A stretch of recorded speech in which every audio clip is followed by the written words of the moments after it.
Hello, everyone. Today we have the pleasure to introduce the day number 4 that is related with HR and well-being technologies. And is here with me, Susana Nila, an expert in these matters. Hello, Susana. How are you? Hello, I'm very glad to be here as part of this interesting day where we are going to address different topics related to human talent. So I'm very glad to be here. Yeah. Let's talk about some trends, Susana, and maybe you can share with us some trends related with the future of work because there are several challenges that the companies and the organization they need to face in the next years. So, what do you think about the what are the main challenge for the next, I don't know, maybe 3 years? Sure, it is very well known that everybody is talking about digital skills as a key relevant topic in order to keep the companies in their better um, competitiveness state, let's say. But together with having a very good level of digital skills for our employees and also to give them the opportunity to upskill or reskill their abilities, there is also very high importance in terms of offering them a very well environment in order for them to participate in a very good team work environment, and also the opportunity to learn on a continuous basis in order to keep up with with the trends and also the different challenges coming from the marketplace, but also in the economic environment. Yes. And actually, right now there are a lot of people that they fear about the artificial intelligence power, and actually, for example, the banks in the last 5 years, the banks they use a lot of automatizations and it is real. But right nowadays, Susana is more real because ChatGPT That's and all this technology is amazing what they are doing. So, what do you think that? We need to train our teams. It's necessary to organize and train our teams in order to understand better the technologies. sure. Well, to give them like not just the traditional courses that need to be in presence and where people spend a lot of hours, but also to look for other options in order to give them like knowledge pills. Let's say this is an amount of small pieces of knowledge or training that they can take in the different along the day on a not so structured um, platform, Yeah. or in order for them to be able to not just to dedicate their I mean to attend their workload on a daily basis, but also to be able to take all these knowledge pills in order to continue making improvements in their job and also as part of their teams. Also, to work with their stress Hmm. due to this possibility to lose their jobs or because of the increasement of their job responsibilities. So, well-being approach to to the um, to how the employees can be better organized and can motivate themselves, or how they can relate to each other even Yeah. in these stressful environments is going to be very important in the coming years. I mean, it's not just train them to be better, but also train them to be part of a teamwork and work with resilience Yeah. in all the different levels of the Yeah, institution. and actually use new tools. I was thinking because I am presenting here some of the speakers, and I was thinking in Trello. Atlassian is the owner of that successful brand, and it's a platform in order to increase productivity. You can measure Mhm. everything. Actually, Jehan share a little bit how to do that. But as well, for example, I saw here Adela of Highland. Human resources, they need to put technology in their process. I mean, it is important use more technology in order to increase the productivity. So it is amazing because we are using technology in order to create more value Mhm. internally and externally. So we have dozens of these experts in the Global Digital Week, Susana, and I think that it's important to be open to new ways to work. What do you think? Totally true. I mean, human resources can be this area that can help the employees, but also teamworks to identify how they can relate to innovation, to new processes, to challenges coming in from inside the institution, and but also coming from outside.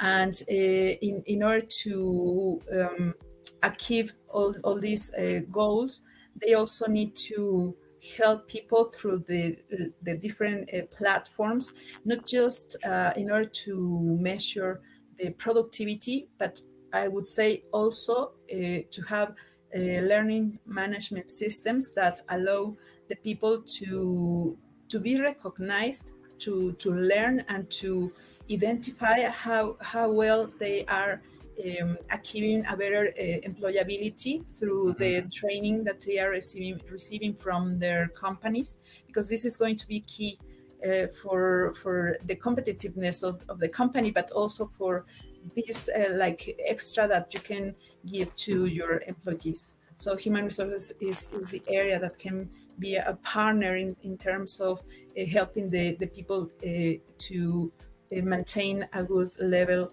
of upskilling in their career. Yeah, yeah, yeah.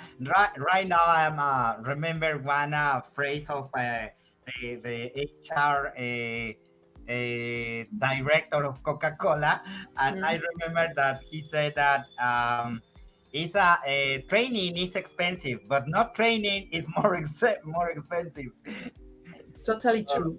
Especially now that, like you said, GPT is one of these uh, technologies that make us feel that it's important to reevaluate how we train our people, but also is giving us the opportunity to address concern about what they are going to be able to do with this.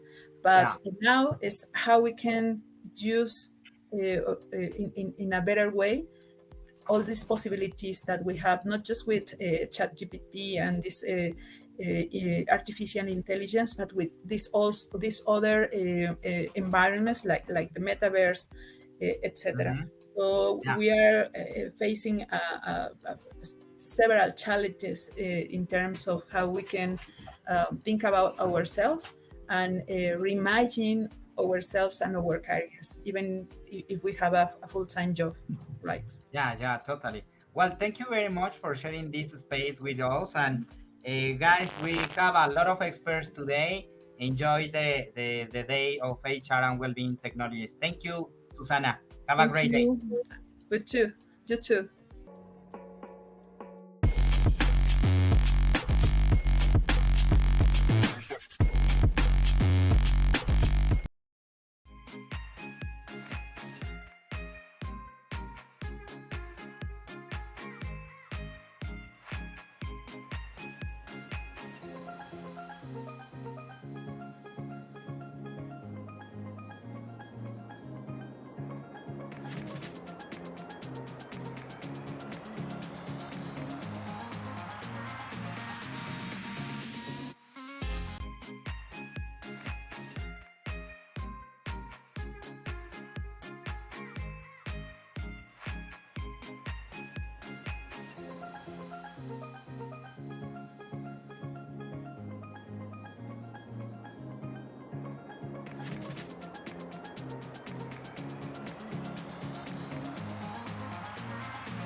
Hello, my name is Jose Macabanillas and I'm working for Atos.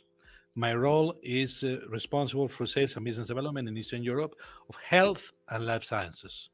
Today, I'm going to speak about IT and how IT is applied to enhance research in the medical area. Medical research is quite a complex process. It is actually the same process in the last 200 years. From a process point of view, it has not changed. Maybe it has enhanced some procedures, but the process as a global concept has not changed. Now we have IT to make it better, but but I would like to emphasize that it's actually something old. Good research requires time. It needs time to make a good medicine. Maybe 10 years, maybe 15 years, but time is needed. You also need strict procedures. Be very, very strict in every single step you make. That is something important. You need to have the right tools. You need to have the right glass tools or metal tools. You need to have consumables, fluids, and other things to try and compose the right elements you need for your medicine. You need thoroughness. You need to work thoroughly to make exactly what you want to achieve and actually not do something different. You need to be consistent in your information, in the one you store, in the one you share, and in the one, of course, that you are actually conveying to the people that would like to manufacture your medicine later. You are also accessing multiple sources of information. You have your own information, which is in the research you are undertaking, but in parallel, there are other people undertaking different researches. And in parallel, you have knowledge bases with people knowing things that you might be interested in learning. And you need, of course, money. I mean, you need money to pay your tools, to pay your consumables, to pay your time, and to ensure that the whole endeavor of creating a medicine is accomplished. But you cannot do it alone. You need a team. Especially if it's a complex medicine, it really requires sometimes hundreds of people in parallel. By the way, same as in the old times.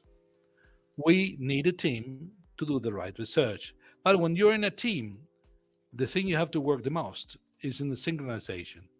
The team has to be very well synchronized. They all have to be aligned in the work they do in order to achieve the right medicine to be optimal in terms of combined and collaborative work. Then now let me zoom out from the research stage and let's have a look at the full pharma process. As I said at the beginning, is the research. But once you have researched a medicine, then you need to make millions of that. You need to manufacture the pill or the syrup that you are making for healing. And once you have done that, once you have manufactured, you need to publicize it with a little bit marketing. Hey, I have this. Do you want to buy it? And of course, you have to physically distribute the medicine all across the stores for the people to buy it. Same process in the last 150 to 100 years. But now there's a difference. Now there's IT. And IT can make a difference in pharma. Now it is called digital transformation. Before it had other names. It is basically using the current state of the art of IT to improve your processes. The digital transformation makes a company to come from an old point to a new point. And today we're speaking about pharma companies. So there are many things that can be used, many elements that can be applied in the digital transformation of a pharmaceutical company. Atos, my company, the way we approach data transformation is by the creation of a roadmap from the previous status to a future status we want to be in utilization of the IT. But a data roadmap is not only technology, it's much more.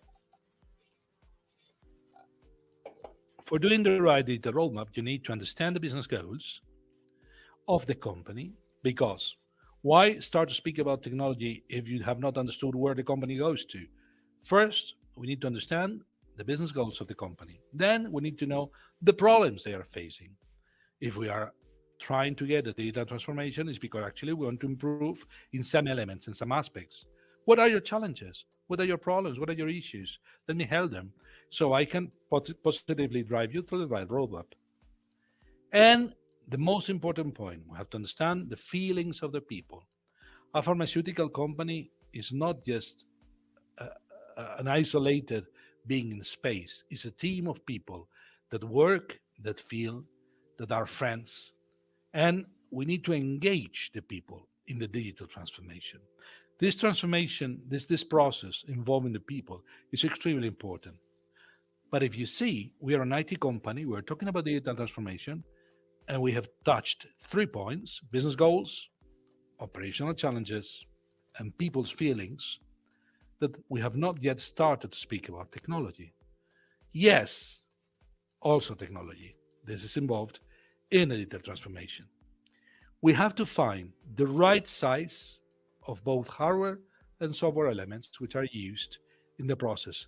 Not only the right size, but the right selection of the tools in order to make the process more efficient.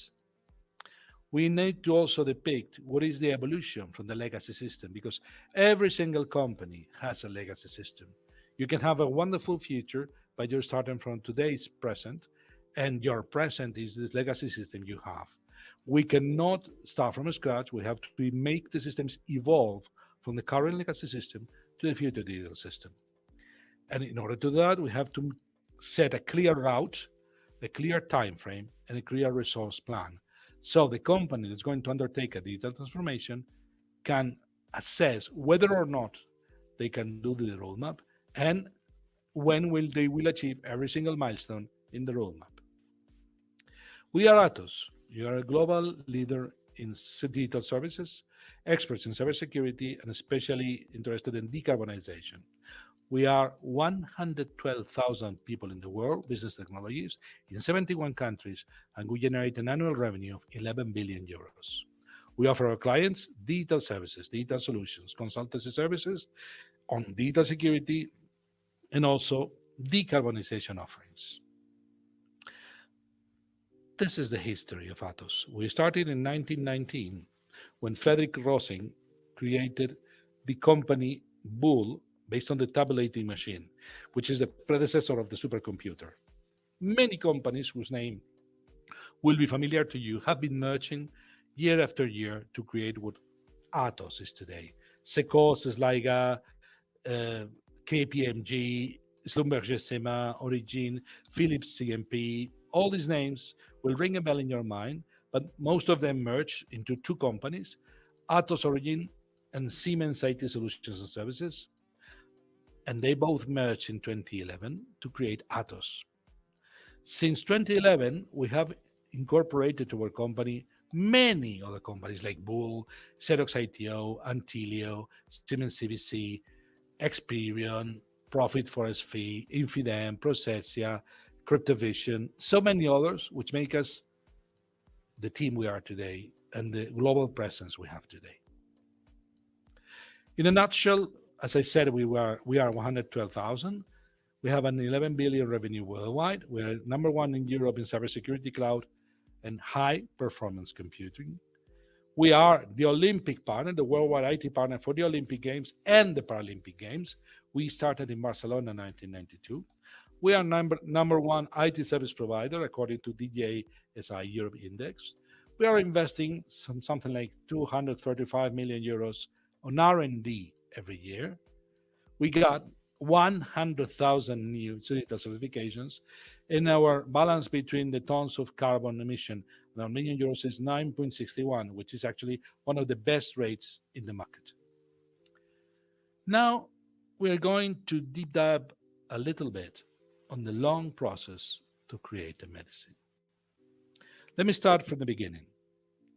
The preclinical phases. In the preclinical trials, we are testing drugs in non-human subjects to gather efficacy, toxicity, and pharmacokinetic information. Animals are used, usually mice, but also other animals, and sometimes even human tissues, not human beings, but human tissues, can be used for undertaking preclinical trials. Usually a preclinical trial is a way of testing how different chemical products are working and how they are actually getting some impact positively in the human body. And we are going to start our exercise today with an assumption. We are working on 100 products. Each of the products we are researching in the preclinical phase is called preclinical candidate, PCC. Imagine we start with 100 PCC, our race. For each one of the 100, you need to file an IND, an investigational new drug form, and you need to get the authorization from the European Medicine Agency, or in the case of the United States, of the corresponding federal agency, to actually go to the next step, which is clinical research. And clinical trials involve testing with humans. That is the big difference between preclinical and clinical. When you get the authorization, then you can start with phase one. In phase one, you usually are dealing with 20 to 100 normal healthy volunteers, sometimes cancer patients, but in general, it's normal healthy volunteers. They are going to try voluntarily the medicine. Usually, we use subtherapeutic doses, and little by little, we are ascending. And phase one determines whether or not the drug is safe to be taken to check for efficacy. Believe it or not, this is something which the pharmaceutical professional is not used to. A pharmaceutical professional knows about fluids, knows about healing, but does not know about how to deal with a mice farm.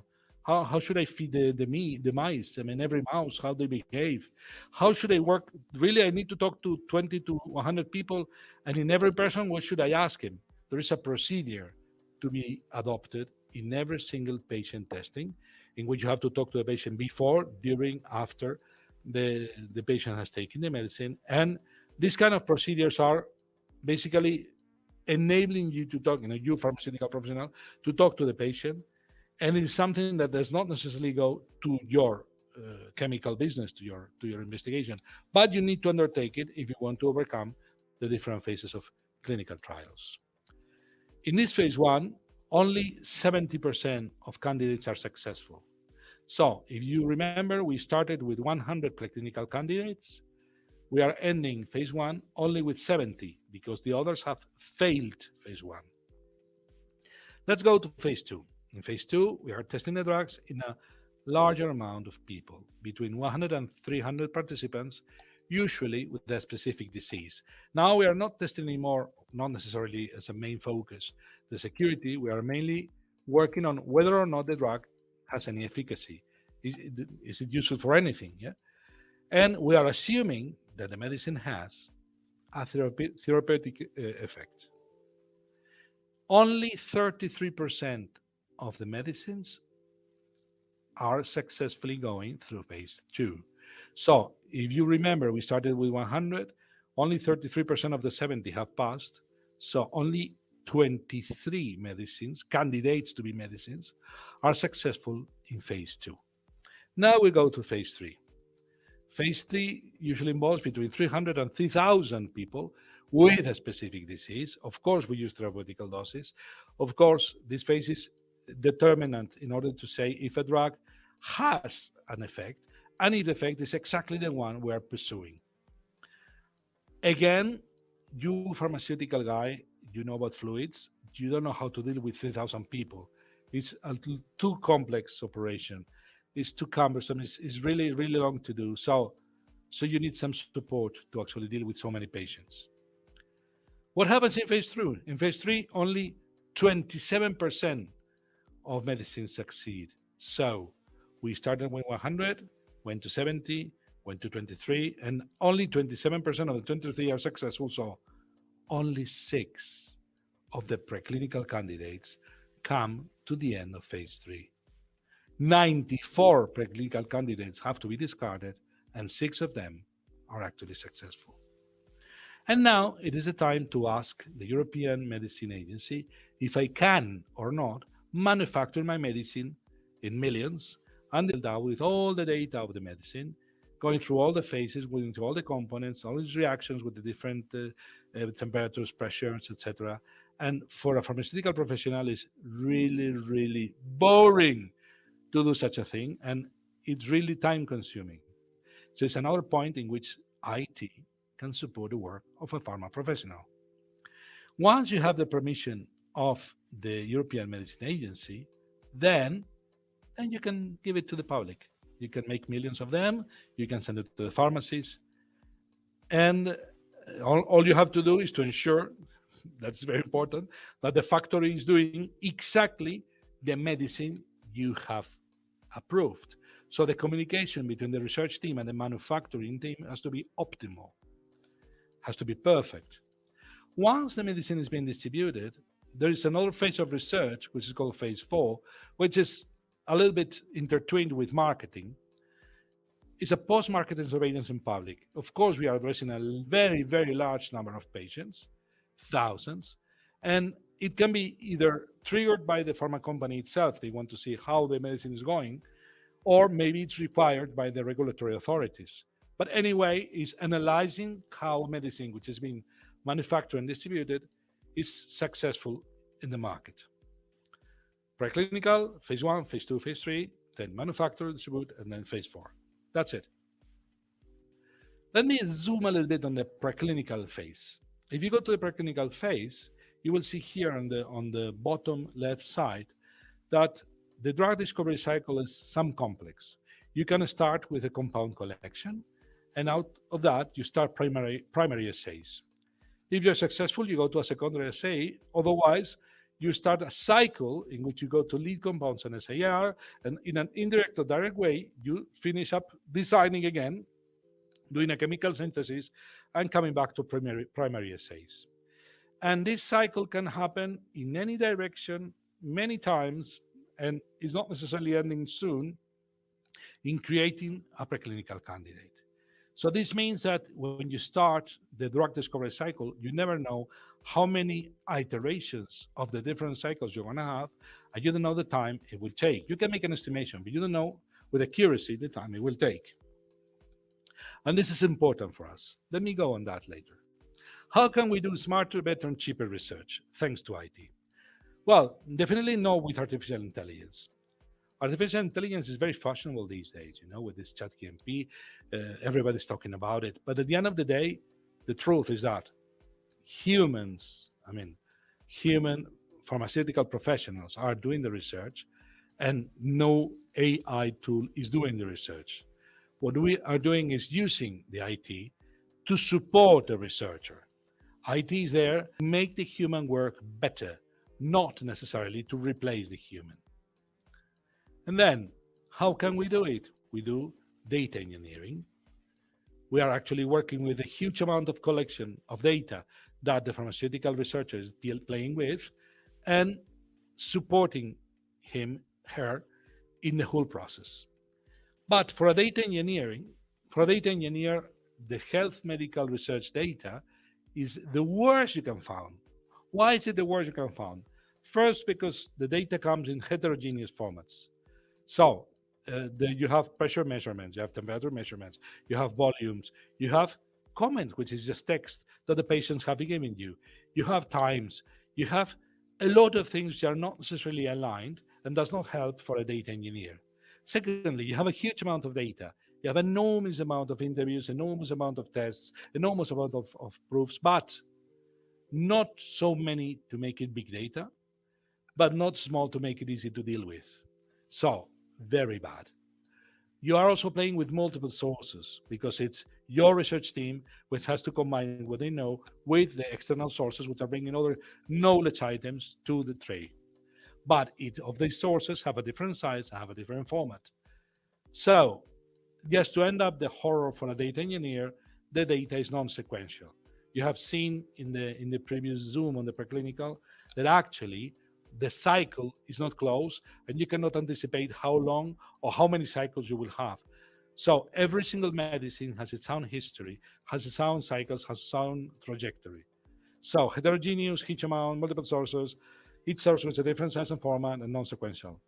Horrible. The only good thing is that it's accurate. That's true. Every single measurement is accurate with this degree of error, but it's also perfectly formatted. And that's what the data engineer has to play with. How is Atos playing with this health research data? First of all, we do a collection of data in a consistent way, and we do the processing. Why? In order to liberate the researcher from dealing with the complexity of the data. We have a set of IT tools that take away these elements, these tasks from her or his shoulders. So this allows the researcher to focus only on research. Secondly, we work on a team. We know that the team members which are participating in the process must be aligned. And in order to do that, we have a technology transfer process, which in turn ensures consistent coherence for the manufacturing stage. It means that we are synchronizing and making collaborate all the members of the team during the research process, collecting the information from them, and with that information, we ensure that it is kept exactly as it is for the manufacturing team. So we ensure the good quality of communication between one team and the other, and we ensure that the manufacturing guys are manufacturing exactly what they have to do. And in parallel, we do it in a clean and lean way. No paper, transparent to the researcher, transparent to the client. What is the difference between researcher and client? It's transparent to the researcher because he sees at any time what is the situation of the data that he's dealing with, but also the researcher is usually working for a boss, for a client, maybe an international pharma company that wants the researcher to do XYZ. And the client can also see in the tool what is the status of advancement of the research. So paperless, transparent for the researcher, transparent for the client. Perfect. And this is applicable to research in medicine, but also to research in medical material, to research on medical devices, to research on medical sensors, because they all are actually following similar processes. Okay, more than just two words. What you're going to see here is another way of looking at preclinical and clinical trials.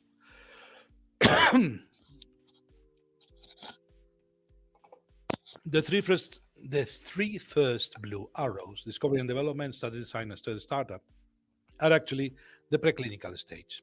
If you are working on sensor investigation, we can support you with sensor scouting, sensor testing, sensor advisory, and even we can support the deployment of apps if you need them for your own work.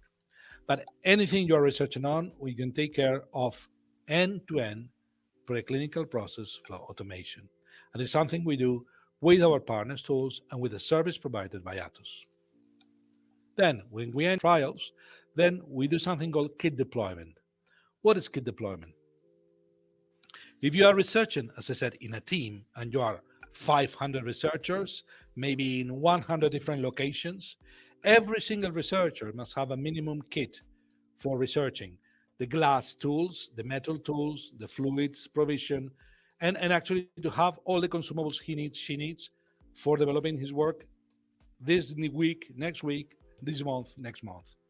We ensure the logistics for the kit. We deploy the kit. We ensure that every single member of the team has the right tools and the right consumables so everybody can work in sync, in parallel, with no delay. In parallel, we are doing many more things. We work on acquisition of data, biomarker data. We do ingeniation generation tools. We are actually working on eTMF services. Let me work a little bit on eTMF. You remember I was mentioning before, trial master file is a horrible form you have to fill out in order to get the authorization for selling the medicine to the world. Well, what we do is eTMF, electronic trial master file. We have a possibility to collect electronically all the elements needed in a TMF and let the creation of that file semi-automatically, actually liberating the pharmacist from a lot of tasks and supporting the creation of the TMF in a consistent way. Additionally, you have clinician dashboard, sponsors dashboard, device integration, televisits, and a very important point, to deal with the patients, to deal with all the people that are being used, that are participating in the clinical trials, from 20 to 3,000. We have a web portal applied to that, and for every single patient, we manage the onboarding, so welcome to the clinical trials. We train how to do this. We monitor how the patient is going through. We engage the patient if he's losing interest or he's not responding, whatever. And we support the researcher with insights into data patient. And also very important, we have a 7 days a week, 24 hours a day, global multi-center service desk for our pharmaceutical customers. In case they have a need in any continent at any day, we can support any step in which they are going through. This is very important because we ensure that we are there to support the work and not to lose time, not to lose resources in that problem he or she may have found. And on top of all this, we are researching on more elements. We are working on digital twins on how to actually optimize the work with fluids, creating an in silico image of the fluid. We are working on artificial intelligence modules to actually accelerate the pharmaceutical research process, and we are doing more things. This is basically what we're doing. So this is us. This is our headquarters in Paris. Actually, worldwide headquarters are in the city of Paris in France, in Europe. This is the Seine River by our headquarters. What Atos does is create, based on data engineering, Atos, based on data engineering, we improve the way, the quality, and the efficiency of health professional research. That's what we do. Thank you very much.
Hello, my name is Susana Nila. I have more than 20 years of experience in human resources areas, uh, mainly in recruiting and also in international mobility, as well as human resources analytics, which is the subject that I'm going to address to you in this session.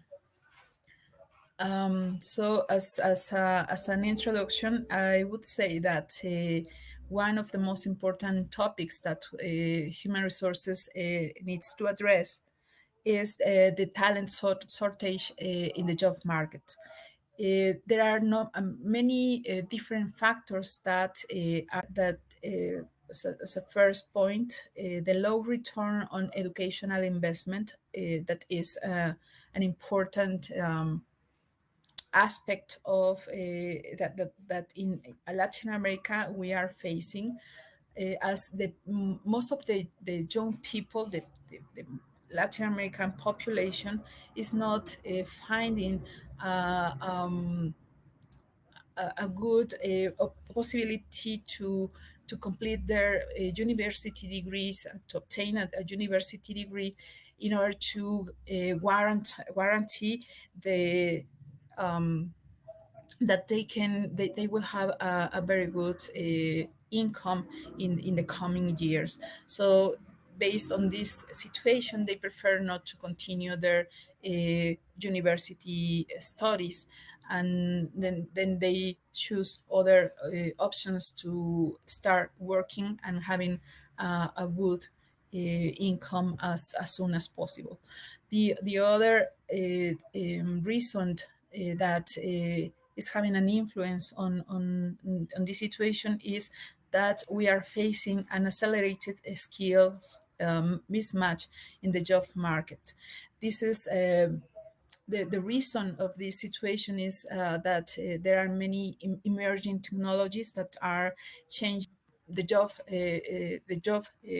um, as we knew it, and due to this situation, it's necessary to have better talent in our companies, or at least to have some strategies that were not the same that we used in the past. Also, this is because of of course, due to the new technologies emerging, but also due to the transformation of the marketplace, the job marketplace in the world, and also the need to have different certifications that can include these new knowledges, or the update of the professions in these days. In the coming slides, we are going to see how how and why these skills and knowledges have this this need to be updated in a continuous manner compared to what occurred in previous decades. Also, we have here the need to have I mean we have an emerging job skills approach to the job marketplace, and due to the fact that institutions and companies are needing people who have transferable skills. This is the a transferable skill is something that a person can use not just in a daily basis situation at home, or in a social environment, but also can use in a work environment. And for example, communication skills in a appropriate way, not just in a formal, but also in an informal way. This type of transferable skills are more and more necessary for the companies to, and especially to the recruitment teams, to be analyzed, to be included as part of the recruitment processes in a strategic way. Also, the automation of work activities and innovation are having an important impact as we are facing a challenge in order to be more innovative, but also in order to, for example, chatbots and other mechanisms to automate, to make the work process automated. We are also facing the situation of jobs getting or being transformed, and facing the situation to have less or teamworks that have less people as part of the work activities. Because, for example, if we are using CRM in order to manage the number of clients we are selling products, and we had in the past a team of 15 people in the sales in this area selling the products. Now with these platforms we can have effective teams of 5 people attending 2 or 3 more clients than in the past with when we didn't have this type of tools or platforms that allow the companies now to have many tasks automated and causing that also like I said, the teams do not have to be so big like in the past. So due to this, all this the combination of all these factors, we are facing different challenges in for for the job in the nearly future. So in this video, I'm going to share more detailed information on how the job market is being transformed by all these factors. So based on the previous slide, we can identify how they're very important for the companies, and also there are even some consultancy firms that have prepared models that include this strategy in order to incorporate the visualization of the skills as as an important part of the company in order not just to have the description of the jobs as we used to have them in the past, but also to consider how to have this visualization, this new way to describe how the different tasks, jobs, outcomes, and problems to be solved can be related to skills that are core for the institution or the company. In this case, hard skills, human capabilities, adjacent skills, and other different emerging skills that are going to be necessary in the future for the company. And with this skills hub, how they can improve the governance of the company, and also prepare some scenarios for the future, especially those that can allow the company to be more strategic, not just in terms of attracting the talent, but also considering how to develop the skill sets of the different workers that are part of the company. Also, how these skills can help the managers and also the workers and also the CEOs to make better decisions for innovative procedures or innovative products, but also how to best solve the different problems that the company needs to face on a daily basis, or from time to time, depending on the niche where they are specialized. So here we can see a different panorama of the areas where the decisions that need to be made and skills are relevant, are having an increasing importance. Also, it is necessary to be aware of how transitions and search for new equilibrium points are of a high importance nowadays.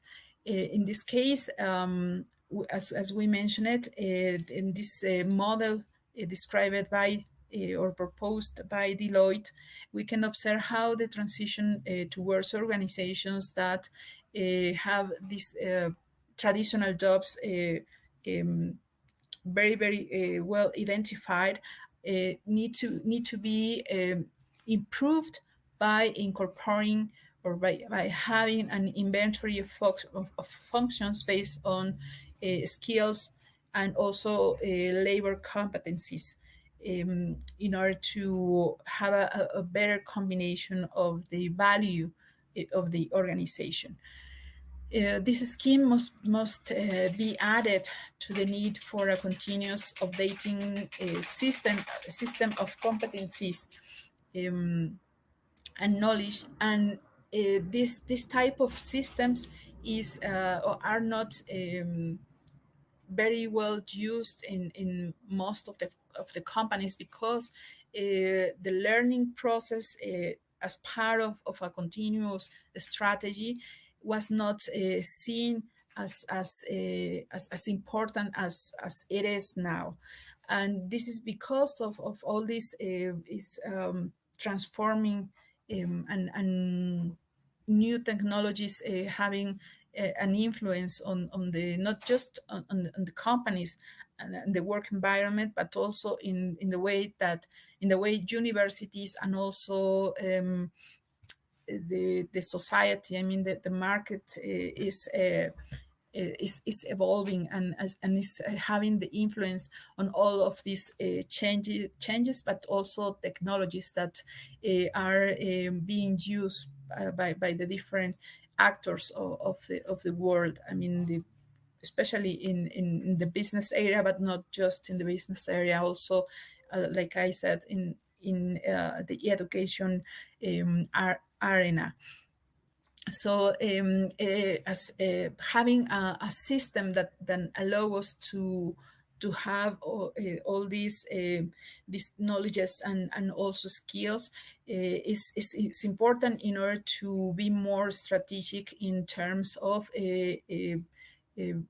recruiting people in the areas that we need, but also in terms of identifying how to better help our workforce to update their own skills or to even change those skills to be able to develop the new activities that are needed in order to adapt to the market and to the new activities that the customers are needing.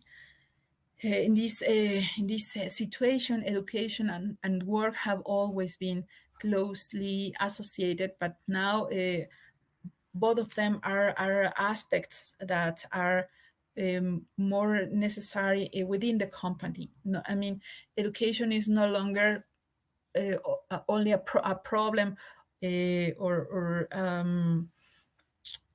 an aspect that has to be with universities or with other companies or training companies, but also is something that the company, the managers need to manage in a better way in order to keep their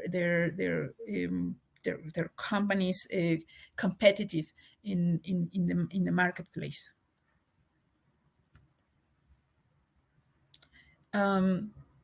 So here we what we can see is how the talent economy is providing new paradigms for companies, and in these graphics you can see how how these three waves represent different challenges for companies. In the first wave, that is better known as the gig economy, companies that had a platform were able to hire a large number of workers with more standardized skills and knowledges.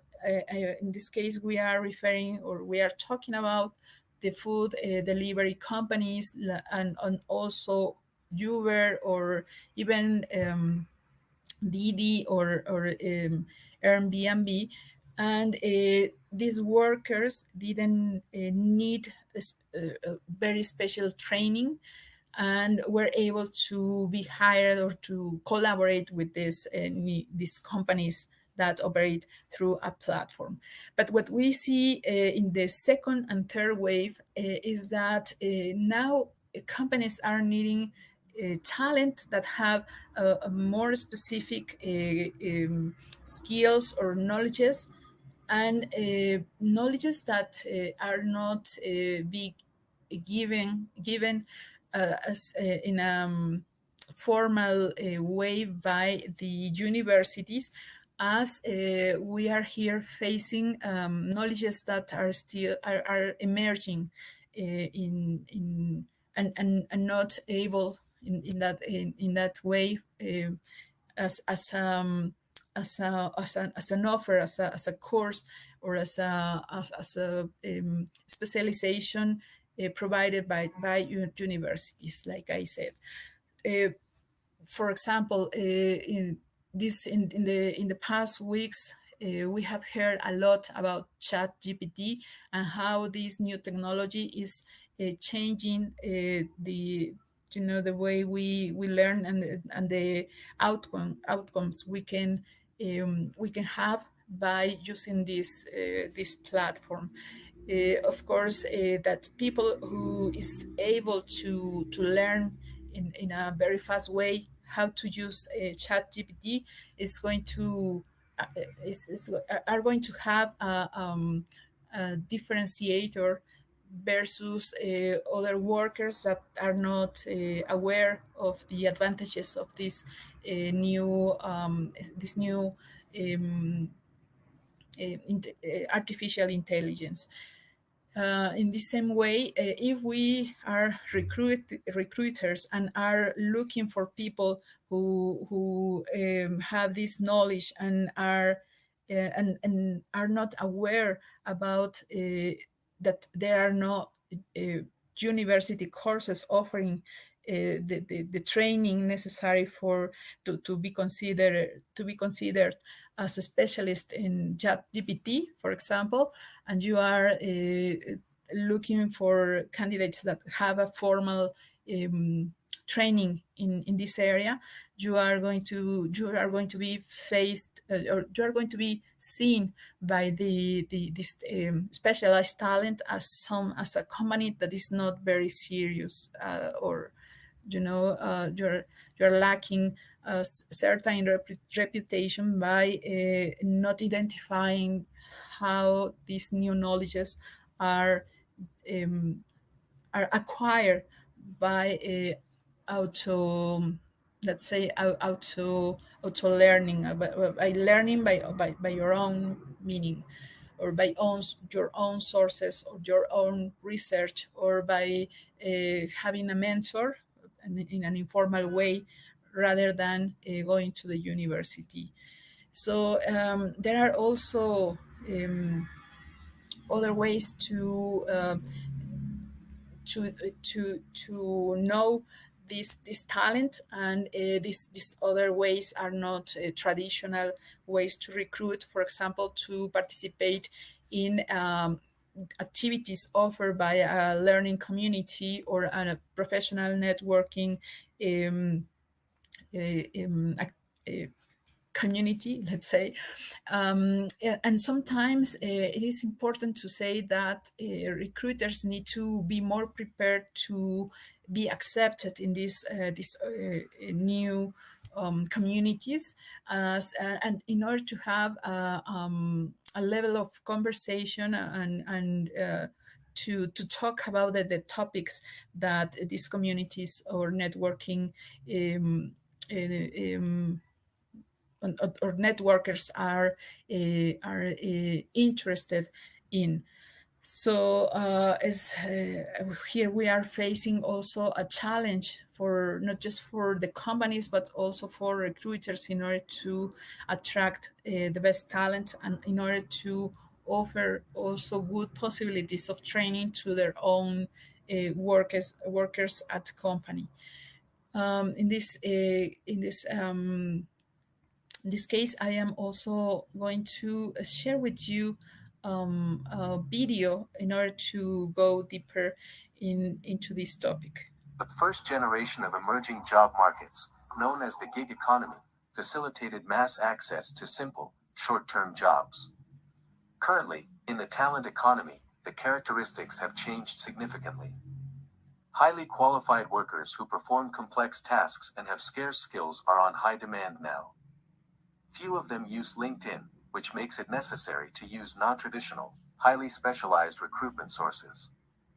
RigUp, for example, puts oil and gas workers in touch with temporary jobs on oil platforms. Specialized communities such as GitHub, Blockchain Academy, fintech ecosystems, among others, are also used. Finally, it is important to mention that, rather than focusing on university academic training, the candidate's expertise and knowledge evidence must be validated through electronic portfolios, blogs, YouTube channels, etc. The key is to diversify. And due to all these aspects and challenges that I described for you in the previous slides, it is also relevant and important for human resources to have some KPIs that allow them to be more strategic according to these trends that we are talking about. So in this case, as it's not only important to have the traditional KPIs like the coverage period that we have in order to fill a job position, but also it's important to consider how much time we take in order to um, let the candidate to accept our job offer and how effective we are being in having them accept our job offer. And this is important due to the fact that these very qualified workers or candidates, um, as there are not many of them, they have different job offers or different possibilities to collaborate with different companies, and and considering this high demand of their skills and knowledges, they are able to choose how to collaborate or not with a company. So if we want to really have this potential workers accepting our job offers, we need to be more creative and to include other benefits and other flexible types of collaboration that were not considered in the past or are not open to more traditional workers, let's say. And by doing this, we can also be more effective in attracting a high competent talent to our companies. It is also said that some of them are not able to work, or I mean, what they want is to work for a certain period of time, then complete this job and continue working with other company and then go back to work with us or to the first company in this case. This flexibility is something that is necessary to consider it in terms of retention rate of these new employees that cannot be taken in the traditional way of how many years they have been working with us on a full-time job, as part of a full-time job position. Also, there are new ways to face these challenges and characteristics of that I described. One of them is the diversification of specialized recruitment sources. As I described in the previous slide, it's necessary to consider ways to build and different networks, and how to develop them in order as a source of talent, very high qualified talent, and also other sources that allow us to identify the best candidates. For example, by searching in the best blogs in certain topics is a way that is not usually considered as traditional way to recruit people. But considering that we are needing to get to in a very effective time to these candidates, how we can, like I said, diversify these sources of recruitment. So it's going to be important not just to consider the traditional ones, but also other new creative ways to source our talent pools. And also it's going to be important to have in our institution and as part of the recruitment process a talent pool that allow us to have different ways to have evidences as part of these systems. Especially thinking about the electronic portfolios that we can ask to the candidates, and also ways to develop a relation with the different candidates, especially thinking about this high qualified talent, as if the first one that I consider the best uh, doesn't have time to continue working with us as a company, then we can, in a very effective way, have contact with other potential candidates.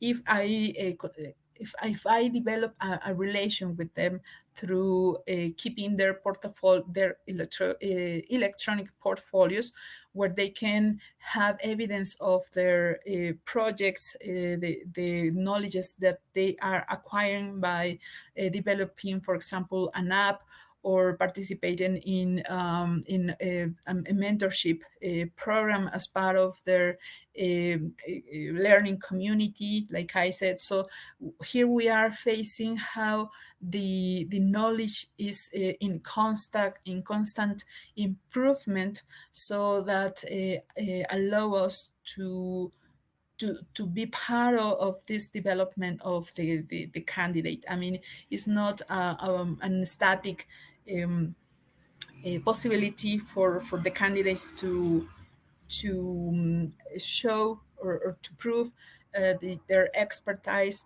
in a specific moment, but in a continuous line, we can see how they are evolving and acquiring other specialized skills, and not just in one moment. And this as part of their recruitment process, which is no longer a moment in a specific month, but a long a timeline, which duration is going to be longer than in the traditional recruitment process, like I said.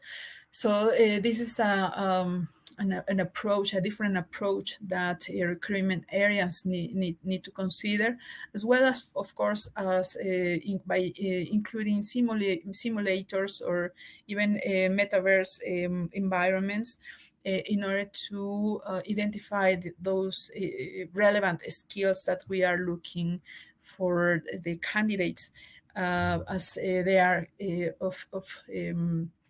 they are a part of the core that we have identified as strategic for our niche or our company or the future competitiveness of our areas or our companies, as part of the plans we have. So, like I said, it's necessary that human resources can consider these new ways to approach to the to the needs and the challenges that we as companies are facing in terms of having the best talent with the best skill set updated, and especially in times of rapidly evolving in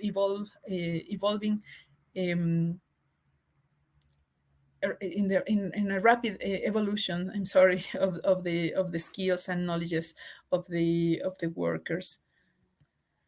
And also, it's important to consider that diversification of training and workforce development options is necessary. And this is because, like I mentioned it in the past slides, we are now in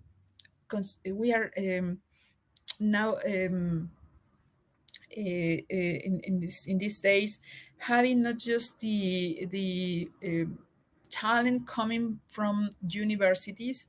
I mean, university students graduating from universities and having the skills and also the knowledges updated as is necessary in the current marketplace, but sometimes it's necessary to hire and look for candidates that are acquiring alternative credentials in a shorter courses offered by other companies like Coursera or Udemy that are not that are like that enterprises that but offering good quality courses, but not in a very homogeneous, let's say, format. Some of these knowledges are even they are offered in couple of weeks, and or sometimes they have a longer duration, like months or even semesters. But the duration doesn't mean that the applicant cannot have the skills that we are requiring. So this is the reason, because we need to consider that now candidates will have different ways to prepare themselves, formal and informal, and we need to be open to all these possibilities of training of the workforce and the talent we need to bring to our companies. So in this video, again, we are going to go deeper into this topic in order to identify other elements that are relevant. University degrees have always been considered important for accrediting professional knowledge, but they tend to be expensive and take years, so most people only have 1 or 2 degrees throughout their lives. While there are many alternative credentials, such as certificates, because they are fast, updated, cheap, and the learning is immediately applicable. Major employers such as Google or IBM already provide alternative professional certificates, which is causing disruption in the education market. IBM has issued more than 1.5 million badges to over 400,000 students in 195 countries. In this context, Companies can take advantage of the benefits and implement a system of digital badges to homologate the value of academic titles and alternative credentials, build learning paths according to their business niche, and strategically improve the talent of the organization and return on investment. And again, here new metrics are necessary. In this case,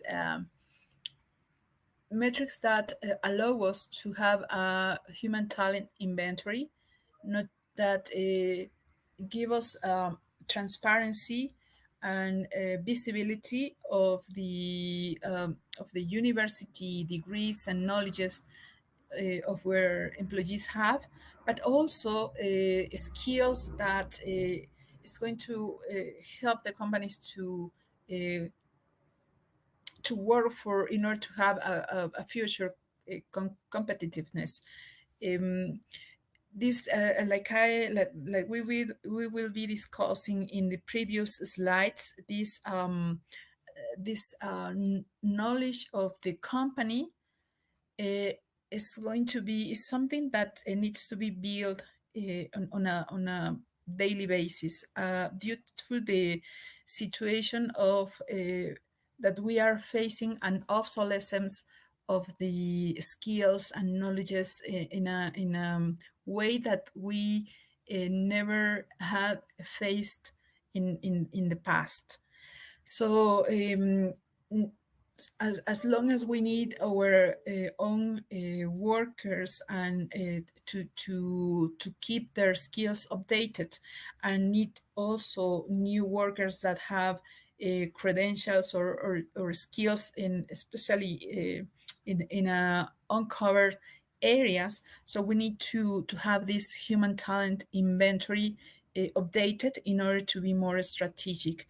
And in order to plan ahead what training courses we need to offer them, or what sources of recruitment we need to consider in order to be prepared for the future competitiveness, but also in order to help our workers to maintain their abilities in the best shape possible to perform their job activities with the quality that our customers are needing and demanding, of course, especially demanding in terms of innovation, but also in terms of the quality that they are maybe experiencing with other companies. And in their daily basis, right? In this same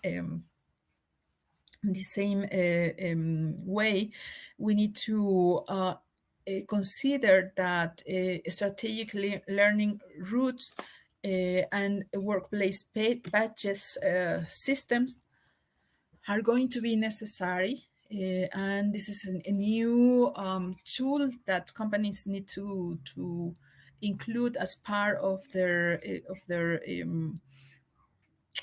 as part of their actives, intellectual actives, as like we said, we saw in the previous slide, knowledges and skills are not on a standard format actually, or nowadays. I'm sorry. So how we as a company can let's say build a background that help us to be strategic in terms of making better decisions to guarantee that competitiveness by preparing our workers in those areas that are uncovered in the job marketplace and are relevant for our niche of specialization and to our strategic plans for customers and products that need to be developed. The the answer is going to be in the quality of these systems, workplace, or that show a systematic way of manage these badges that represent the knowledges and the skills of our workers, and also the talent that we are hiring for the company for the same purposes. These systems need to be let's say need to be developed as to the according to our own needs. No, they are not something that we need to that we can copy from other company. Has to be like a special develop for our according to the characteristics of our company and the characteristics, let's say, of the niche of a specialization that we are in what where we are involved at. And also, we need to be very strategic on identifying how to get the return on investment represent the efforts that and the outcomes that we are looking for. This is because we can make the expenses be lower by using certain training strategies, and rather than just let's say having high costs in traditional ways of training people that are no longer effective due to all these challenges that we have been discussing during the previous slides. So considering a return on investment that allow us to keep an eye also on the skills obsolescence factor is going to be very, very important, very necessary in the coming days. The obsolescence factor is a measure of time that passes between the moment a good is acquired or a skill is developed and the moment it is no longer useful for the purposes of our company. So it's like we are seeing is a way to have a very good balance of both metrics in order to be very, very strategic. And the way to one of the best ways to do so, I mean, to keep this balance is through a badges system that allows to see in a very clear way how the knowledge and the skills of our workers are and the levels of expertise, and also how we can help them to have a very good way to develop themselves within the company, and how the opportunities of development are for each of them. And in this situation, the growth index and renewal of human capital is a relevant metric in order to integrate not just the career lines, but also the management, research, teaching, or consulting lines of specialization for our workers, depending on the strategies of our company and how and what this offered to each of our workers, and depending on the the strategic plan for our talent. Now I'm going to share with you how this can be identified in terms of how strategically we need to build these metrics. Here in this figure, you can identify, according to Udemy, what are considered the top business skills nowadays. And this is in the right part of the figure. And as you can see here, communications skills was one of the most relevant ones that some managers consider important. But at the same time, what the results of the courses that have been taken in Udemy recently, what people is identifying as more relevant is a course that is going to prepare them for having a better customer experience management. And this is I mean, the importance of this type of course makes sense if we again consider the trends that we have been talking about during the previous slides. Customer experience is central for any company. So people is needing to identify how to develop better strategies to provide innovation, better attention, their better service to their customers, and how to design this within the company. I mean, this skill set is very relevant and is reflected on the results that we see here in this report made by Udemy. So sometimes what we identify at the beginning, a couple of years ago, as a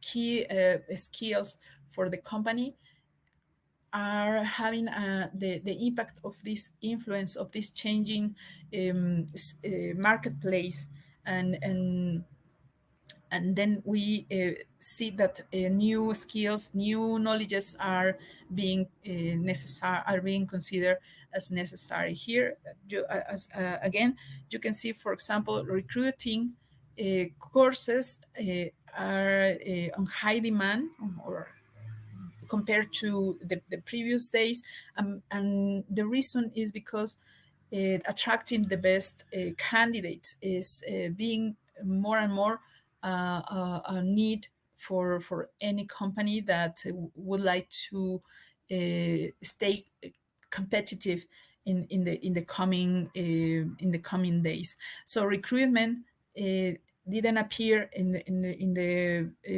most relevant business skills in the past, but now is a trending course that more and more people is looking for in order to be able to face the challenges of attracting high qualified candidates during these days. So here, what you can do is to compare and to make or to analyze how to better integrate these changing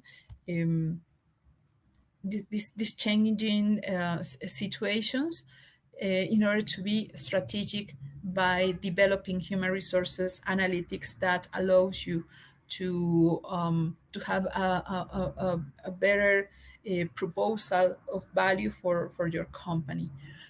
And also, I am including here, I'm not going to activate this video, but I suggest you to look for it and to see it, as it provides a very interesting testimonial from IBM that talks about the return on investment that they got by having their own learning routes for their employees, by using digital badges, and how having this standardized structure for the needs of their company help them also to decrease in an important way the expenses they were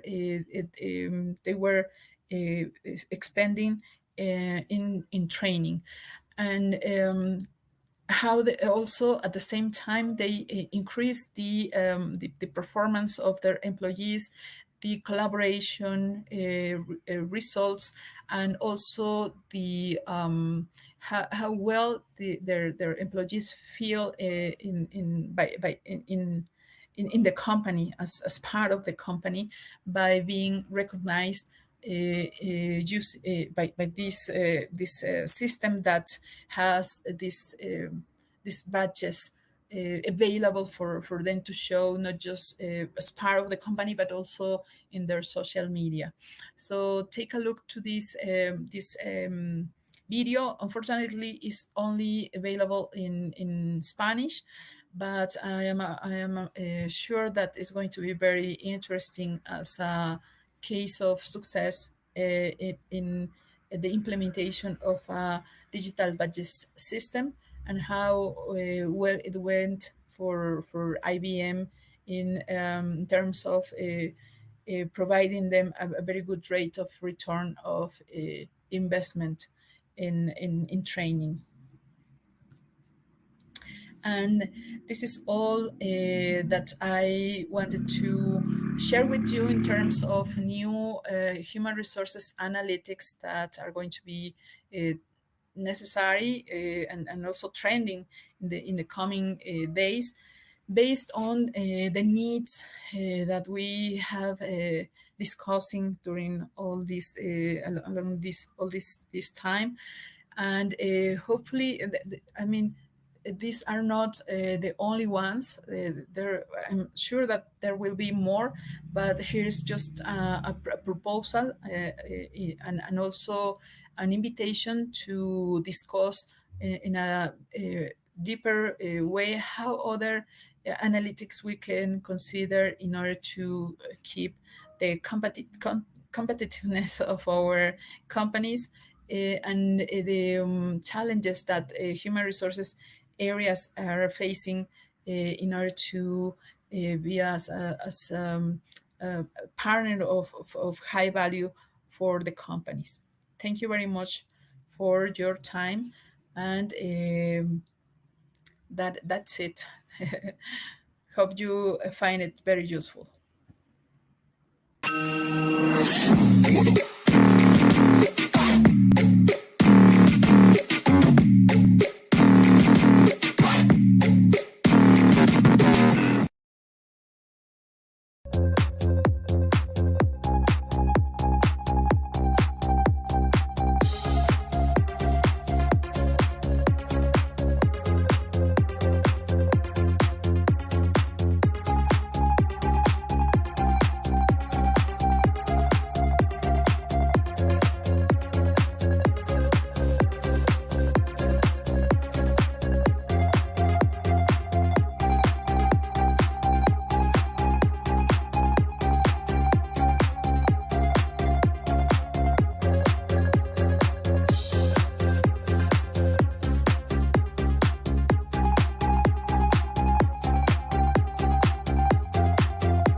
Hola, buenos días a todos. Mi nombre es Ian Cook. And as you can probably hear, Spanish is not my native language. English is. I am someone who's fascinated by people, data, and business. I've spent my career working on the people side of business, looking at how do we use data? How does that help us understand what's going on with our workforce? How does that link up, most importantly, to some of the financial components? So making that link between people, data, and the business. Spent many years working in that space. And today, what I have to share with you is an emerging use of of technology, and interestingly, how that relates to people. So we're calling it the age of people intelligence. As all of us have experienced, the pandemic, the events of the last 3 years have significantly impacted the ways in which people are thought of, people engage with business, and how technology supports that. Again, it's an area of expertise, area of fascination. So I'm going to share today some of the what's driving us towards this age of people intelligence, and give you a little bit of a taste on how the technologies are coming in to help with that. So 3 key points. We're going to be 25 minutes, half an hour or so walking through this. What I want to start with is the case. Like, what is it that's happening in our world? What are we learning? What are we understanding? Who's paying attention to those things that's really elevated this whole use of people data beyond the kind of classic reporting of how many people completed their performance reviews, how many people filled in the engagement survey, to what does this tell us about the likely revenue? What does this tell us about likely customer impact? What does this tell us about decisions we need to make in order to make our business successful? So what's been driving the case? Then we're going to look at this in motion. We've got some technology set up. We're just going to show you how the state of the art, what's possible, how we actually go about doing that, and then looking at how this scales out across a business. One of them, really, like money, people are kind of everywhere in a business. So one of the elements of how the most advanced groups, the groups that have been leading this for a long time, is working, is they're building this out across their organization. So let's jump right in. Here we go. So this is hot off the presses, just published in November. It was super exciting for me to see, but it's that link between the people data and the business data. This is a piece of research by a company called BlackRock. They are an investment firm. They look at putting money into the market to work out whose stocks should I buy, whose stocks shouldn't I buy, what's going to go up, what's going to go down. And what they did is a really long look. This is a 2012 to 2021. So that's a number of years in there, 9 roughly. And they're looking at resignation rates. So what's the rate at which people are leaving your business? And they're putting that against return on assets. And so the vertical bar is return on assets, like how much money are we making off the money we have? And then they grouped it by organizations with high turnover and organizations with low turnover. Those of you who are used to understanding charts and have a quick eye, we'll look at quintile 2. So that's the group that are in the top 80% for a low turnover. They aren't the very best, they're the second best.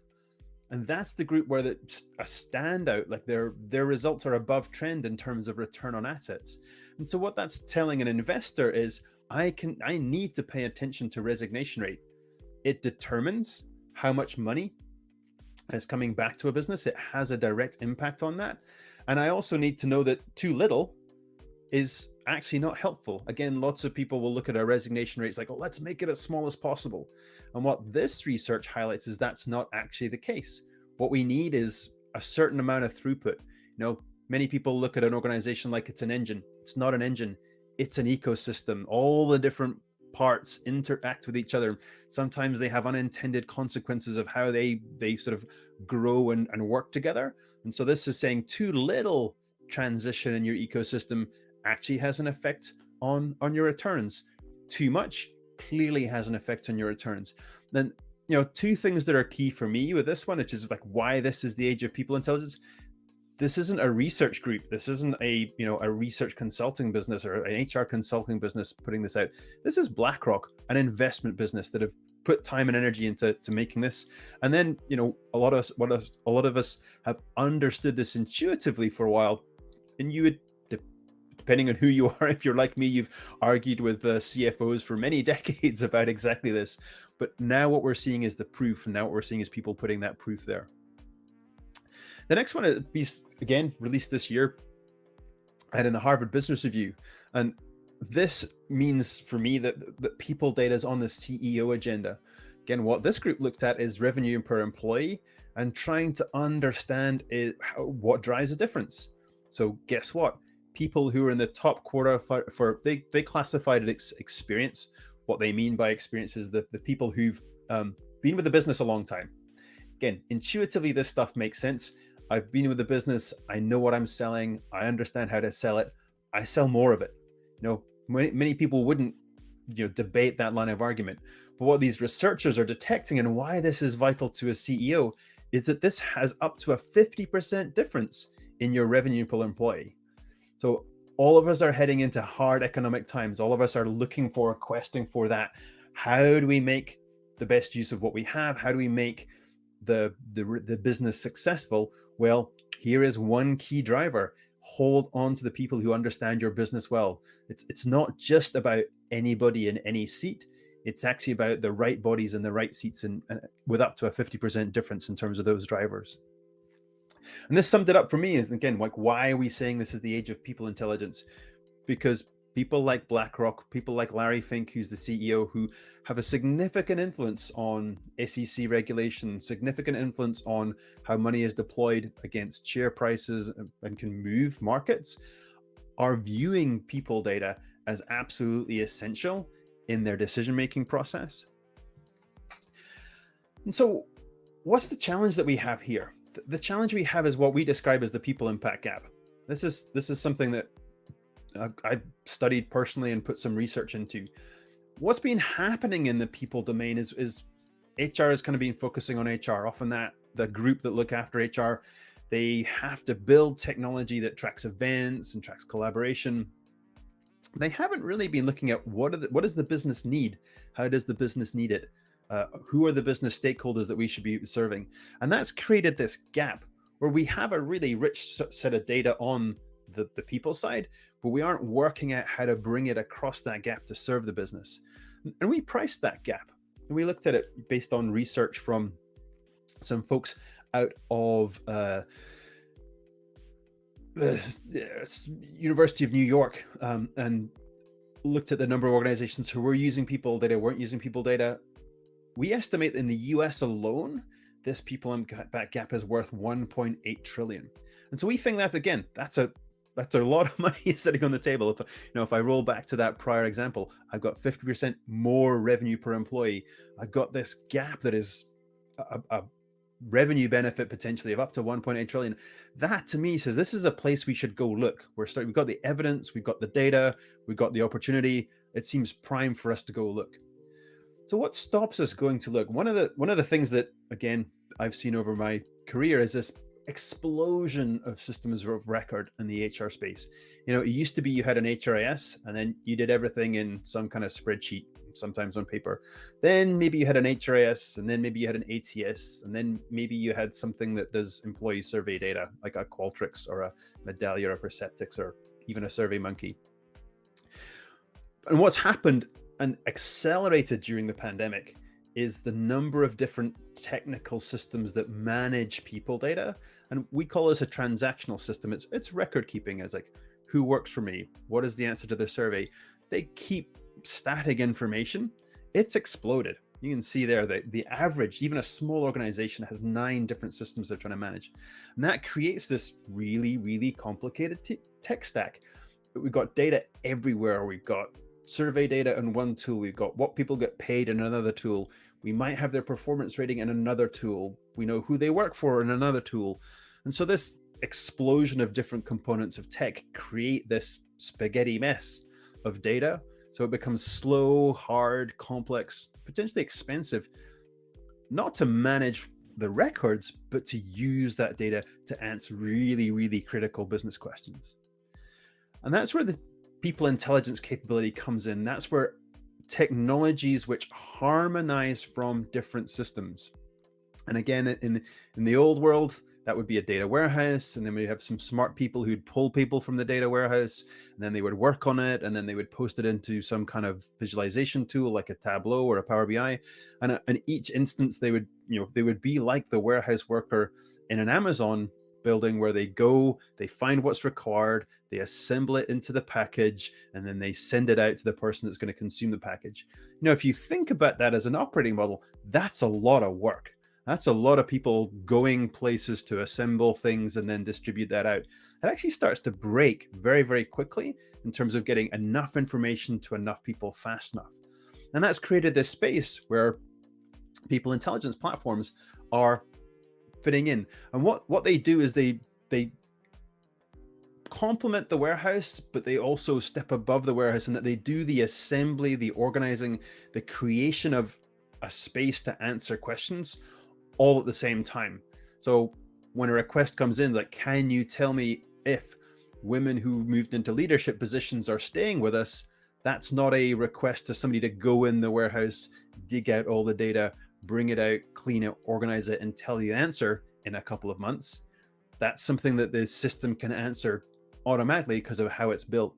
And so this represents that state of the possible, state of the art, in terms of single technology platforms which bring in data from all of these different places. They run cleansing, they run organizing, they can often augment the data as well using AI, adding things like skills, adding things like standardization to the jobs, so that you as a business person, you as somebody responsible for providing this people intelligence to your business, are instantly in a place to start answering questions. And again, we've established just how often and how many of those questions are. So I suspect your business is like ours, which is like, will I have enough headcount? What's my bench strength? If I close down this group or open up this group, what does that mean in terms of who I should keep and who I should move? I mean, the questions just keep coming. And they come at a pace where, again, the traditional model of go to the warehouse, pull out the data, assemble it, clean it, distribute it, it's too slow. It doesn't keep up with the needs of the organization. So we need a technology layer that automates that preparation, just makes it available. So now we understand what we are looking at. I'm going to take a quick pivot. I'm going to actually jump into our application, and I'm going to show you the art of the possible, because it's a lot easier to see than to talk about. And so here I am. This is a people intelligence platform. You've come into a live version. It's dummy data, so don't get too worried about exactly the data, but it's a live version of what's possible. Now, this is my executive dashboard. Each of these components I can click into, I can see detail. Again, I've got some kind of information about what I'm looking at should I choose to, but that's not where the real power is. Lots of people don't want to dig around. As I said, we kind of established that the warehouse is a slow, difficult way to actually answer questions. No executive wants to go and pour through that anymore. So modern tech is designed with search. I'm picking up who is leaving. Who doesn't want to know who is leaving? That's a question. Even though we're in difficult times, it's not necessarily that you worry about everybody leaving, but you're certainly going to worry about some of your highest performers. So using AI, the technologies are able to build a risk of exit score. Again, with I'm a full view of ethical use of AI, so full transparency. It's a random forest algorithm.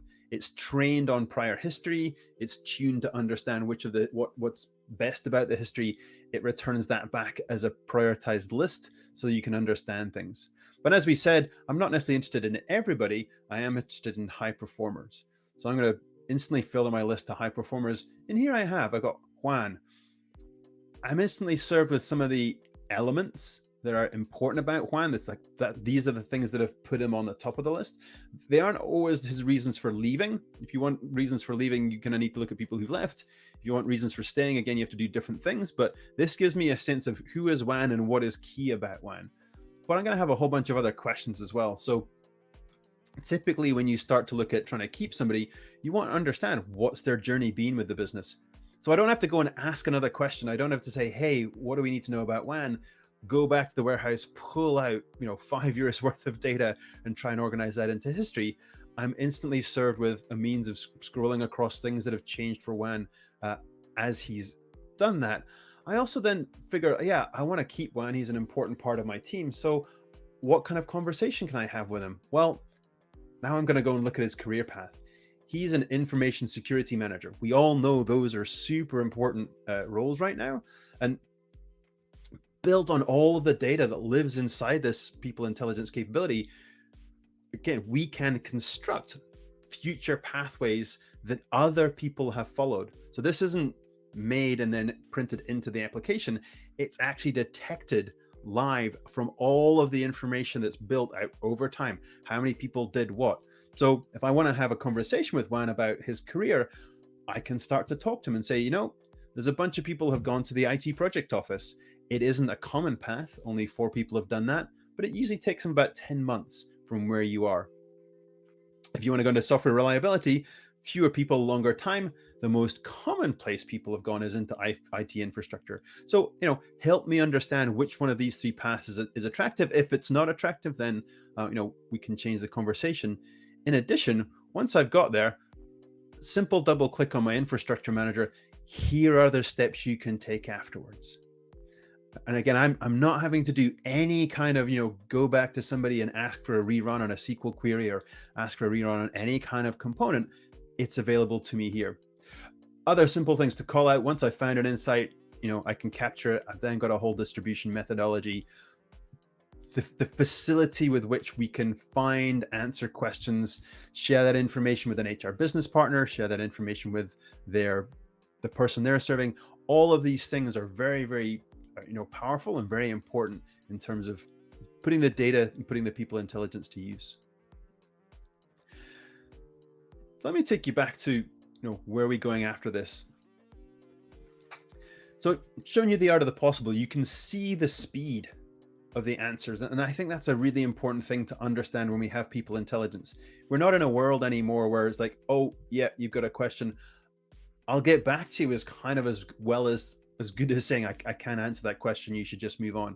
Because what we know around habits of business leaders, habits of, you know, humans in general, they're moving through their process of making business decisions. So if they don't have the data, they'll just make the decision. And so this means you need to scale out those kinds of insights. It's not enough to have a single dashboard. It's not enough to have a smart person who can go make the answer on time. We're not in that world anymore. The speed of demand is way beyond that. And so that gets you again to examples of the state of the art. And this is again where the application of AI, our understanding of the persona, who is the user, what are they trying to do, and our ability to drop that insight into their inbox becomes an absolutely essential part of delivering people intelligence at scale. An example from my own inbox, you can see me in the right-hand corner there, fake data, but what it's actually highlighting is a specific individual left my team. His name was Alan Hayden Washington. Again, never had this employee, but this is the example. And then what it's given me is very, very specifically based on similarity algorithms. It is pulling out the people who are like Hayden. It's giving me details about who they are, and it's coming into my inbox. So imagine that triggers. People who handle a small team, you know, 4 or 5 people, they probably know this stuff. But when you start to get up into the bigger teams, there's 10, 15, 20, 30 people, this kind of insight popping into your inbox starts to trigger that, oh yeah, maybe I should talk to them. And that's where we start to trigger change, because for every one of those conversations, you've reduced the risk of somebody else leaving. You perpetuate that person's skill, that person's relationships, that person's motivation in the business. We've already established that's linked back to driving revenue. So this isn't, oh gosh, I've got another thing to do for HR. This is actually, thank goodness, HR is helping me achieve my revenue goals. They're putting it in my inbox. And where we think this is going, again, starting to paint this out a little bit further. I'm based in Vancouver in Canada.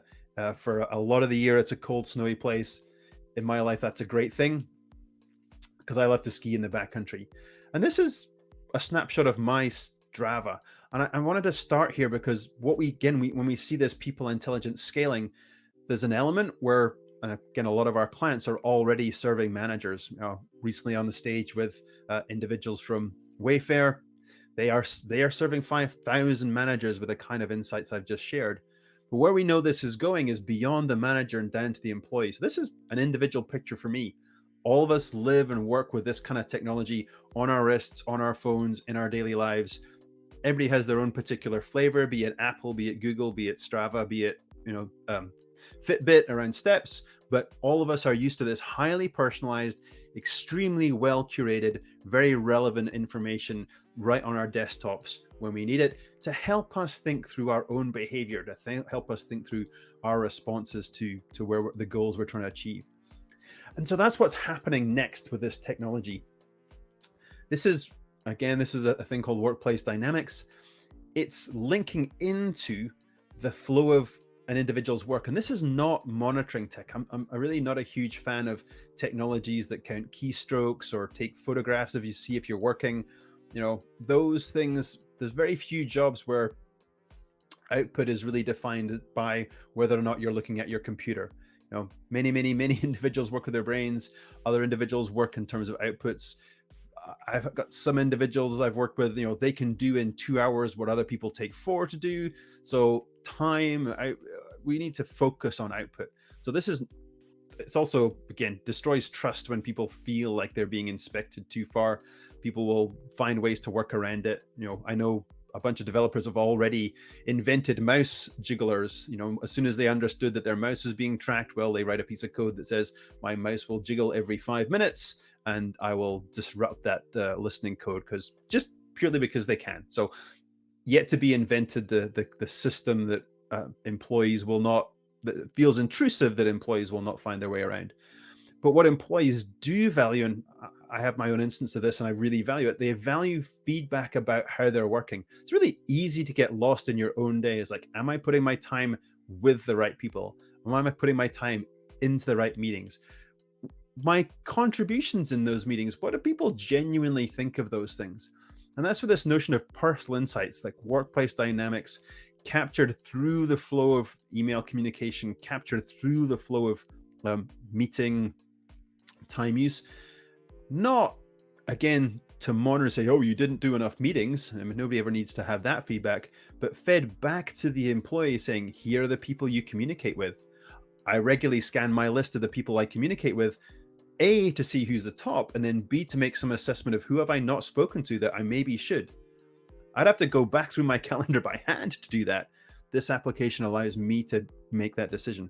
Again, it gives me a sense of time use, gives me a sense of how others perceive my input in terms of my collaboration with them. And again, if we go back to the actual, what's the essence of building business success? People, their experience, their relationship drive value. That value drives revenue. If you can put this kind of insight, this intelligence into the hands of specific employees, automated. So again, nobody's going to the warehouse to make this report for me. It's just dropped to my desktop. That starts to really drive the opportunity to activate the organization, activate it at an employee level, activate it in a way that is really focused on driving performance overall. So again, quick example of how it works and what it's being processed, and going back to this notion of you need some form of capability, some kind of people intelligence platform that sits in the middle, because everything I've shared isn't coming from different places. It's all flowing through the same technology. We got passive and active feedback. The passive is listening to the email strings. The active is sending smart surveys based on what we hear from the emails. That's not going a different place. Again, going back to this notion of proliferation of systems, none of this is going back to a different place where I've got to send a manager over here for this answer, then over here for that answer, and then over here for another answer. All of it's coming through a single continuous insight, be it the employee, be it the team leader, business unit leader, aggregated up so that the executive can have an understanding. It's all orchestrated through a people intelligence capability that then helps the business keep on top of and understand what's happening. And so this is establishing the need for people intelligence. Going further, some of the more advanced organizations that we're working with, they have this really rich insight to their people. They know how they feel from surveys, from capture of sentiment from email. They know what they're working on from project details. They know who they work with and teams they're on. What they're then starting to look at is what's on the right-hand side of this slide for me, which is the blue data. How many Jira stories are they completing? How many Asana tickets have got done? how many calls have been responded to, what was the output of the team in terms of production quota or whatever that was. Starting to mesh together this really rich understanding of people and how they behave with the actual things that are made by the people and what that means for the business, so that it can be managed at the business unit level, at the department level, alongside the activation of the people strategy. And we would put this all together as being people intelligence. Sometimes you need an element of external data. We publish resignation benchmarks so that people can work out, am I doing better or worse than my peers? And so that's this internal, external business data plus people data all starts to create that picture of how are we doing. It puts people on the same plane as finance. There are two inputs, there's people and finance. We've always understood how money activates and connects to our ability to get results. We're at that same level now. Again, the most advanced organizations, those who've been pushing the boundaries for the last 10, 15 years, are at that place where their CEO will even understand exactly how people are contributing to results and building forward on that. So this is where we, again, the very leading edge are. We clearly understand this is where the world is going. Which brings me to my kind of closing comments. Really excited to be part of Global Digital Week. I think it's a fantastic initiative. I think it's a really good way to help all of us expand and step into moving our worlds of work forward, because the future is already here. What I've shown and described is delivered technology. It's being used by organizations. They're using it to help make success. So the future is already here. There's organizations working in this way. It's just not evenly distributed. It's the pioneers, those who've jumped on it. We can guarantee it'll be coming to your market, to your competitors, to yourselves very soon. And we think that's a great way to learn, not to try and reinvent, not to try and rediscover, but actually take and work with those who've pioneered and maybe followed a few blind alleys, but then activate based on what they know, activate based on what they've learned, bring that into your businesses faster and better so that you can stay competitive, so that you can use it as an advantage against your competition. So thanks for listening. Hopefully there's some key insights. If you're in business, you deal with people, you already know how important they are. Hopefully I've shown you how you can use that people data to inform your organization, to make people perform better, to bring better financial results. And in the end, that's going to show up, in the share price and the investor perspective for your organization. So I'm Ian Cook. I'm with Visier. Thanks for listening. Have a great day.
Pues muchísimas gracias, Guillermo. Pues en esta ocasión, y gracias a todos la audiencia que decidió escuchar esta plática. En este caso vamos a hablar un poquito de cómo es la data en los equipos, en los equipos de trabajo y esto, pues, cómo nos puede estar ayudando en manejar esta data para poder ganar en el momento en el que vamos a interpretar todos los datos actuales y de negocio, ¿no?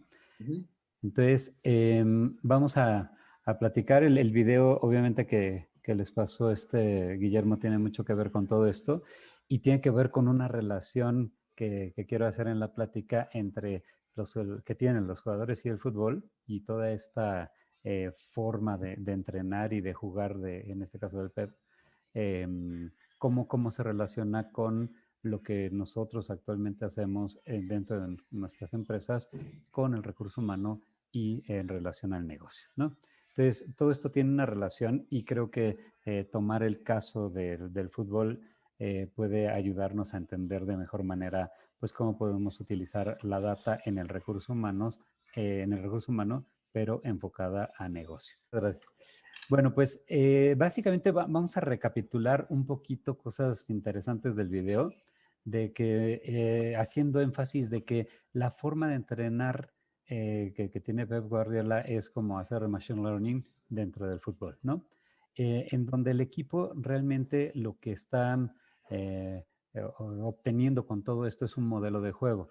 Él comentaba, en el video se comenta, que su modelo de juego parte de aprender, de corregir y de perfeccionar todos pues toda la experimentación que se va haciendo con los diferentes jugadores que ponen la cancha, con los diferentes alternativas y estrategias que ellos colocan, y también tiene que ver con el tipo de contrincante que van a enfrentar, ¿no?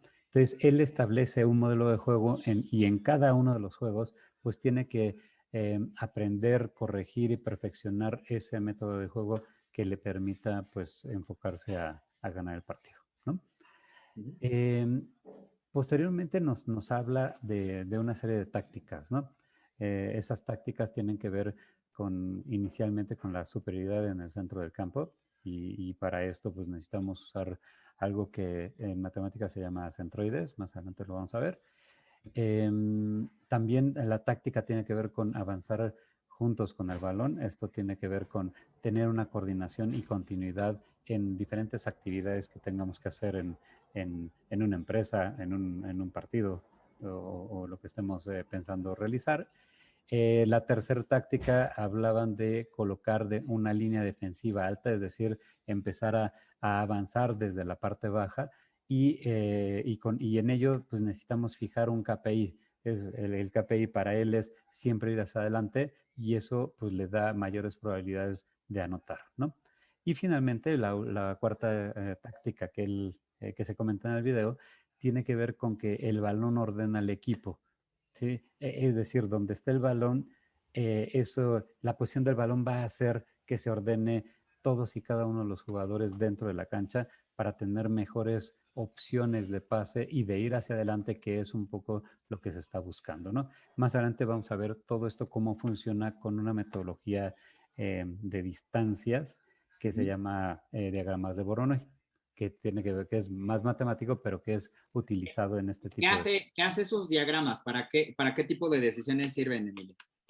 Ok, nos sirve para poder colocar, en este caso, al jugador en un punto donde pueda tener mayor facilidad y alternativa de cubrir un área dentro del campo, en este caso. Si lo hablamos en términos más de negocio o en términos de un empleado, por ejemplo, de cualquier empresa, el colocar a esa persona de acuerdo a sus habilidades, a sus conocimientos o a su perfil, pues tenemos que colocarlo con mayor precisión en el lugar más adecuado que nos permita maximizar y optimizar pues todos sus conocimientos de acuerdo a sus diferentes compañeros con los que va a trabajar, ¿no? Ok. Ok, Y eso obviamente va a maximizar el juego y los procesos se van a volver más ágiles para poder obtener el resultado deseado. súper bien. Ok. Y bueno, por otro lado, también se hablaban de patrones y un poco los patrones con los que juega Guardiola es tomar primeramente la iniciativa del juego y esto significa desde un lenguaje empresarial, pues más bien innovar, experimentar y probar, ¿no? Hacer un testing para que con base en eso podamos empezar a generar todo ese aprendizaje que queremos en el modelo de juego. Otro de los patrones tiene que ver con defender espacios grandes para atacar espacios pequeños, es decir, Ah, necesitamos estar bien colocados para atender nuestros espacios y poder atacar toda esa parte, ¿no? Y bueno, finalmente hay otros dos patrones, que es la velocidad y la pausa, es saber dónde tenemos que acelerar y dónde tenemos que pausar para poder ver alternativas de pase o alternativas de ir hacia adelante y poder atraer a la gente o jalar marca, lo que se dice comúnmente en el fútbol, a jalar marca para poder abrir el juego desde otro espacio. Y todo esto, como les digo, lo que nos está llevando a consecuencia es hacer un juego de posición y no de posesión. No siempre el que tiene más tiempo el balón es el que gana. Ejemplo, pues lamentablemente en la derrota con México, pues ellos tuvieron el balón frente a Estados Unidos el 80% del tiempo y se fueron a tiempo extra y por un error, pues nos ganaron, ¿no? Entonces, más bien esto es de posición, de estar bien plantados en el terreno de juego y esto nos va a permitir entender qué es lo que estamos buscando. En el parte de negocio, me parece que buscar crecer en el market share y no necesariamente en ventas podría ser la referencia que estamos haciendo entre la posición y no la posesión. ¿Ok? claro.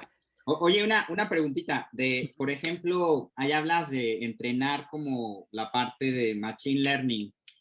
Para los que son nuevos en esto, ¿no? Y que quieren aprender un poquito, ¿cómo les podríamos explicar qué es Machine Learning? ¿Cómo lo pueden entender de manera práctica? ¿Qué efectos puede tener en sus pequeños negocios, en los negocios en general? Si nos puedes compartir un poquito para los que no están así como más tan avanzados, porfa. Claro que sí. Machine Learning, como su nombre lo dice, es una máquina de aprendizaje. Es decir, normalmente nosotros, por ejemplo, desde el punto de vista matemático, podemos colocar una función que nos diga o que nos explique cuál es la relación, por ejemplo, que puede haber entre el precio y las ventas. Nosotros todos sabemos que normalmente a mayor precio, menores ventas. ¿Por qué? Porque el consumidor obviamente reacciona y quiere buscar cosas más baratas. Entonces la Claro. venta tiende a decrecer cuando el precio crece. Pero eso no necesariamente siempre es cierto en todas las categorías. Tenemos que estar experimentando en todos los días, o bueno, en la medida de lo posible, muchos ejercicios o muchos partidos, ¿no? Para poder identificar qué tan cierto y con qué magnitud tiene esa relación. Entonces, lo que hace Machine Learning es precisamente entrenar a ese modelo en donde nos dice, bueno, qué tanto cuando aumenta el precio, qué tanto baja la demanda. Ok. Y con eso podemos decidir, bueno, sí tengo que aumentar mi precio porque vienen creciendo, por ejemplo, mis costos para tener un producto en particular, pero ¿hasta dónde? O sea, Claro. si lo incremento más de 20%, a lo mejor pierdo demasiada demanda y aunque cubro mis costos, pero pues vamos, no es óptimo, ¿no? Pero cuando empiezo a meter todo esto en un modelo y voy aprendiendo, voy muy acoplados, ¿no? Para poder jugar juntos. Cuando sale tanto Iniesta como Xavi del equipo, pues obviamente tienen que volver a aprender y ahora tienen que jugar con otro tipo de medios, ¿no?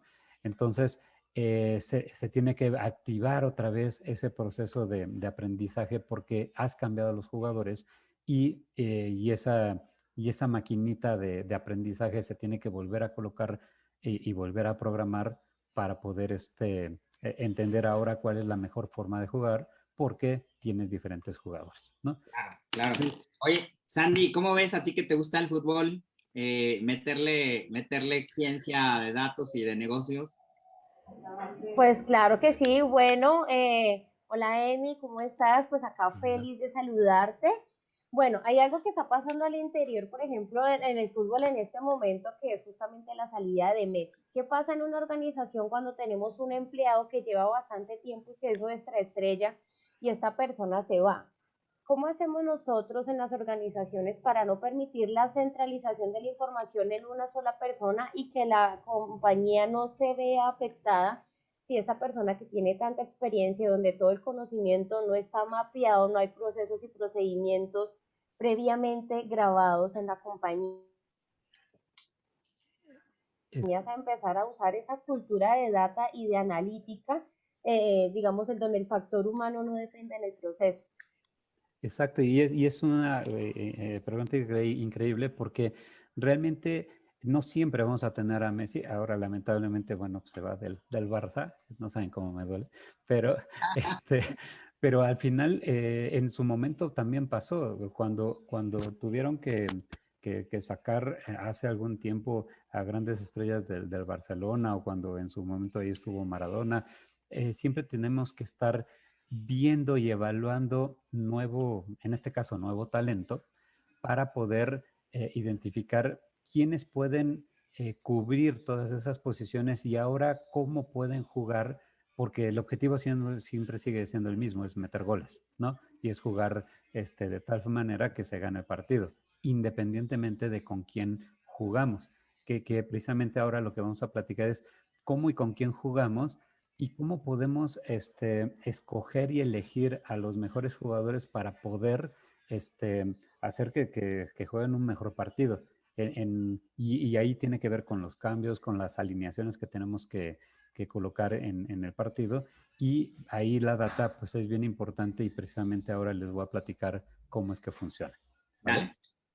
Entonces, bueno, primero vamos a hacernos preguntas, ¿no? La primera de ellas es cómo vemos a los recursos humanos o a los jugadores cuando están en silos. Y hoy por hoy pues, los podríamos ver así, como puntos totalmente aislados. Muchos tendrán ciertas habilidades, ciertos conocimientos, ciertas formas de jugar, habilidosos o no habilidosos, duros, etcétera, ¿no? Pero en silos se verían así y se ven colocados en esas posiciones. Pero cómo juegan y trabajan entre sí. Esto lo podemos, digamos que ver en un grafo como es en donde tenemos cómo es que se unen o todas las diferentes alternativas de unión que pueden tener esos jugadores. Entonces, es posible medir, de hecho, en los juegos de computadora, en el FIFA y todo este tipo de cosas, nos dan todas esas métricas y todas esas métricas se miden hoy por hoy para entender cómo pueden estar interrelacionándose cada uno de esos jugadores y la mejor interrelación que nos mueve la posibilidad o la probabilidad hacia poder ir adelante, que era un poco la forma o el patrón que buscaba o que busca siempre el Pepe en sus equipos, pues esos son los jugadores que tenemos que estar colocando. Entonces, el cómo trabajan entre sí se puede establecer mediante funciones o relaciones entre cada uno de esos puntos o jugadores o empleados en este caso, ¿no? Pero también tenemos que saber dónde se deben de colocar esos jugadores y eso se hace buscando los androides. ¿Qué es esto? Sí. Okay. ¿Qué es esto de los androides? Primero, ¿y cómo se calculan? Nosotros tenemos que calcular los puntos medios de cada una de esas líneas que los unen y al trazar ortogonales o líneas ortogonales de acuerdo a la línea que los une, vamos a proyectar todas esas líneas hasta llegar a un punto donde digo, el jugador debe de colocarse aquí o el jugador, cuáles son las fronteras que tiene ese jugador, ¿no? Entonces, las fronteras aquí las estoy dibujando ahora para decir, este jugador que está aquí, de acuerdo a su posición, pues su área de influencia y su área de responsabilidad, pues llega hasta esta frontera. Si nosotros calculamos todos esos centroides y calculamos todas esas fronteras, nos va a quedar una cosa de esa naturaleza. A eso le vamos a llamar diagrama de Voronoi. Y lo que estamos buscando es que este jugador tiene que atender y se hace responsable de toda esta área, este de aquí se hace responsable de toda esta área y así sucesivamente, ¿vale? Después de eso, pues decimos, oye, pues ya lo resolvimos. Pues no, porque el fútbol no es estático y los negocios tampoco, ¿no? Esto se mueve, ¿no? Y el balón siempre está en movimiento y esa es la razón por la cual no es estático. Entonces, para ir por el balón y para estar jugando de acuerdo a por dónde se va a mover el balón, que es un poco de lo que platicábamos hace un momento del modelo de Pep, pues se mueven de esa manera, ¿no? Primero un jugador entre otro jugador y empieza a establecerse diferentes fronteras, que es la roja, pero conforme van entrando en el juego todo más jugadores, pues esto se comienza a mover de una manera un tanto diferente. Y entonces en cada momento, y esto es real time, ¿no? En cada momento tú tienes como jugador que moverte de tal forma que en la que puedas tener mayor probabilidad de atender tu zona, ¿sí? Ok. Esto, además, pues necesitamos considerar a nuestra competencia, ¿no? En este caso al equipo contrario. ¿Y esto cómo se ve ya en el campo de juego o en la realidad de cualquier empresa? Lo veríamos como una cosa de esta forma. Ahí está el campo y ahí están todos las áreas o las fronteras con las que arrancan teniendo esa posición, ¿sí? Fíjense cómo es que se empiezan a mover. El balón es el punto negro, lo tiene el control, los puntitos rojos.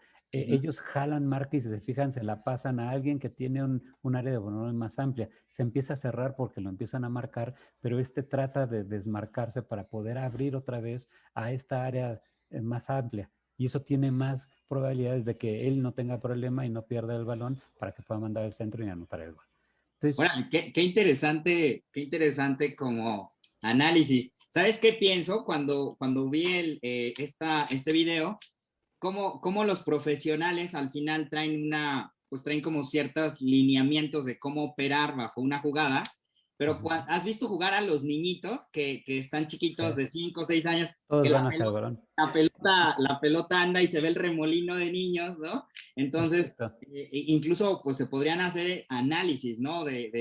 Pues, o sea, si te gusta la data, de pues cómo a veces la parte táctica, ¿no? Es súper importante para la ejecución, ¿no? O sea, a veces tener los datos, la gran mayoría de las organizaciones y lo que nos cuentan, ¿no? Los mismos clientes y en el instituto es que tienen mucha data, ¿sale? O sea, hay data por todos lados en la empresa, pero no hay una persona que le pueda sacar ese provecho, que la pueda traducir y que aparte la pueda monetizar. Entonces, está súper interesante, Emilio.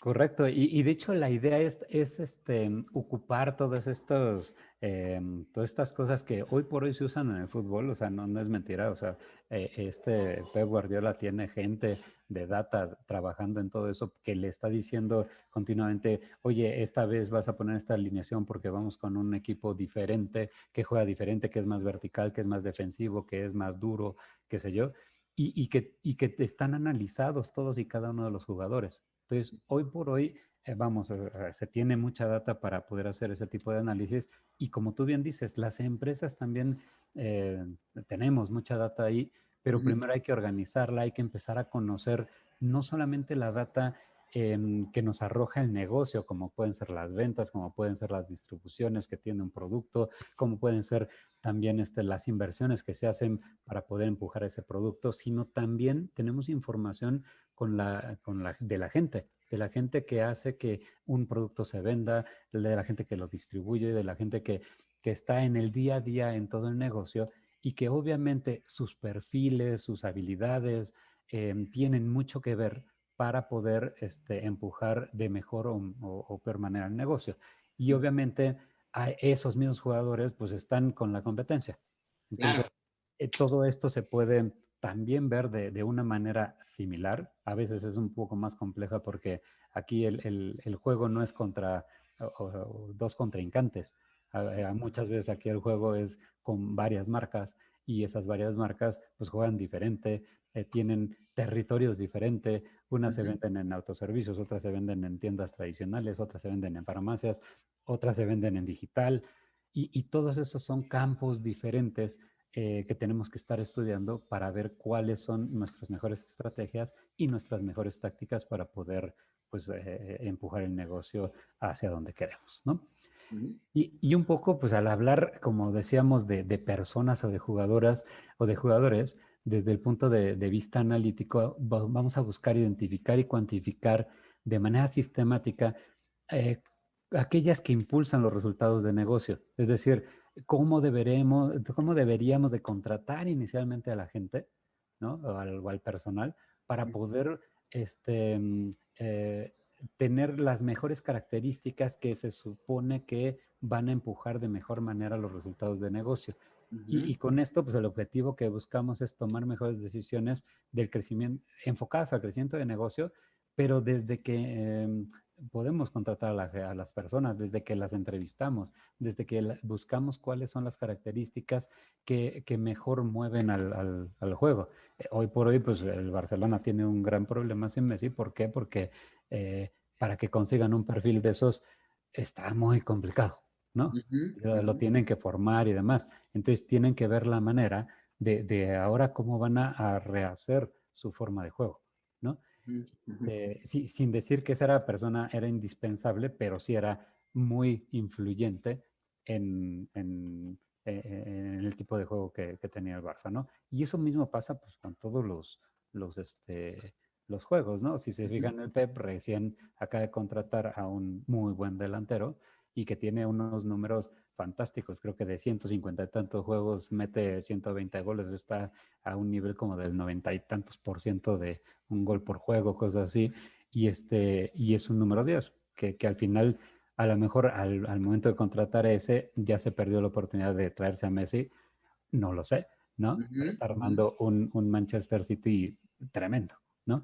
Entonces, esto, si regresamos un poco a la parte de negocio, no es otra cosa más que tenemos que definir la mejor alineación o los mejores perfiles de nuestras empresas o de los equipos de la organización para poder competir en una mejor posición. Y acuérdense que el juego es de posición, no de posesión. O sea, no necesito poseer al mejor jugador para ser el mejor equipo. Bueno, eso lo tuvo Argentina porque tenía el mejor jugador del mundo, que es Messi, y no ha sido campeón del mundo, ¿no? Ya tuvo su primera copa, que bueno, que bien por él, pero no solamente depende de una sola persona, sino de la forma en la que se tiene que jugar, garantizando esa posición de los jugadores, la mejor posición de los jugadores para competir de mejor manera. Y esto, en el mercado, pues se hace o se le llama ahora People Analytics, ¿no? La forma de poder contratar, entrenar de mejor manera a las personas, pues, Ujú. pues tiene que ver también con Data Analytics y se le ha llamado People Analytics. Ujú. Y la forma sugerida o desde mi punto de vista, la forma sugerida para llevar a cabo, pues es muy similar a lo que hace Pep Guardiola, ¿no? Ujú. Tiene que haber un modelo de juego, es decir, un modelo de negocio, en donde vamos a tener que capacitar y aprender cómo son esos perfiles y esas personas. Tenemos que probar, medir sobre todo para generar cada vez más data y corregir. Esto tiene que ver mucho con experimentación y estar corrigiendo todo ese tipo de experimentos para pulirlos y Ujú.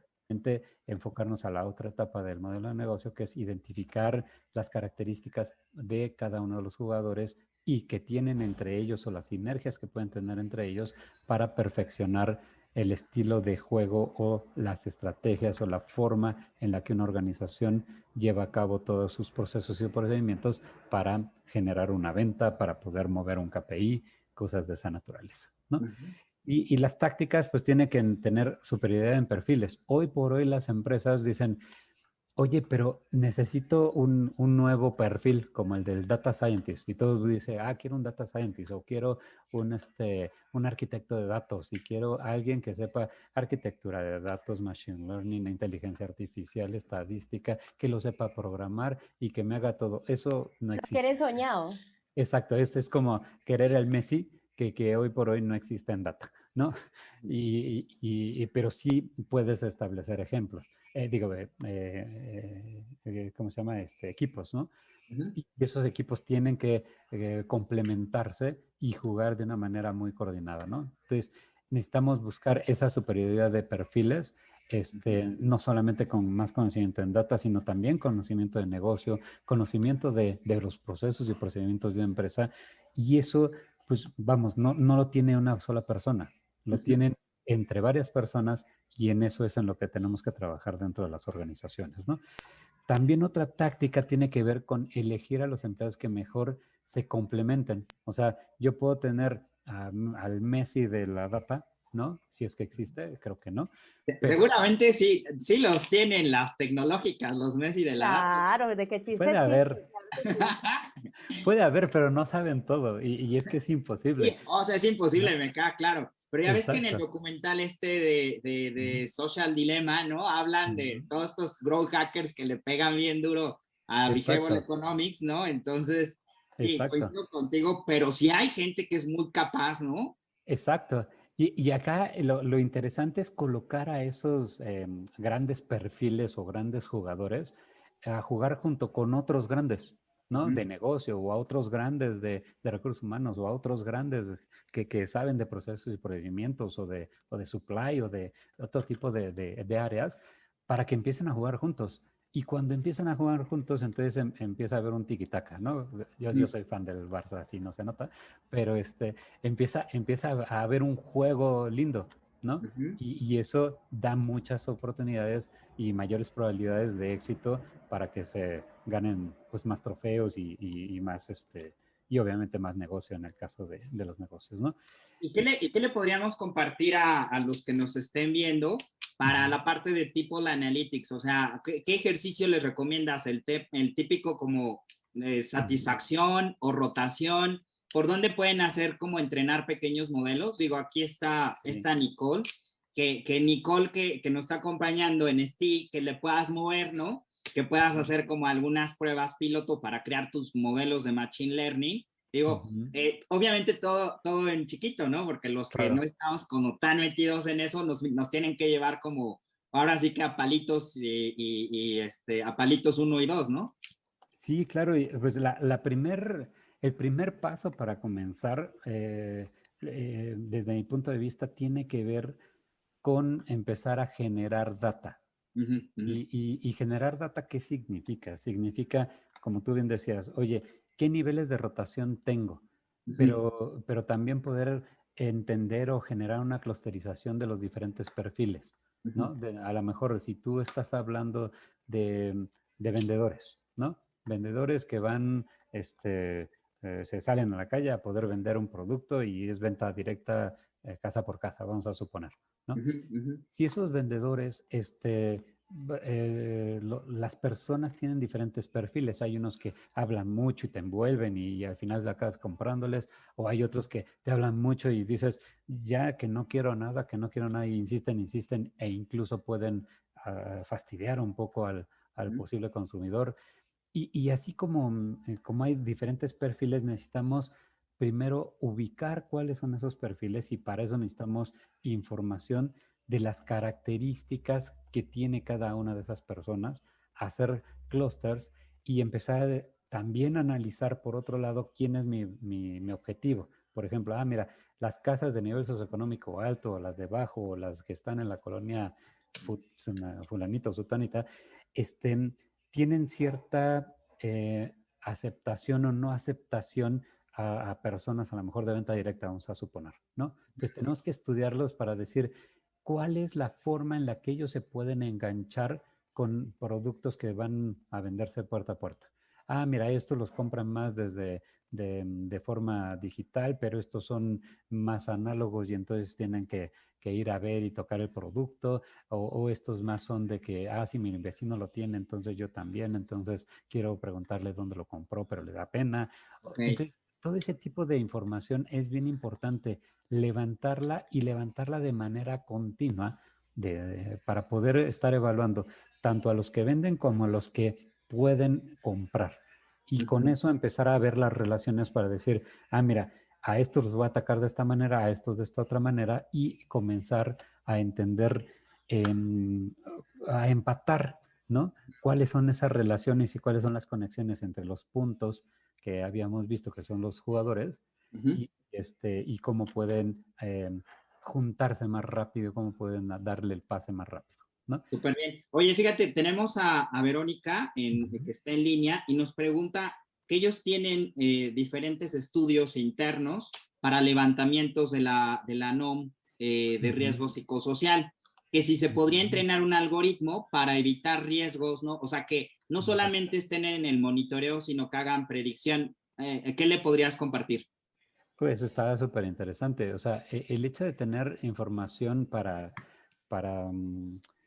vamos, que nos puede ayudar a generar un sistema de alertas que nos prevenga esos riesgos, vamos, se puede hacer y primeramente identificar cuáles son las reglas de negocio con las cuales tú puedes decir, si te sales de estos parámetros, se prenden ciertas alertas, ¿no? Y entonces puedes empezar a decir, ok, se prende la alerta de algún tipo de componente en el proceso y deberíamos de poder ponderar todos esos componentes para decir, bueno, yo voy a colocar una alarma más roja o amarilla o verde o naranja, ¿no? Ya me parezco al semáforo del COVID, pero bien hecho, ¿no? No que ahora somos naranja, pero deberíamos estar en rojo, ¿no? Entonces, el punto aquí es realmente cuidar todos esos criterios. Se pueden programar esos criterios, se pueden estar evaluando a través del tiempo para ver de qué manera pueden modificarse o llegarse a modificar esos criterios, porque te pueden modificar la norma, por ejemplo, y entonces tienes que ajustar el modelo para eso. Pero claro que se puede estar entrenando un modelo para establecer un sistema de alertas que te permita decir en el tiempo, ya sea semanal, mensual, diario, según cómo tengas la información, para poder decir, oye, aquí tienes un riesgo y entonces tienes que atenderlo precisamente pues para no afectar tu negocio, tu proceso. Si quieres, vamos dándole para aquí hacer una charla con los que nos están acompañando, claro, para ir haciendo el cierre y que Sandy nos cuentes un poquito igual adelante qué están haciendo en el instituto. De acuerdo. Si quieren aquí, cierro muy rápido. Aquí le estoy colocando un poquito los patrones ya que tendríamos que hacer desde el punto de vista de una organización en recursos humanos, que es experimentar igual, innovar, experimentar, hacer una apuesta data-driven, asegurar el negocio con base a incentivar el crecimiento de características de los perfiles y seleccionar el talento para abrir el juego. Y esto pues nos tiene que llevar a competir con las posiciones que eleven el valor de la empresa y pues te da más probabilidades. Muchos dicen, ¿no?, que el corazón de una empresa no es el producto, sino quien lo impulsa, ¿no? Y esa es la gente. Entonces, me parece que es un componente bien importante en el negocio y bueno, con eso cierro la plática para abrir un poquito más.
Hey, my name is Julian Varas, and I'm the CEO and founder of C1 Do One, a net tech that wants to change the world. We learn skills.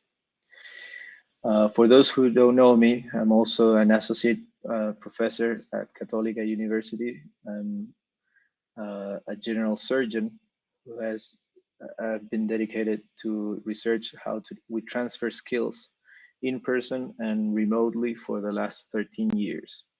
And I am the vice chair of simulation training, but also at the same time, I'm now the CEO of this startup that wants to help institutions transform their classic in-person workshops to a remote digital experience. I'm going to talk about the future of learning skills and how this is looking for the next 10 years. So in order for us to understand a skill, we need to know how to measure a skill and how to assess it. This is a conceptual model called the Miller's Pyramid, where it has 4 levels. And at the beginning, we traditionally learn from, and we can assess the traditional knowledge by just applying regular classic tests. So for instance, if you want to know if a surgeon knows how to perform an appendectomy, it is not only important to assess if the knowledge is okay, but also if the skills are there. So will this surgeon be able to perform and treat the appendicitis? And it's not so easy because usually, as even if people don't know, in countries, when surgeons are recertifying their titles, when they are achieving and accrediting that they are general surgeons, they don't get practical skills tests. What they get is a knowledge test. So this is something that needs to change in the future. So we will cover these 4 levels that are very interesting and very important. The 4th level is the easiest to remember, but very difficult to acquire, and is the real practice. When you are, for instance, as a surgeon, I'm treating a real patient. If I'm teaching you guitar lessons, the 4th level is concert, the real deal, the real scenario. The 1st level, though, is knowledge. And before we actually practice a concert, we need to understand how musical scales work, how to play the guitar as a concept. Then you will have some tests that will try if we can compose music or not. In surgery, it happens the same thing, or in nursing, or in any discipline that has practical skills. So the important here is that we need to be able to measure every level of performance. So the 2nd level, the know-how, usually, as an example, we can ask a trainee to be able to, how will this trainee respond to an actual clinical case in a virtual scenario. So for instance, we can incorporate virtual scenarios and see if a trainee will be able to perform well in theory. If they are able to do, for instance, how to take a blood sample, if it's a nursing type of exercise. And we will understand if they know what the protocol is, how to do a sterile procedure. But if we want to understand if the practical skill works, so for instance, if they know how to manipulate the needle, how to cross the tissue, how to take the sample, then you will need a simulated scenario. And usually the virtual reality simulated scenarios are not enough. You need to transfer the skills from a virtual reality scenario to an actual hardware that permits and allows to have haptic feedback and let you, we're heading there, but we're not yet there. We are soon to get this into these virtual scenarios that will be able to train us very good in skills. Another example that I always say is if you're playing FIFA, PlayStation, soccer, this doesn't mean that you are a good soccer player. What it only means that you have learned the rules of soccer and how to use a joystick. So in order for me to teach you soccer is a very nice application, and we would be moving in the level 1 and level 2 of this Miller's Pyramid. But we will still need to have this 3rd level assessed in a real football field so that the trainee shows me that they are acquiring the actual skill. So it doesn't happen that often, especially in the healthcare area. And the real scenario would be a game of soccer. So an actual game of soccer, and to see the performance of the trainees. So how do we transfer skills? It's not that easy, because it's not like you can watch a webinar and then you have the skill. You need to practice, and you not only need to practice, you need to have good quality practice. What is good quality practice? It's to repeat in time a session where you're actually performing the procedure and receiving feedback on how to demonstrate this, how to improve the skill while you are doing the practice. So in short term, in short sense, it means that you practice with effective feedback. So someone is telling you where your mistakes happen, and once you do this type of mistake, how to improve this mistake. And that's good quality practice. So we need some, at least these 3 pillars in order for us to transfer skills. The first pillar is the space and infrastructure. We need a place where we can actually train. So in the example of a guitar, we need a guitar. If you're going to learn music, you need a guitar, and you will, if you want to learn soccer, you will need a ball or a field, and you will need some hardware. Depending, let's say in the guitar example that I want to teach you, advanced guitar, you will need maybe a closed room, you will need a microphone, you will need a streaming system to record yourself. That's all the pillar 1. You also need a second pillar called the training program. What are you going to do in every session? What is the objectives? What is the instructional design for this course to happen, so that you can actually learn the skills and decrease the learning score? So this is very interesting, because usually training programs are not that valid. What I mean with validated is that the program tells, if a program is telling you, you are going to finish with advanced skills of guitar, you actually end up with those skills. If you end up with basic guitar skills, then the program is not that valid. In simple terms, if the program can predict that you will do in the 4th level of the Miller's pyramid, you will perform good in this level, then the program is valid. If the program trains you and it's not enough for you to perform good in the 4th level, then we're having a problem. So, and as I was telling you, to have good quality practice means to not only repeat, but repeat with feedback. So the third pillar has to do with who is giving this feedback, who is giving this type of feedback, and how will you incorporate feedback so that your performance improves. This is how we train in surgery nowadays. We develop these training courses in Católica. Everything that you see here is simulated. It's not real. And the good thing about this is that you can actually train it with perfused silicone tissues or perfused scenarios that will allow you to feel like it's real.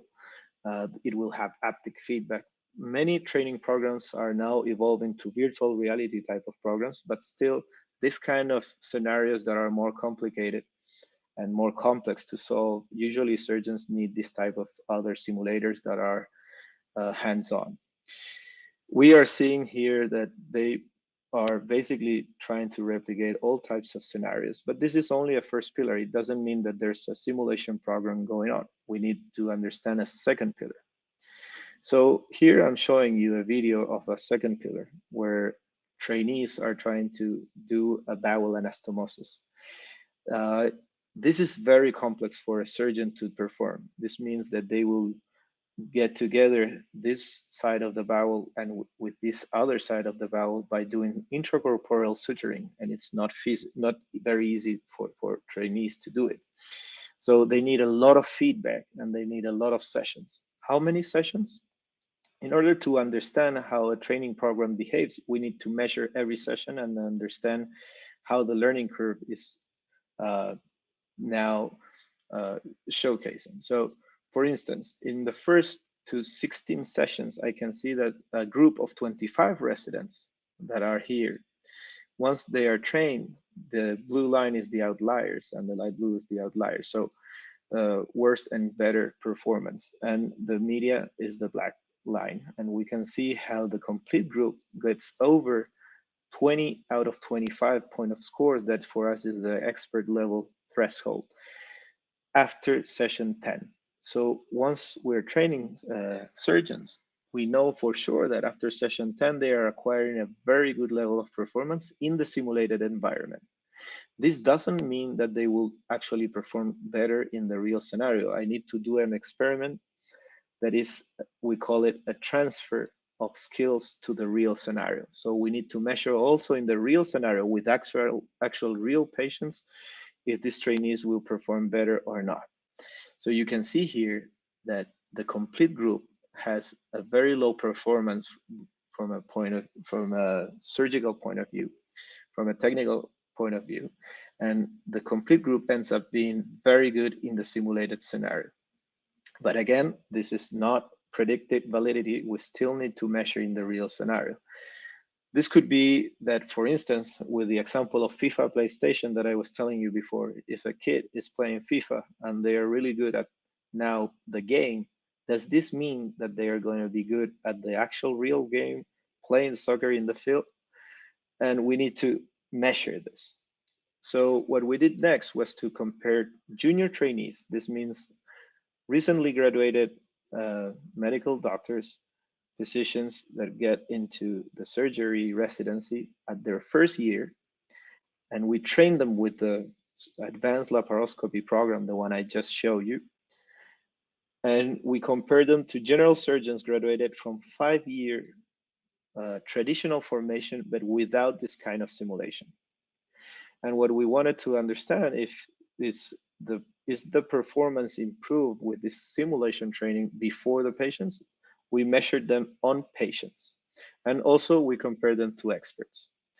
As you can see, the simulation training program is much better. The performance of junior trainees recently graduated from med school are much better than general surgeons graduated from 5-year training programs, performing a complicated case, real cases on patients. So why is this happening? We are simply adding a complement of the classic general surgery residency formation called simulation. And this complement of simulation training is boosting the performance of these trainees. So it is very important for us to realize that training with deliberate practice, this means training with repeating and receiving feedback, is much better than just going through the years and receiving traditional formation without simulation. So who is giving the feedback? And it is very important for us to understand that usually in soccer, who gives feedback to these trainees is the guy that is right here in the back. This is an expert person that has trained to give feedback. They know exactly what to say. They know exactly the level of performance of these kids of Paris Saint-Germain. And usually what we do in the healthcare area or in many industries is, instead of having an expert in giving feedback, we call the expert in the field. The expert in the field, in the case of soccer, would be Messi. So we usually call Messi to give feedback to these kids in Paris Saint-Germain, and this has no sense at all.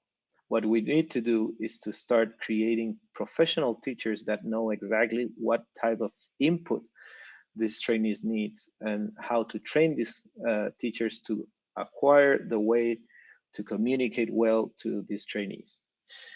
With this in mind, we now know for sure that you can transfer a skill. You will have the first pillar, the hardware. Let's remember the example of the guitar lessons. You will need a guitar. Then the training program will be the number of sessions needed and the type of feedback and how we will create this course so that you graduate and, for instance, acquire advanced guitar. And the third pillar is the instructors. Who will give the feedback and how are they going to do this? With all of this in mind, we realize that we don't need Messi for teaching all kinds of skills. What we need is expert teams that can be trained in how to give feedback, and that can easily be achieved. And with all of this in mind, we started thinking of how we can construct a platform that can enable the three pillars to happen anywhere in any institution. This is when we started to create See One Do One. So the name is like C3PO, but it's to watch things and then perform things. See one, do one. And the example I'm going to show you is the laparoscopic course that we were using with surgeons. So first of all, a trainee will download the app, will be able to watch a tutorial video. And once the tutorial video is watched, the trainee will be able to go to the training center and perform the exercise. But once the trainee is performing the exercise, it will be recorded and uploaded to a cloud. Once it's in the cloud, the good thing is that this video will be assessed asynchronously, not at the same time, by a network of teachers. And the network of teachers is already training the platform and also to how to give feedback. For instance, in this example, the network of teachers of Católica University is now assessing this type of videos in 16 cities around the world for 600 surgeons a year. So this is an amazing impact. Imagine one surgeon has the ability to operate between 100 to 400 cases in 1 year. So to be able to train 600 surgeons a year is an amazing impact. So the teachers now can assess the video. They can put pause in everywhere they want, and they can add comments. They can add audio memos like in WhatsApp. They can draw in the screen. They can send all of this video back to the trainee. The trainee will receive the feedback and evaluate his own instructor, like an Uber driver. But not only that, they will be able to watch over and over again their feedback inputs. And this will allow the trainee to go back to the training sessions or to train again and receive feedback once again from the trainee, from the trainer. So does this laparoscopic course work in a remote fashion? We compared the in-person training, so trainers that are right there with receiving instruction in a workshop, giving instruction in a workshop to trainees, and we compared them to remote and asynchronous fashion. So the control group here is in-person training, and the laparoscopic group here, the lab group, is the remote trainees that are trained in different regions in Chile. And we showed that both groups acquire the same level of performance, and we know for sure that they will do really good in real cases, as I showed you before in the valid studies, in the validation studies. So trainees are not only good at now operating and they are being trained distantly, but also what is happening is that they are faster in the procedure. When the COVID-19 hit, what was happening was that we were already training surgeons remotely. And this is very interesting because we were able to sustain our trainings while the pandemic was happening. And the problem about this is that many institutions were just closed because they couldn't sustain any kind of programs because most of the teachers were doing in-person training. So we realized that there was a solution to this kind of training under the pandemic. But not only that, we were harvesting very interesting data of how the trainees were training, how the trainers, how the teachers were giving feedback. And this data can be analyzed and be and it's very interesting for us to understand what is a good feedback, what is a good teacher, or how is the performance of your teachers, how is the performance of your trainees.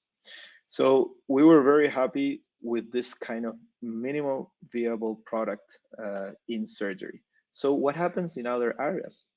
What about, for instance, helping in the nursing area or the physical therapy area or other specialties of medicine and healthcare?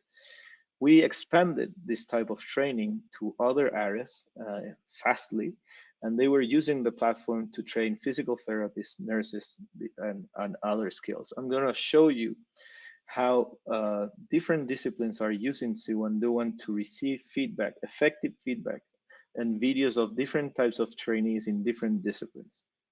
So here's how a nurse will be training a procedure, or a student training a sterile procedure. And you can see how the teachers can draw in the screen, can put an audio memo.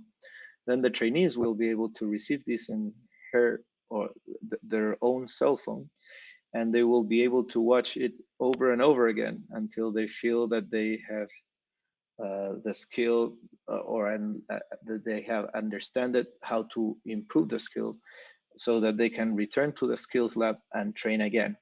Some of the training can happen at home, and we can see many trainees working from home and receiving feedback from home, depending on the type of discipline and skill that they are learning. You can see here for electricity, electricians, technicians, C1Do1 is helping them to different institutions to assess these trainees. We see here another type of case, a gastronomy course, that this trainee is receiving feedback inputs right in his home, and he's now being able to improve his skills by receiving the precise input of how to do and what to do and how to improve these mistakes that he's committing.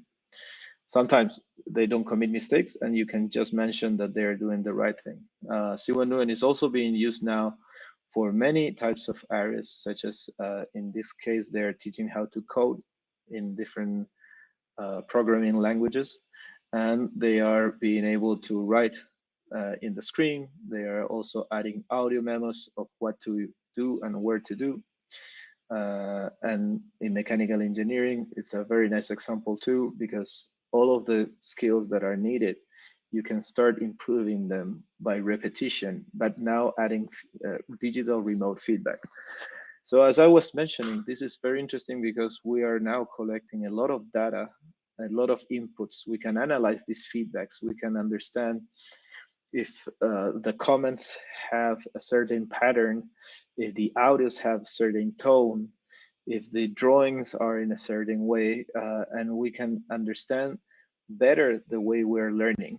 This learning cycle, as we are saying, the C1Do1 learning cycle has an interface in between the trainer and the trainee. And that digital interface allows me to harvest data, which allows me in turn to optimize courses and create artificial intelligence. The data that's been accumulated since C1Do1 Foundation is simply amazing. First, we had 40,000, and now this year we will be reaching near 1 million inputs of teachers labeling videos and how trainees should improve this performance on their own videos. We are reaching many countries because everything now is remote and digital, but the trainees are basically learning at their own place and facilities while receiving feedback from a distant country. As an example, the laparoscopic course I was showing you, we have opened a training center in Tanzania, in Africa, and they are learning by receiving feedback from experts at Católica University. So this is really amazing. It works. When you start harvesting a lot of data, you can start creating this type of automation. And we have already published our first cases of automation in the laparoscopic courses, especially the basic course. We hopefully want to keep using this type of data to create better performance, not only in the trainee, but in the teachers, and to help the teachers basically standardize the way they communicate to the trainees. This is just one of the final results I wanted to share with you, but if you start understanding that sometimes to take training from a classic intensive workshop, the classic workshop that every institution performs usually lasts between 1 hour to 5 hours, and they are really condensed. Sometimes this type of workshop is not so good compared to just repeating 2 times a training of 20 minutes, but in between adding this type of digital feedback. So what we're seeing here is that the control groups, both control groups were basically the intensive workshop, a 3-hour workshop that trainees had to do at Católica University. And when you separate this workshop in 2 sessions of training, but in between you add digital feedback with C1Do1, then you can realize that the cutoff score, the percentage of passing rate from the trainees is much greater when you start using feedback in between the sessions. So this is something that we are now exploring, because it will mean that, for instance, institutions can start having this type of training that is much more effective than intensive workshops of 4 to 3 hours. So just to conclude and to finish this presentation, I think the future of learning needs to incorporate feedback, even if it's digital, if it's in a virtual world, if it's in a metaverse. You need someone to tell you what you're doing right and what you're doing wrong and how to improve.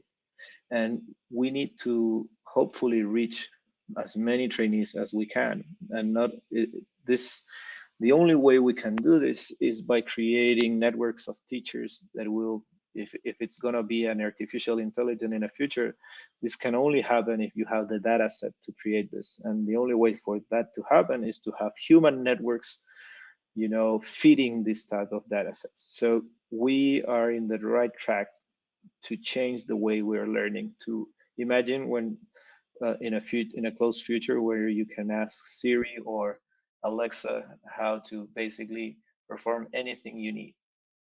The only way to receive feedback is basically receiving these inputs from experts. So to conclude, and the way I'm seeing the future of learning is that we need to reach more trainees. We need to be able to do this. And the only way to do this using technology is by training artificial intelligence that might complement at the beginning some teachers on how to give feedback to these trainees so that you make it scalable. From a trainee point of view, what you need is individualized feedback, good quality individualized feedback, even in a metaverse, in a virtual reality setting. Anywhere you're training your skills, you need someone to tell you where you're failing, how you're failing, and how to improve this mistake. So in the future, if you talk to Siri and Siri tells you how to improve your mistakes, it will be because there were huge data sets that were trained with this kind of information that we're harvesting. And why not everyone to have this kind of accessibility? So we can have lifelong learning the way we prefer. Whenever we want, we can achieve the best feedback we can. Only this type of inputs will only be available if we train human networks that will eventually give this type of inputs to this potential artificial intelligence. So we need to achieve learning curves. As humans, we cannot skip this. We want to train ourselves fast, but it's not so easy for us to do this. We cannot skip the way, if we want to learn how to cook, we cannot skip the sessions of training and just go and cook. We need a learning curve. The only way to accelerate the learning curve is to have good quality feedback and an accessible good quality feedback. And the only way to have good accessible quality feedback so far is to develop this type of platforms that will enable all teachers to give feedback at scales to different masses everywhere in the world. So in the future, I don't see trainees going to university at daylight and at noon. Instead of that, what will happen is everyone will go at their own pace by learning their own way, at their own way. And they will be grabbing different things from different institutions. You will learn one skill from Católica University, another skill from Harvard, another skill from UNAM, and in that way, all these kind of micro certifications will end up being part of who the learner really is. So a trainee is basically going to be certified that this trainee performs exactly what they need to do and how they need to do it, and they will be certified in those skills precisely only by using this type of technologies. So thank you again.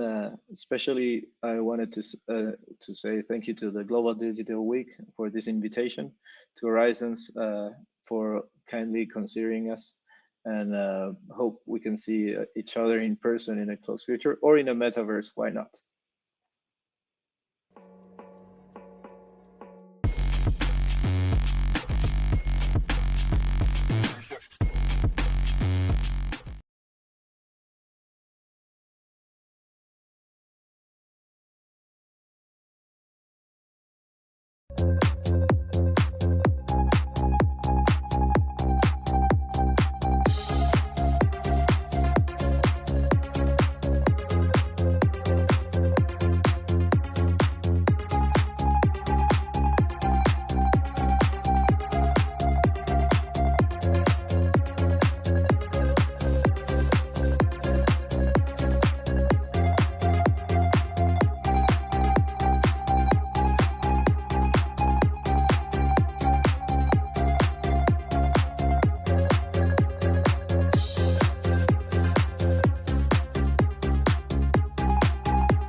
Hello, everyone. My name is Jahan. I'm a senior product manager at Atlassian, and I'm here today to talk about autonomy with technology.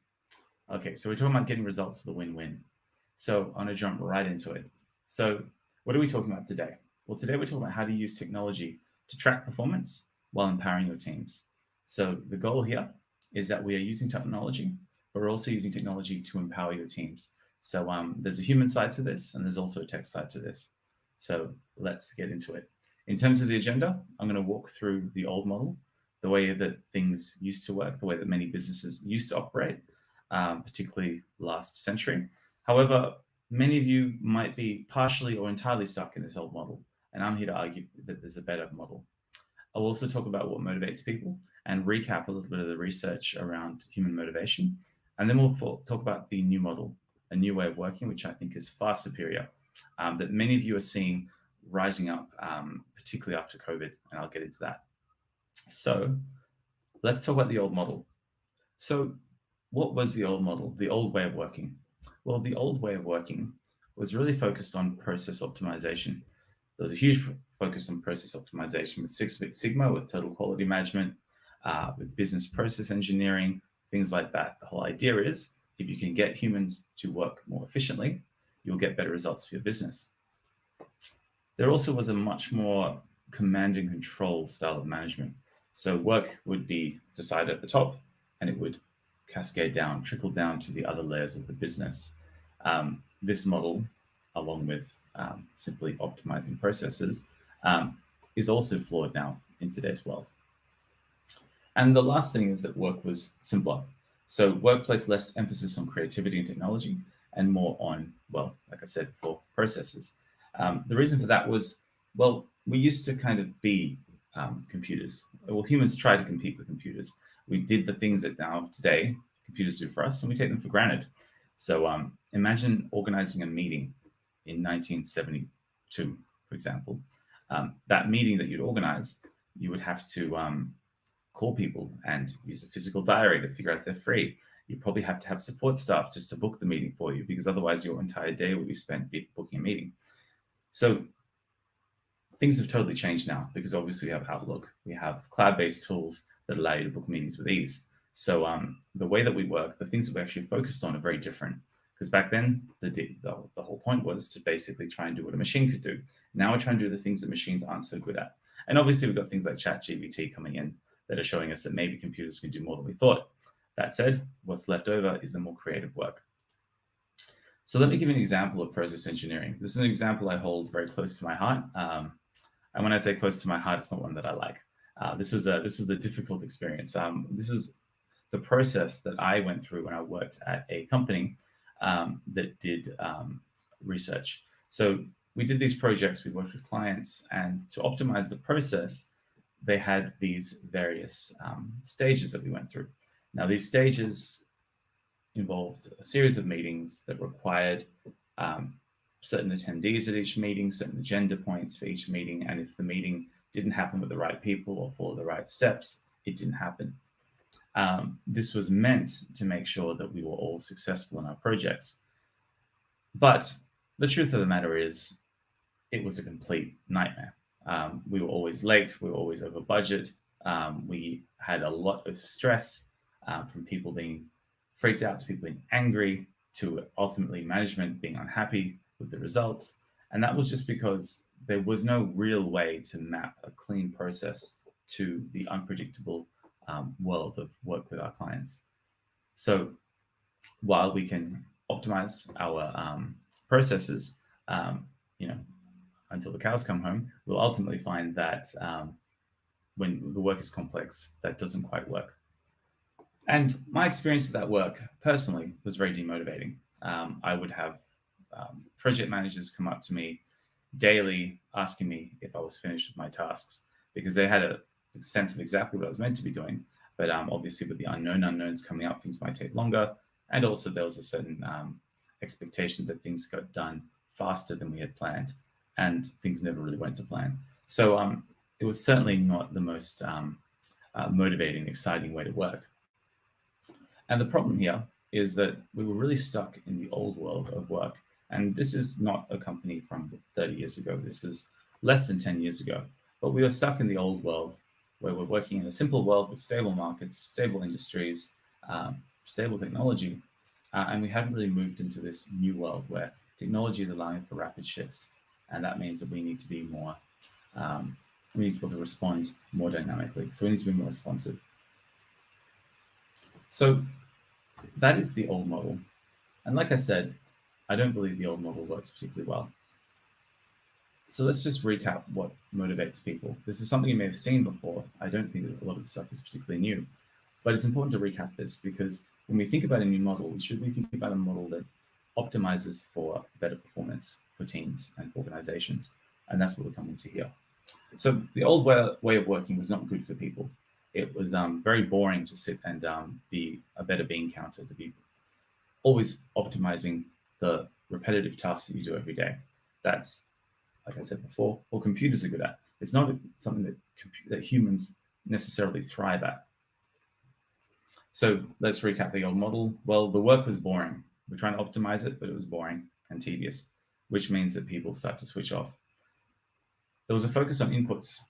So the focus on inputs over output and outcomes was a problem because ultimately we're focusing on being cogs in the wheel rather than leading or driving changes for an organization. So that was a problem. And then the last one is there was a focus on perception. So because the work was so undifferentiated between people and everyone was doing these tedious tasks with a focus on inputs, ultimately the only way to really get ahead was to try and show up at work early, leave late, dress the part, etc. And especially in the 90s, there was a real culture of jargon, things like that. So talking in a certain way to make it sound like what you're doing was much more interesting and sophisticated than it was. And there's a certain element of dysfunction in this old way of working. Now, those of you who've watched TED Talks over the last decade will have seen Dan Pink's talk about autonomy, mastery, and purpose. This world that we're talking about, was a world that Dan Pink was really railing against. So there was no real autonomy, mastery, or purpose in this world. There was no autonomy because the processes were fixed. There was no purpose because we're doing work that ultimately feels meaningless. And the opportunity to develop mastery when you're really focused on inputs is hard. So I want to take Dan's thinking a step further and talk beyond just things like incentives to talk about how we think about work itself. And when we talk about process optimization, like I said before, the focus is really on inputs. So let's look at an actual process and think about what that could look like. So you might have an input where you have to simply collect wheat. And then from there, you have a process of cooking it, which results in a cake, which is the output. But the outcome ultimately is to deliver a great end user experience or a great experience for your family if we're talking about you making a cake in your private life. That is the outcome, and the output is a cake. So focusing on inputs and focusing on the process can often get you focused on the trees and not see the forest. So you don't see the big picture of what you're doing, which can lead to efficiencies at the input level, but then ultimately completely missing the mark when it comes to outcomes. So businesses in the last few years have started to focus on a thing called OKRs, which is objectives and key results. The idea is you focus on an objective, which is the outcome you want. You focus on a key result, which is how you measure that outcome. And you focus on targets that get you closer to that key result. And the idea is that you have that focus for a period of time, typically a period of time which is fairly short. And that short-term focus allows you to respond better to the market, to changes in technology, changes in the competitive environment. So what it means is if you have a 3-year strategy that you're slowly executing over, and then all the changes have to cascade down in the command and control kind of style of management, it means that you're not really very responsive to changes in the market. It means that if you need to do something tomorrow, you have to wait a week, a month, maybe a year for things to actually hit the ground. So with objectives and key results, the idea is that we're more agile and able to respond faster by saying, this quarter, this is the focus, let's set some goals, let's track against them. And the beauty of this is the inputs and the processes can completely change around the objectives and key results. What doesn't change is the desired outcome. That's what remains stable. Everything else is up for grabs. So let's talk about the new model. And I'll focus on why this new model and this focus on objectives and key results and this focus on outputs over inputs can drive motivation in a much better way for your people. So COVID kind of came in and changed the world. It changed everything. The old ways of working didn't work anymore because we were in a very different situation. The key question is, if your whole workforce is at home, how do you even know they're working? It's a very simple question, even a crude question, but a question that was on many executives' minds, many managers' minds, many individual contributors' minds. So how is it that you know that they're actually working? Because they could be watching TV, they could be sleeping, they could be doing anything. So there's really two paths that people went down from here. There's a whole bunch of employee monitoring tools out there that look at making sure that your employees are on the right websites, tracking clicks and mouse movements. And this is good for the very simple tasks that people were doing in the 1970s. But most of us are engaging in knowledge work. And knowledge work is harder to measure. You can't measure the output of a software developer by how many lines of code they write, because usually the more lines of code you're writing, the worse the code is. And there are companies that do measure that, and they tend to be very bad at what they do. So employee monitoring, although it has some use cases that are legitimate, I believe is ultimately a bad thing. It's a bad idea. What I think is a better idea is to focus on outcomes. Let employees track their own work. Let them monitor themselves and pass that information back up the chain. And so what we're talking about today is how you can focus on outcomes, how you can measure outcomes, and how you can measure work in a way where teams are managing themselves. And this is where we get more autonomy, more mastery, and more purpose. So the idea is, let's use technology so teams can manage their own projects. So let's use technology so it's very clear what different people are doing, make it very clear what the goals of the project are, and make it very clear that for there to be a portfolio view. So leadership need to be able to see what the different teams and departments in the business are doing. So you obviously just can't have everyone managing projects on their own, in their own little bubbles. There needs to be a way for these things to come together, which is why using technology to manage projects, and I'm talking about using ticketing software. I work for Atlassian, so we obviously have Jira Software and Jira Work Management, but there are alternatives out there. There's Monday.com, there's Asana. All of these tools let you manage your own projects and do it in a way where you provide visibility to the business, and it allows you to set your own processes, set your own inputs, and then show how they track and manage, how they track and impact outputs and outcomes, which is ultimately what the business should care about. We also have a service desk solution, but there are many service desk solutions out there. So I'm not here to necessarily tout Atlassian technology and software solutions.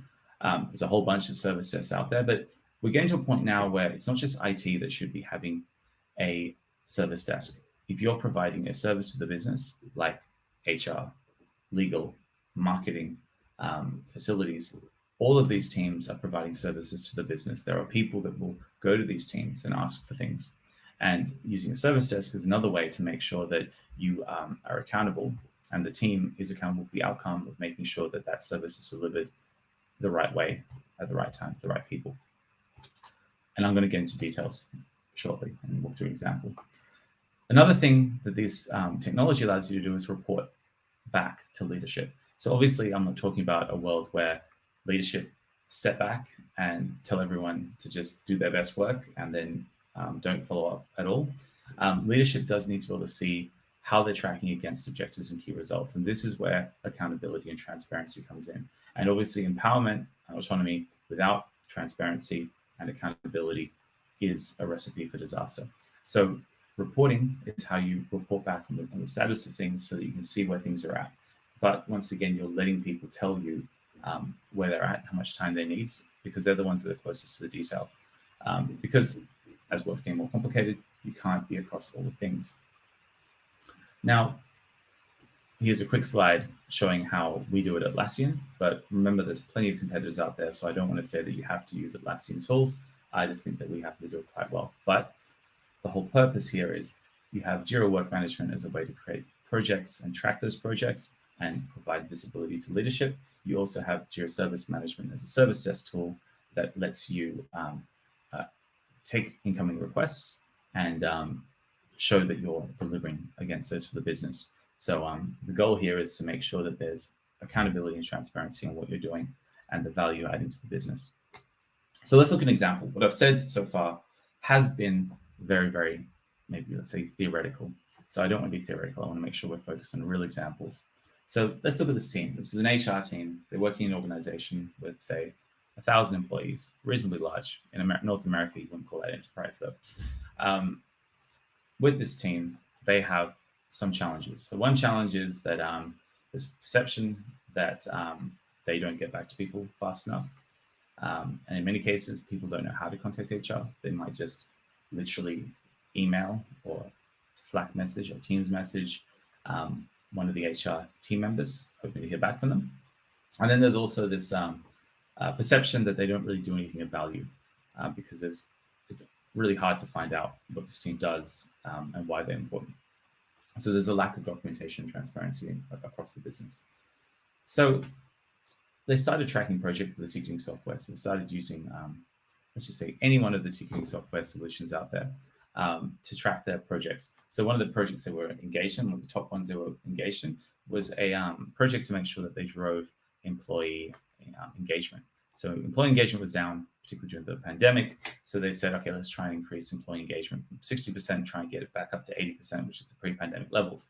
They had an initiative that they drove. They had a goal that they could measure. They wrote this up.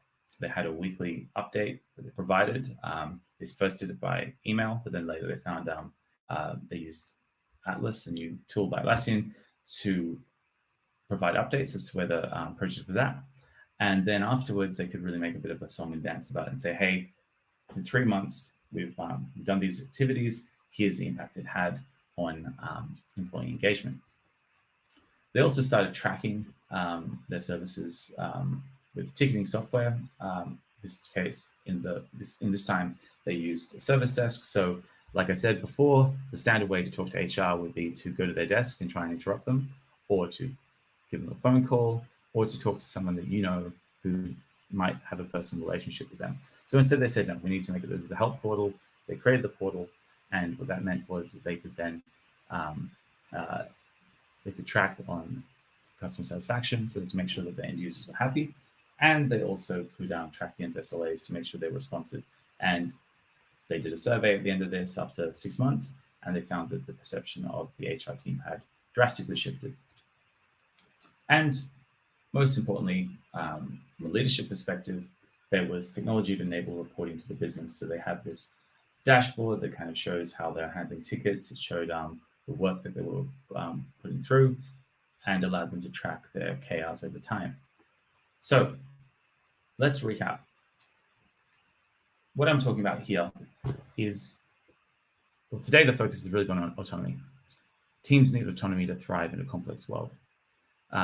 The work we're doing these days is too complex for any one person to be fully across. We're not working in sausage factories in the 1950s. Even if you are making sausages, there will be a digital component to the work. There will be competitors overseas. There will be competitors and disruptors coming in. So we need to be able to have autonomous teams so that we can be more agile. And this is also more motivating and will drive better performance. One way to do this and to get that autonomy is to drive outcomes over output over input. So outcomes should be the top goal, and input should simply just be a way to find out whether people are getting their tasks done. So the inputs should ladder up to the output and the outcome, and the input should not be the sole focus. And last of all, using technology is how we can achieve this. So in the old days, when we were trying to beat computers, we didn't have these kinds of cloud-based tools that let you track work across a whole organization, pull the whole piece of the puzzle together. It might seem that these ticketing systems are simple, and they are.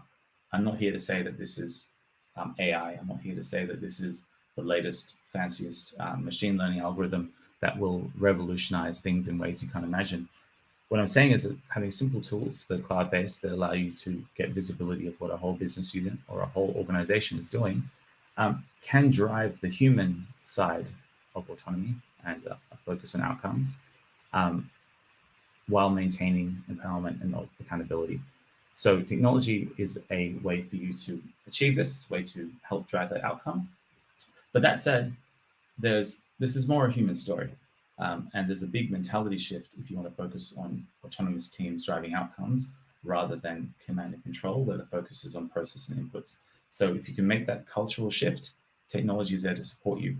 But it's a mindset shift first and a technological change second. So thank you very much for your time. I hope you enjoyed this, and I look forward to seeing your questions. I hope to be able to get back to you all. Thank you.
Hey everyone, this is Benoit from Payflow. I'm the co-founder of this HR tech fintech, and today I'm going to tell you a bit about the story of Payflow. Okay, so first of all, what is Payflow? Payflow is a mobile app that allows people to get paid whenever they want. We sell as an employee benefit to companies in Latin America and Southern Europe. Okay, so what does it mean to get paid on demand? What does it mean to get paid whenever you want? Well, if you think about it, what is the best day of the month? Right, the day when you get paid, correct? So what Payflow does is that it takes this day and makes it any day, right? Any day can be payday, right? For us, with my co-founder, we had the idea of Payflow when we were actually studying together. We both studied at MIT in the US, and we were looking at different business models. At the same time, we were doing like small jobs, right? Like I was teaching math and physics to younger kids, and after that, after every time I was working, I was getting paid. And guess what? It was really, really good. It was a good feeling to work and get paid. Understand the link between work and reward and make that link instant was fantastic, right? Who hasn't never helped a neighbor or friends or parents on a couple of things and then got a bill of like $20, $50, right? That's basically Payflow. It doesn't have like cool colors and a nice app and all of that, but this is Payflow. You pay, you work, you get paid, right? And if you think about it, it's not even a new concept, right? Because it's a concept that exists in a larger extent in the digital economy, right? So when you get a cab, the person drives for 20 minutes and then gets paid. They're like $10, $15, right? When you order a pizza or a burger on Rappi or on Glovo, the person drives, brings you the food, and then gets paid, right? So the question is why no one else except in the digital economy is doing that? Because if I work in a call center, I get paid every time I'm giving a call, right? Well, this is what Payflow is doing. We're plugging into the HR systems, payroll, HRIS, time and attendance, and we allow people to get paid whenever they want, whenever they have worked, right? And we're selling it as an employee benefit. And so this is actually like a product that exists for quite some time. Actually, in the US, you have close to 30% of the active population that has already been working in a company doing on-demand pay or earned wage access, but that doesn't exist much in Latin America and Southern Europe, right? So this is exactly what we wanted to do, because at the end of the day, benefit is not something that is accessible for frontline workers, right? Accessible for managers, directors, right? Like typically a benefit, as you think about it, is medical insurance for the HR director or car for the finance director, right? But hey, like the driver doesn't get much benefit except his salary. The factory worker doesn't get much benefit except shoes that protects his feet, right? That's not a benefit, that's security. Right? That's not a benefit. So now, if you think about it, giving this little plus to employees that have never had any benefit makes them extremely sticky to the company, makes them feel valued, makes them feel that the company cares, right? And at the end, we're an HR company. We don't charge any employee for that. We don't charge commission, we don't charge interest, we don't charge anything, right? The business model is very simple. We charge $1 to $2 per employee per month, right, to the company. So it's a license. And actually, if you think about it, like it's that's what quite some discussions about how should we charge for that product, right? Because if you think about it, who are we helping? We're helping the employee, right? We'll just like free coffee, it's a benefit. People love coffee. If you put free coffee in your company, people are going to come and they're going to be happier. why companies pay for free coffee, because they feel that the cost of free coffee is lower than the happiness or the benefit they create by having free coffee in their company. Well, this is the same for Payflow. It's free coffee, right? So HR directors believe that by paying this $1 to $2 per employee per month for the lens will outweigh, basically, like the benefit will outweigh the cost, right? And so we've decided to charge the company only, and as I mentioned, to charge a license fee, meaning that we don't charge dependently on the volume that people use, right? So if no one uses Payflow, it's the same cost that if everyone uses Payflow. And if people use Payflow for 1% of their salary or 10% of their salary, well, it's the same cost as well. We don't want to incentivize the use, right? And that's fundamentally because we are a company that cares about how employees are feeling, because we're a benefit company. We're not a payday loan, right? So we could very well say to companies, I'm going to charge you for every single transaction your employee make, or I'm going to charge you for every single active employee that you have, or per dollar value that people move through the platform. Well, that will be fundamentally wrong. It would be fundamentally wrong because it would mean that I have, as a startup, an incentive to push your employees to withdraw their salary. But hey, who am I to tell people that they should get paid? Like, this is their right. They have worked, right? On the first day of the month, I can't use the app because I haven't worked. But on the second day, I can withdraw the first day because I have worked.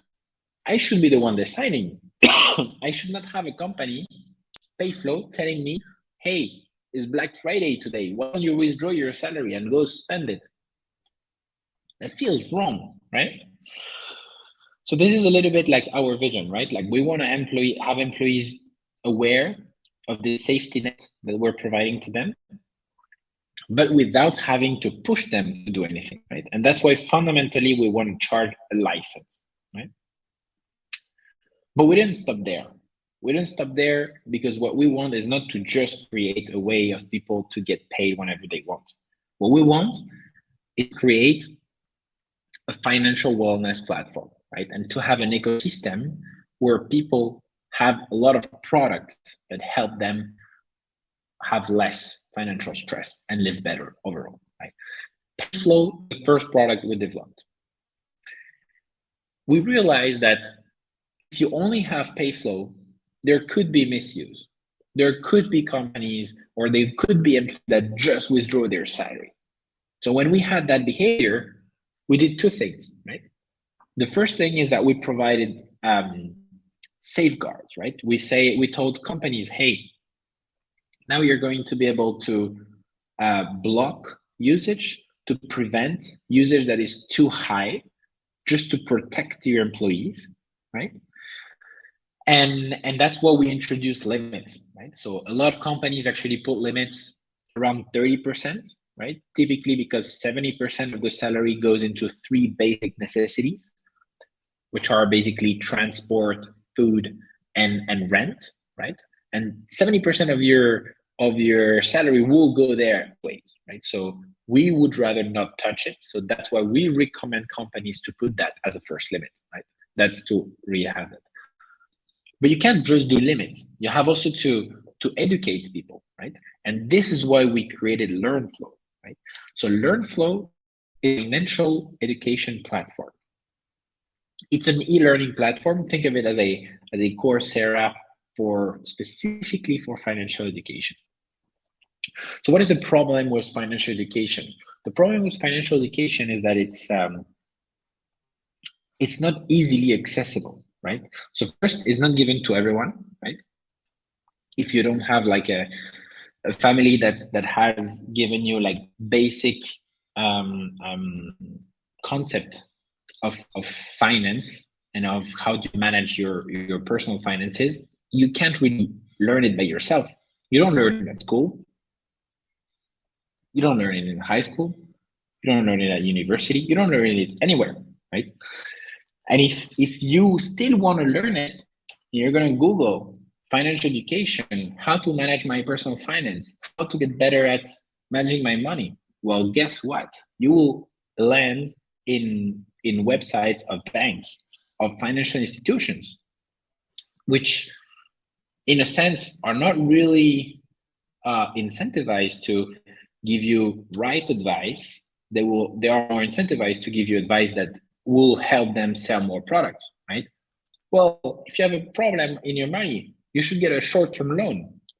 No, I'm sorry, this is not what you should do. You should save money. That's what you should do. You should not get a short-term loan. That's not good, right? But if you're going on a bank website, that's what you will most likely find as a recommendation, how to manage your short-term money needs. So this is why we created LearnFlow, to have content that is completely objective, right? It's completely neutral. We don't have an incentive in telling people to take a loan or take a credit card or just save. Our only incentive is to have people feel better in the company, because that's what the company pays us for, right? And so all the content in LearnFlow has been curated and developed by ourselves, by our experts, right? Without any second agenda, right? And so this is why basically, like, LearnFlow has been a very powerful product to balance the first product of Payflow, right? So it's thanks to LearnFlow, people learn in a very gamified way. They see like a couple of classes about budget, about retirement, about saving, right? And they can do quizzes, and they can learn in a fun way, right? And this is what LearnFlow does. Once we had Pay and Learn, we realized that big need, especially in the younger population, younger employees, was to fix savings, right? Why do I say fix savings? Because fundamentally, saving is not working, right? It's not working because the process associated is complicated, right? If you're a frontline worker and if you want to absolutely save, it's going to be difficult. You're going to have to go physically to a bank, like you go to your Santander, to your BBVA, and you will say, I want to open a saving account. They will say, sure. They will give you 8 pages. You need to flip through, read them, sign all of them, wait for a couple of weeks, and maybe you'll have a savings account if you didn't miss any of the information you were asked, right? And even though if you do that, even though if you put your $100 or equivalent in that account, in 1 year at best, you're gonna get what? $4, $5 of interest, right? What can you buy with that? 2 coffees, 3 coffees? It's broken. That's not how you should be saving. The way you should be saving is by understanding fundamentally how savings work, right? And saving is all about dreams. It's all about goals, right? You don't save for saving. You save for goals, right? So if you say, hey, you know what, my goal is to buy a really nice present to my son for Christmas. Well, that's a goal. So you will be able to save towards that, right? Because the reality is, if you don't have goals, you're just going to spend all your salary, because that's what you've been doing all your life, right? So if you make $1,000 a month, at the end of the month, chances are that you will be left with $50 or less. If you make $950 a month, chances are that you're going to be left with $50 at the end of the month. You're not going to be left with zero. You're going to be left with more or less the same amount. So why don't you take $50 at the beginning if you made $1,000 and make it as if you were making $950? That's the whole idea of SafeFlow, is that you take your money at the beginning, at the source, you put it in a piggy bank, you put it in a digital wallet that is protected, and then you basically continue your life, spend all your salary if you want to, and be left with $50. But those $50 that you saved at the beginning, they are there, and they're going to accumulate every month. And after 12 months, you're going to have $600, and you're going to buy a really nice present for your family, right? So that's how fundamentally savings should work, right? And that's why fundamentally we've done with SaveFlow, right? So once we have pay, learn, and save, we were thinking that there is an interesting concept that is called flexible benefit.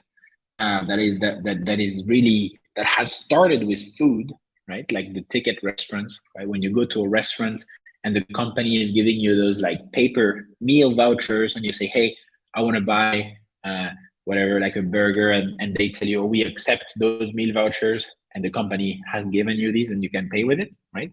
Well, that's FlexFlow, but FlexFlow is digital, right? So it's a card. It's very extremely simple. You go with it, and basically you come and you go and tap it, and this actually has paid for your food directly using your salary, right? And it recognizes if it's food, recognizes if it's transport, or if it's kindergarten or anything like that, right? And it categorizes it, and you don't pay taxes, you don't pay income tax on that, because you pay out of your gross salary and not out of your net salary. So we're launching this product in Europe, right? We've been live for a couple of months already, and ready to scale it further. So these are how the product look like, right? So PayFlow earned wage access, in that example, 60 euros will be withdrawn out of the 320 euros available, right? So the person just in one click can withdraw these. The money is brought front by PayFlow. The company at the end of the month pays us back the license fee, but also the money we've been putting during the month. So there's no cash flow disruption, and there is also no process disruption, because we integrate with HR providers. FlexFlow, what we mentioned, right? The card to allow you to manage your benefits directly. SaveFlow, in order for you to save directly with an app. And LearnFlow, that is basically the learning platform that allows you to learn in a seamless way about financial education, right? So these are more or less what we've developed in the last 2 years and a half. So how far along are we? Well, PayFlow is the leading salary on-demand provider in Latin America and in Europe, those two regions, right? We have over 500 clients and over 300,000 employees in our platform, right? And have raised over 15 million euros in investment. Typically, our investors would include Rocket Internet, Seaya, Y Combinator, but also big corporates like Telefonica, right? We're often asked, like, what companies will be using PayFlow? So enterprise, because there's a lot of employees, there is a need for salary on demand. For instance, Alcampo, Vitas, Mango, Kiron. So like here you have pretty much like all type of industries, from like retail, groceries, to healthcare, to clothing, to transportation. So enterprise will be a big vertical.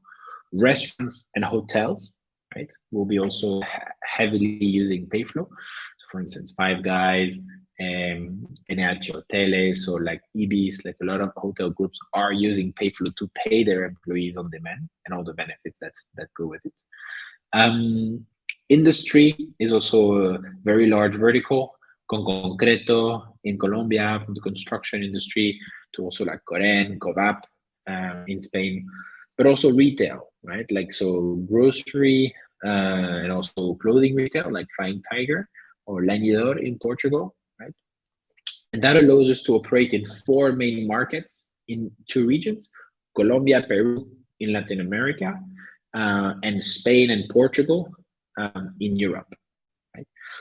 And so this is quite interesting to understand, like, how would PayFlow work, right? Like if you're at a company, like how much people would be using PayFlow, right? A little bit about understanding what is the typical behavior of an employee using PayFlow.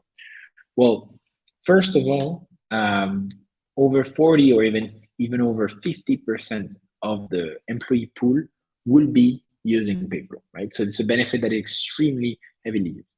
And the second interesting thing is that employees will be using it quite often, right? Withdrawing a couple of times per month, but for amounts that are pretty small, right?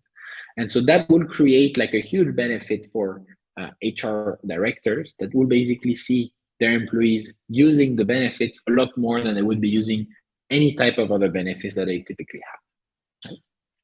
So that's a little bit about the story of Payflow, different product, and the traction we've achieved so far. This is Payflow. Thank you.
good afternoon. My name is Adela Elizondo, and I am Industry Manager for Highland Latin America. Highland is a global company with more than 30 years of experience in content management services.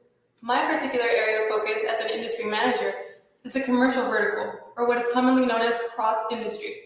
This means that I focus mainly on horizontal processes which can be applied throughout many industries. And today, I have the pleasure of sharing with you about a topic that I am very passionate about, which is a multidimensional employee experience. But before we get into how we can make it multidimensional, let's talk a little bit about how or what is the employee experience. Now, the employee experience consists of every single interaction an employee has with their organization throughout their work cycle. This means that it begins from the moment we start the prospecting and hiring process, moves along through the onboarding and development phase, and eventually retires the employee from the organization. Traditionally, this responsibility for managing and creating an employee experience has been given to the Human Resources Department. But what we've been seeing throughout the last few years, especially with the pandemic, is that this experience does not depend solely on human resources, but on the entire work ecosystem, which makes sense, really, since we interact much more with our managers, our colleagues, even other departments within our organization rather than HR on a day-to-day basis. This means that a positive employee experience must be built. It must be something that is designed as an organization, not only led by HR, but also incorporating every single department and leaders throughout the organization that can help foster this employee engagement throughout their life cycle. Why? Because a good employee experience strategy can reduce absences, it can increase productivity, profitability, and even reduce our turnover rates. And we know with the pandemic and with everything that's happening in the economy right now, turnover has become a ridiculous problem within HR. And the problem with designing a complete or a wholesome employee experience is that generally we think of that same experience as something that should be 100% within the work dimension. We consider mostly, if not only, the results that we need to get from our employees, when we should really be considering all the other dimensions that impact the employee experience throughout their time with us as a company. Because if the pandemic taught us anything, is that we cannot completely separate our employees' personal life from their work. These two things are interconnected, especially when we brought everybody home office or people that are still hybrid today. We can't really split the two anymore. There can't be one without the other. Now, fortunately, Gallup, the consulting firm, through its thousands of annual employee surveys in a bunch of different industries all around the world, has defined 4 categories or dimensions that we must consider, or that I think we should consider, when designing a great employee experience. This is commonly known as the Gallup's hierarchy of engagement. So, considering this as the 4 dimensions of creating a good employee experience or a better employee experience, we need to start from the basics. We consider the basic needs of our employees, then we move up to the personal contribution dimension, which is what is required of our employees, right? We move on to team dynamics, and then finally, we get to the personal growth dimension. Now, I know me repeating dimension a lot makes this sound like a sci-fi webinar, but stick with me. All these dimensions are composed of 4 strategic points that we must consider, or that we should consider. By incorporating them into our employee experience strategy, we can have way more engaged and active employees within our organizations, which will help us with results at the end of the year and ongoing forever and ever. So let's begin with the floor of our pyramid, with the base of our pyramid, the basic needs dimension. That is, what do we as organizations give to our employees? What we should give, starting with the objectives, which we must define as a company, then to the department, then your team, and then finally on an individual employee level. In that specific order, really, because these objectives have to be aligned. That is, they have to be congruent. Each of these objectives must make sense at each level of the organization. That way, everyone is working towards the same goal. Once we have defined the objective and aligned them, so we know what we have to do and everybody's on board, it's up to us to create a plan. We must define that all strategic actions that will help us reach those aligned objectives. We have to define them at an individual level with each collaborator, at the team level, and at the corporate level. And of course, we have to be able to measure our progress. This is vital. It's super important to be able to measure how well our strategy is going. Each level of our organization must be able to carry out checks where we evaluate the progress that it's made in reaching those objectives. We must be able to evaluate the alignment. Maybe we fell out of alignment. So we need to have a clear understanding of what is going on, how we're moving forward, and if we need to make changes on the go, right? We need to realign, we need to change the objectives, or we need to make another plan.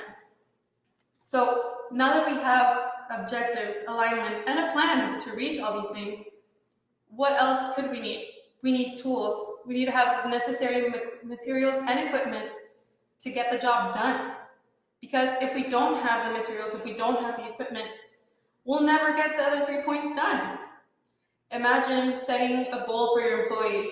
Your objective is to send 1,000 emails an hour, and you only work 1 hour or 30 minutes. There's no way that's gonna happen, right? We need to have these alignments, we need to have these objectives, we need to have a plan and the tools to get everything done.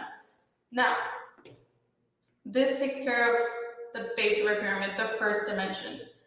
As we move on to the second dimension, we can start talking about what our personal contribution is to this team, to our organization.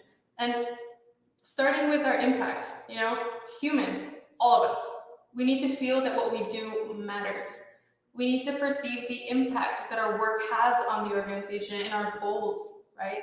This is kind of like a primal need for us.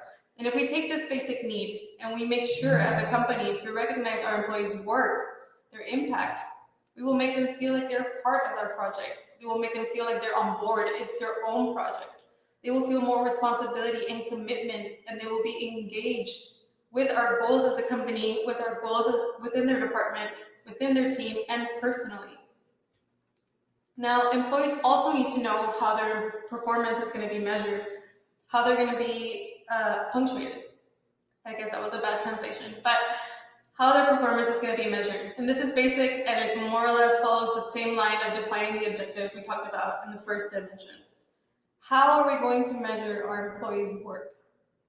This has to be defined all the way from the corporate level to the team level, and then down to each of our individual contributors. And it's something that must be defined together. The scoring must be transparent to the employee, it must be fair, and it's something that can't be changed arbitrarily.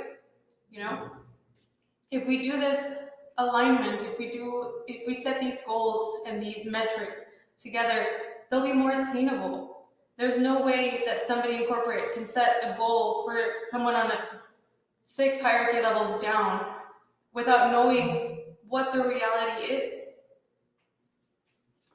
We must also ask ourselves if our employees have enough motivation to do their job. And I'm not talking necessarily about economic motivation, right?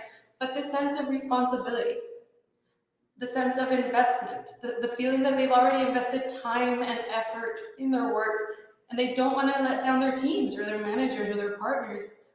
The sense of responsibility that they're part of something bigger, that there are people who depend on them, and that what they do matters positively, to their whole organization. This takes care of the second dimension, and we move towards the third. So the third dimension talks a little bit more about team dynamics. So how do we work as a team? How do I fit in with my team? Which is where we start with knowledge. So we must consider whether our employees are having enough opportunities at work within their teams to learn and grow professionally. If our employees can improve day by day just by their little interactions within their coworkers, if their coworkers take the time to help them learn new skills, if we have development programs, if we have continuous education benefits for our employees, if they can develop new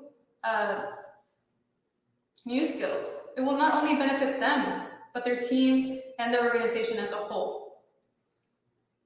We need to consider if the work gives them some sort of meaning to their life. And I'm not saying that work has to give you all the meaning in your life. But work must be rewarding and it must be fulfilling, because if not, it will be very difficult for employees to be consistent or to consider the role that they're doing as long-term. Eventually, employees will become demotivated and they will lose interest in what they do, which leads us to value. Here we can talk about all the compensation packages that we offer to our employees, ranging from salary, benefits, awards, recognition, bonuses maybe. All these things give us a real, not emotional sense that what we do at work is worth something tangible, right? Because while we talked about the idea of sense is 100% emotional, but value has to be tangible. My work matters. My work is worth something. So moving on to the last one, the last pillar, I guess, of our third dimension of our pyramid. Does the work give your employees a sense of identity, right? Because the reality is that we spend most of our days working, literally most of our waking hours working. And to some extent, our work is part of our identity, whether it be professional or even personal. But because what we said at the beginning, right? Like with the pandemic, bringing our work home, having a home office, people staying hybrid, it's so hard to keep these two things separate because our professional life seeps into our personal life. I mean, we've all gotten out of a meeting, gone to our living room or to our kitchen to get a glass of water and like snapped at our partner just because we had a terrible meeting. You can't have one without the other. It happens the other way around too. You've had a terrible day at home or you have a personal problem and you're irritable at work, or the other way around. You had a great day at work and you're in a great mood at home. These things happen, but we can't really have one without the other. So with this, we can conclude the third dimension. Moving on to the fourth dimension. So once we get to the fourth dimension, we can talk about personal growth, which I mean, it can be defined in many different ways, but we're going to focus on these four. So how do our employees grow within our organization? Primarily through leadership, right? With managers who are willing to work and help our employees reach their full potential. Because we as organizations need to enable leaders or create leaders within our companies who can identify their team members' talents and their skills and who are willing to help them grow. Because if we don't have these champions, if we don't have people that actually care about the development, about the accomplishments, and about growing our teammates, we'll never move forward. We need to have team members that are able to promote our other team members' skills to be able to help them get better at what they do. Because if one of us gets better, we all get better. Now, our employees also grow through their relationships and the friendships and the networking that they do at work. And although it sounds ugly, we always need someone to vent, and we can put this in a better light. We always need someone to share our experiences with at work. We always need someone to share our triumphs, our accomplishments. And normally that person can't be your boss. So it really helps a lot to have a good relationship at work, to have people that you can trust, to have a support system that knows the problems which you're facing and can give you recommendations on how to deal with them. Because especially whenever you're starting a new role, whenever you change departments, or when you're starting another project, if you can have people that are more experienced help you out and tell you, hey man, everything's gonna be all right. The problem that you're facing, it's better if you work it this way. Or hey, like, I don't know how you're gonna deal with your problem, but at least I'll listen to you. And I can sympathize because we're both living the same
Hello, everyone, and thanks for joining this session.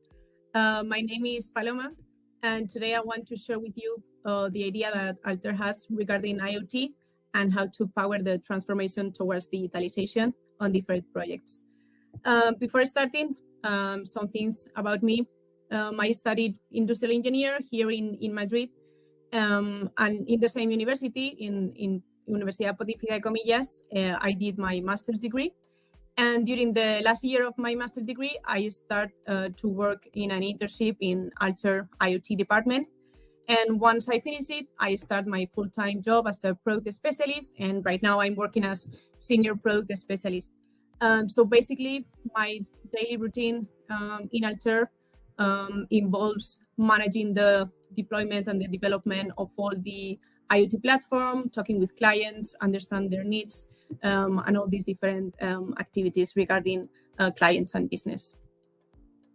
So for those of you that haven't heard before about Alter, we are a company that was founded in 1985 and is headquartered in Troy, in Michigan. We are started as a provider of software and services regarding the automotive sector, but during the last years, we've been increasing a lot. We've been expanding to new sectors, and right now we are more than 3,000 employees in Alter. We have 87 offices in different countries, and we are able to provide services to customers globally. So to understand a little bit what is that Alter has to offer to the companies, our main goal is to leverage computational science to drive intelligent decisions for a more connected, safe, and sustainable world. And I think that these three concepts are something fundamental in our daily lives. So that's why we want to help the different companies empower all these decisions regarding digitalization. So what are the tools that Alter offers to achieve all these use cases? Well, first of all, we have a wide range of tools focused on modeling, visualization, and simulation. And we are regularly updating all these to the market. And we also have some other tools more focused on modeling, visualization, analysis, and so on. So it is true that all these tools are really helpful and really powerful for many sectors. But during last years, there has appeared a new trend, which is called the digital thread or the digitalization. And basically what this means is that companies have started to understand that they need to provide insight between the different teams in the company. Because whenever a company is able to share all the information and all the data that they have between the different stakeholders, the communication, the decisions, and everything is way easier. So if the different departments are able to know the statistics of the last product that they have launched, and if they are able to share the data that they have become from the validation test and so on, all these will improve of the product that they are selling throughout all the different phases of the product lifetime. So to be able to have all this information, management and so on, the only thing that they need to do is to be able to connect the different departments. So that way, even before launching the product, they already know what type of features they need to improve, the insights that they are going to get from the customers, and everything and all the decisions will be taken better and more efficiently. So it is true that this digitalization can be found on our daily life. We right now have smartwatches, we have intelligent refrigerators that allow us to order food whenever we run out of them. And we also have, for example, the ability to control the lighting system in our house from a simple mobile application. But not only on these small devices is where we can find this digitalization and these connected things. In the industry, we also have examples of all this. The machines are now able to measure the quality and different KPIs. They have implemented predictive maintenance models so that they can improve their lifetime and so on. And all this data and all this monitoring and controlling the data from film equipment will help the companies to improve their use cases. So it's true that the idea of the IoT has been in existence for a long time, but during last years, this trend has become more powerful, and our customers are starting to feel the effects of one of the global mega trends, which is the global evolution towards a smart connected everything. And this is a reality right now. We see that there are tons and tons of sensors connected worldwide. McKinsey has estimated the potential economic value of the IoT to grow from 1.6 trillion to over 15 trillions in 2 years. And that's why basically nearly 80% of organizations are planning to invest into at least one IoT project in the last 2 years. But having said all that, it is true that the IoT projects have a huge failure rate. And this has nothing to do with the technology itself, but with the ability to be able to implement this technology. So here is where Alter is implementing this IoT platform to help their customers to improve their use cases and to be able to apply this IoT technology even if they don't have a wide knowledge on this field. So just to put different examples so that we all understand where we can see IoT. If we take a look at this picture, we will see that the products itself, they are the same, cars are the same, the machines in the factories are the same, buildings are the same, but what we are seeing today is that they are able to offer us a more deeper experience. So for example, when we talk about cars, right now what they are offering us is the full experience of having insights about our driving behavior, the environment, how the car is working, if the health status of the car is correct or not, but also in the buildings. We have at home different applications so that we can control our coffee maker, the lighting system, the air conditioning, and schedule everything. And we are connected to many devices at home. And this is just bringing the user a better experience and improving their daily life. And also when it comes to the energy sector, for example, they are able to implement new tools so that they don't have to be on site. They can control the wind turbines, they can improve the support, they can extend the lifetime just by being able to install some sensors to the current wind turbines and extract data and use that data to plan efficient decisions. So with all this in mind, Alter find out that there was a need for these new tools towards digitalization, being able to offer the users the ability to develop what is called digital twins. So it is true that there are different definitions regarding digital twins, but for us the idea is basically that any company with any product is able to build a digital representation of the current asset that they have. So that way, instead of having to do all the testing and all the improvements on a real device, they are able to do that on the virtual representation. So that way they are able to save costs, improve the efficiency, improve security, and many other advantages. So to cover all this digital transformation, what we have to offer are different tools. First one will be the ability to use any simulation tool of the ones that we've seen before, but also to be able to combine this with data analytics and with IoT. So that way, all the data that you're getting from the simulation phase, you are able to combine that with the data analytics, and you can keep on using this data and combine it with real-time data throughout the whole product lifetime.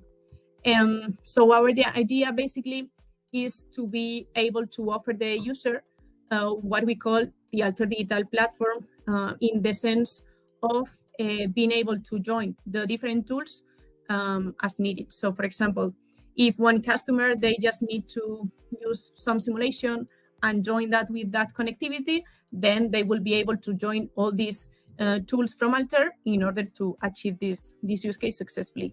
If they just need data analytics and a little bit of IoT, just saying they don't need to have like the complete solution, but they can have the building blocks that adapt to their use case. So the first typical use case that we are able to achieve with an IoT platform is the following one, which is to be able to monitor any device or any asset. So the first thing that an IoT platform will allow you to is to connect with your device, but not only to be able to connect with your device, but also to interact with them. So it will be like bidirectional communication. So once you are able to communicate with your device, you can start to store all the data that the device is able to send to the platform.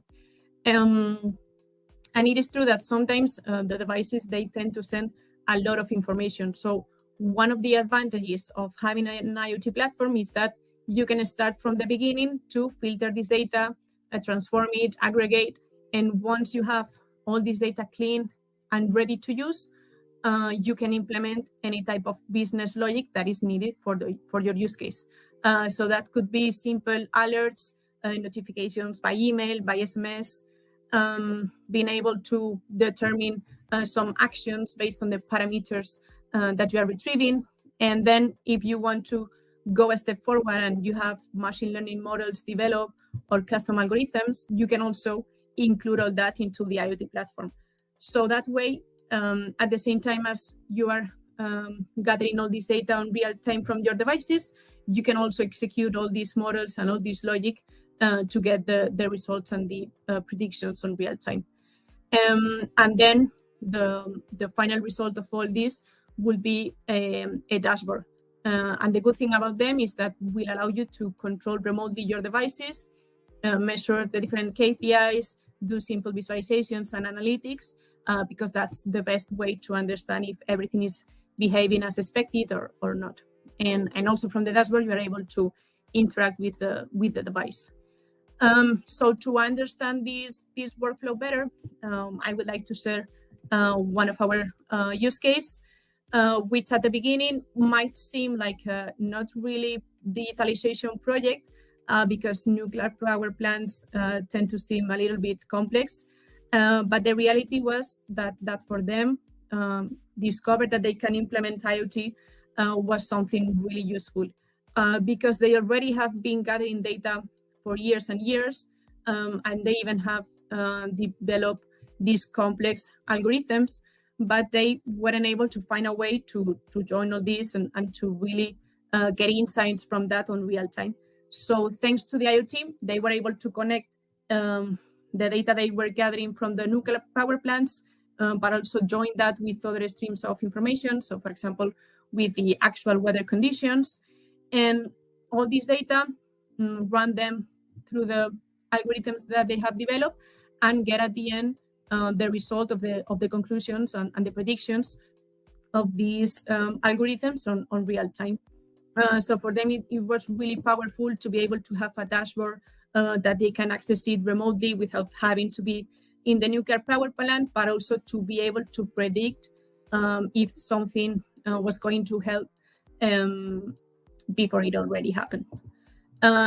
So yeah, for them, one of the biggest achievements was to be able to see a real potential of these integrity models, thanks to combining it with the IoT. And then another typical use case that we can also face with an IoT platform and with Alter IoT platform is implementing edge computing. So edge computing is something that is also now like a trending thing. But what it means basically is to be able to have some things at the edge instead of having everything in the cloud. So that way, for example, when you have to run really heavy machine learning models, you can do that at the edge. So the latency of the communications will be lighter. And also, if, for example, your devices, they are sending a lot of information, and you need just to be notified whenever a specific parameter changes, all that logic, you can do that at the edge and just send into the IoT platform the real meaningful information. And also another important use case for edge computing is whenever you have, for example, in industrial environments, these machines that they are quite old and they speak communication protocols that are not really standards. Thanks to the edge computing, you are able to deploy some software into these machines and to understand and be able to extract the data on a way that an actual IoT platform understands. So this will be the typical workflow that are following many companies that are seeking Industry 4.0 goals. So basically for them, what they want to have is, okay, I have my big factory, I have 10 different machines with different protocols. So I want to send all that information to the edge device, filter it, pre-process it, and then send just the meaningful information to the IoT platform. So that way I can start doing all the alerting and notification system and so on inside the IoT platform, implement my business logic, and then for sure have a nice dashboard so that I can control everything, seeing some statistics, and so on. And then another quite interesting use case that I would like to share is Vortex Bladeless. They are a startup company that developed these wind turbines without blades. So the journey with them is quite nice to explain, because they first start to work with us from the beginning, from when they were designing these prototypes, all the optimization of the structure, all the analysis of how the wind was affecting the power generation, and so on. And once they have the prototype ready, they find out about our IoT tools, and they decided that they want to implement these simple devices so that they can connect that to the IoT platform and start sending data about the wind, the power generation, or any alert that they have into the systems. So that way, instead of having to be in the middle of nowhere near the wind turbine to be able to retrieve the data, they could do that remotely. And then right now, thanks to all the data that they've been gathering with IoT, they are starting to develop these data analytics models to do predictive maintenance, and in the end, extend the lifetime of the Vortex Bladeless. And then another interesting use case that we can also achieve with IoT, and maybe something that is not quite famous right now, but that brings a lot of potential, is what we call the virtual sensors. So basically, the idea of the virtual sensors is to be able to have a reliable data set without the need of including new hardware to your ecosystem. So for example, what we have over here are two scooters. One would be the virtual representation, as always, and the other one is the physical one. So what we've been doing with the virtual representation is train a model in order to be able to determine the weight of the person that is running the scooter. Not because we want to know the weight of that person, but because we want to know if there's just one person riding the scooter, or if it's more than one person, because you know that's forbidden. So we were thinking, okay, instead of adding an extra sensor to our scooter, let's use the hardware that we have, where we are sending all the information of the different sensors for the battery and the motor and the wheels of the scooter, and train a model and deploy that onto the scooter. So that way we can know the weight without having to install an actual sensor. And this might seem like a simple idea, but imagine if we were a scooter company, this will save a lot of costs for us, because instead of having to buy an extra sensor for all of our scooters, we can implement the same model in the hardware that we were already using in these scooters to retrieve the data, and have this new source of data thanks to this virtual sensory. So big thanks to the Global Digital Week for the invitation of this workshop. Hope you like this session, and stay tuned.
Hello, good morning. My name is Jordi. I am Chief Revenue Officer at Hitch. At Hitch, we are an HR tech that are developing a product in order to help to fostering happiness through work environments, starting from recruitment.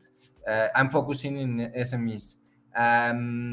Our product tries like to transform the way that companies, especially SMEs, recruit talent, making the process much more easier, much more efficient, much more assertive from the perspective of the recruiter, but also with a much better experience from the perspective of the applicant.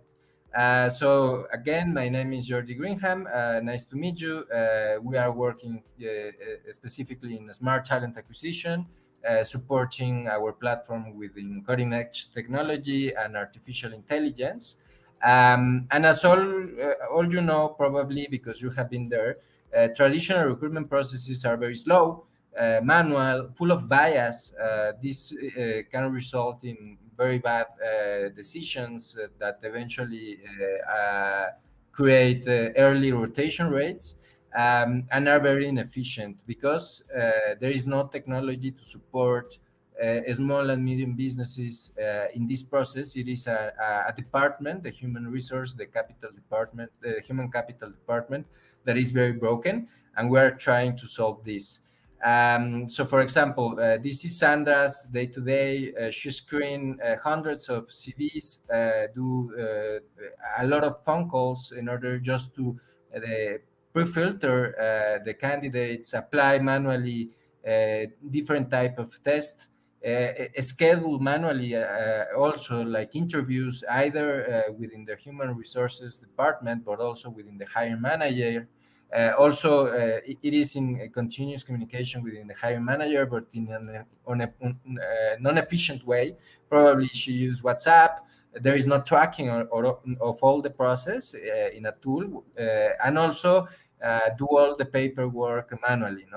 The outcome, it is hundreds of hours dedicated to each process, but also the possibility of bad hire talent, which can result in really high turnover rates, but also in tangible and intangible yearly costs of this bad hiring because of the lack of assertiveness and information, mainly information. So with Hitch, Sandra can automate the process more than 80%, increase assertiveness within our evaluation, with our assessments that can measure hard skills, soft skills, cognitive skills, personality, even cultural affinity. Because of this, she's able to hire high affinity teams and productive teams, which obviously have an impact in the business, can save a lot of money just in terms of operating costs, because of all the automation and all the smooth process that Hitch helped her to build. This is a small video that then we will show within the host about how the platform works. It is much more illustrative, so you can understand much better the software, how all these results are built thanks to this new technology that we are building up. We truthfully believe that we need to change the world through technology, through digital transformation, and we are doing it one hire at a time. These are some of our clients. We currently operate mainly in Mexico, but we are starting to expand to Latin America, Spanish-speaking countries, and to Spain. We also build some success cases or study cases with our customers because we want to transmit them, to show them how Hitch is not being a cost, but is helping them to save money, time, and even to impact positively the business, generating obviously much more better and healthier business. This is some of the media that have spoken about us, the main media worldwide. Thank you very much again for your time. It was a pleasure to meet you. I hope you have a great week. And thanks also to the host for the invitation, for the invite. I am very pleased of being here. Thank you very much.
Hello, good morning. My name is Jordi. I am Chief Revenue Officer at Hitch. At Hitch, we are an HR tech that are developing a product in order to help to fostering happiness through work environments, starting from recruitment. I'm focusing in SMEs. Our product tries like to transform the way that companies, especially SMEs, recruit talent. Making the process much more easier, much more efficient, much more assertive from the perspective of the recruiter, but also with a much better experience from the perspective of the applicant. So again, my name is Jordi Greenham. Nice to meet you. We are working specifically in smart talent acquisition, supporting our platform within cutting edge technology and artificial intelligence. And as all you know, probably because you have been there, traditional recruitment processes are very slow, manual, full of bias. This can result in very bad decisions that eventually create early rotation rates. And are very inefficient because there is no technology to support small and medium businesses in this process. It is a department, the human resource, the capital department, the human capital department, that is very broken, and we are trying to solve this. So, for example, this is Sandra's day-to-day. She screen hundreds of CVs, do a lot of phone calls in order just to pre-filter the candidates, apply manually different type of tests, schedule manually also like interviews either within the human resources department, but also within the hiring manager. Also, it is in a continuous communication within the hiring manager, but in on a non-efficient way. Probably she used WhatsApp. There is no tracking of all the process in a tool, and also do all the paperwork manually. The outcome, it is hundreds of hours dedicated to each process, but also the possibility of bad hire talent, which can result in really high turnover rates, but also in tangible and intangible yearly costs of this bad hiring because of the lack of assertiveness and information, mainly information. So with Hitch, Sandra can automate the process more than 80%, increase assertiveness within our evaluation, with our assessments that can measure hard skills, soft skills, cognitive skills, personality, even cultural affinity. Because of this, she's able to hire high affinity teams and productive teams, which obviously have an impact in the business, can save a lot of money just in terms of operating costs, because of all the automation and all the smooth process that Hitch helped her to build. This is a small video that then we will show within the host about how the platform works. It is much more illustrative, so you can understand much better the software, how all these results are built thanks to this new technology that we are building up. We truthfully believe that we need to change the world through technology, through digital transformation, and we are doing it one hire at a time. These are some of our clients. We currently operate mainly in Mexico, but we are starting to expand to Latin America, Spanish-speaking countries, and to Spain. We also build some success cases or study cases with our customers because we want to transmit them, to show them how Hitch is not being a cost, but is helping them to save money, time, and even to impact positively the business, generating obviously much more better and healthier business. This is some of the media that have spoken about us, the main media worldwide.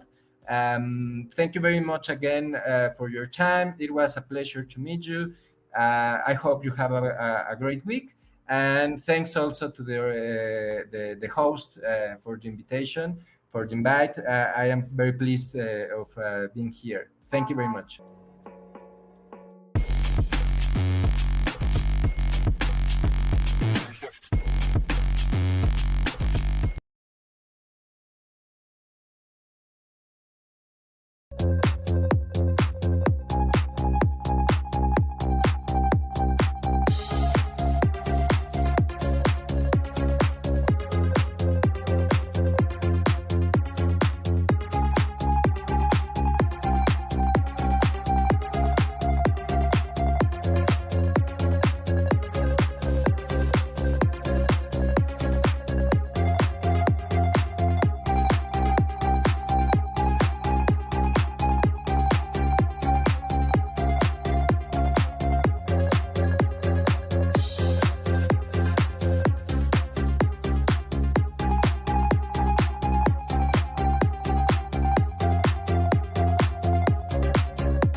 Hello, everyone.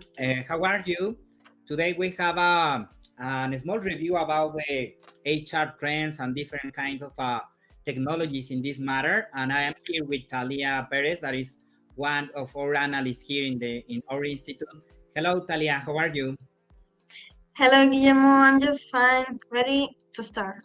Okay, let's do it. So there are a lot of trends right now in this matter. HR is advancing pretty fast in this technology, immersing technologies as well. So tell us a little bit, what are the main trends in this year?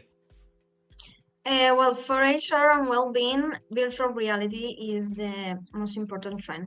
Actually, I bring some videos about the recruitment robot from Furha Robotics. I also bring virtual reality for training new employees and Well, Okay. I'll show you. Let me.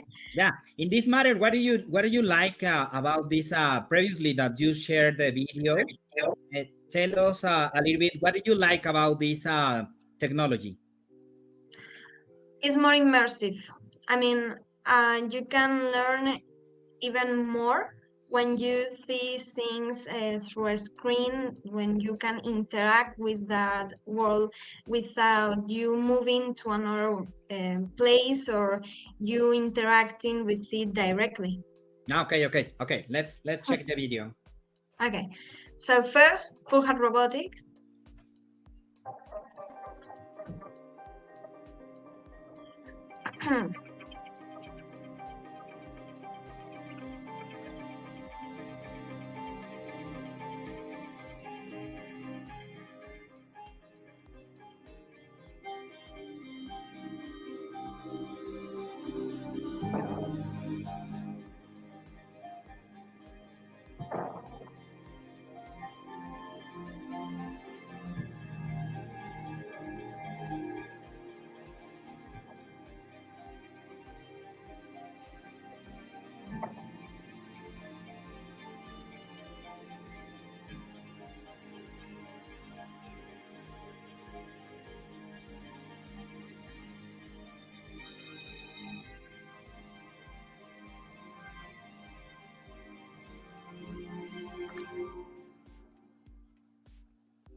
Well, Full Hat Robotics developed this robot, like we just saw, to interview the possible new employees of a company.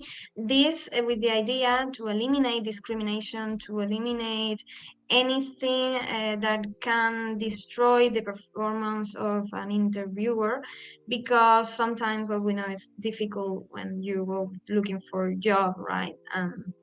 Well, these robots eliminates all of those problems.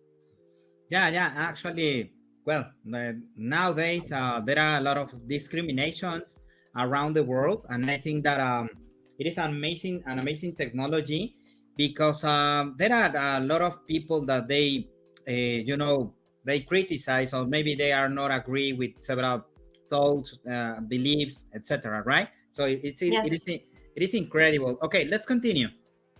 Well, on the other hand, we have Google Expeditions.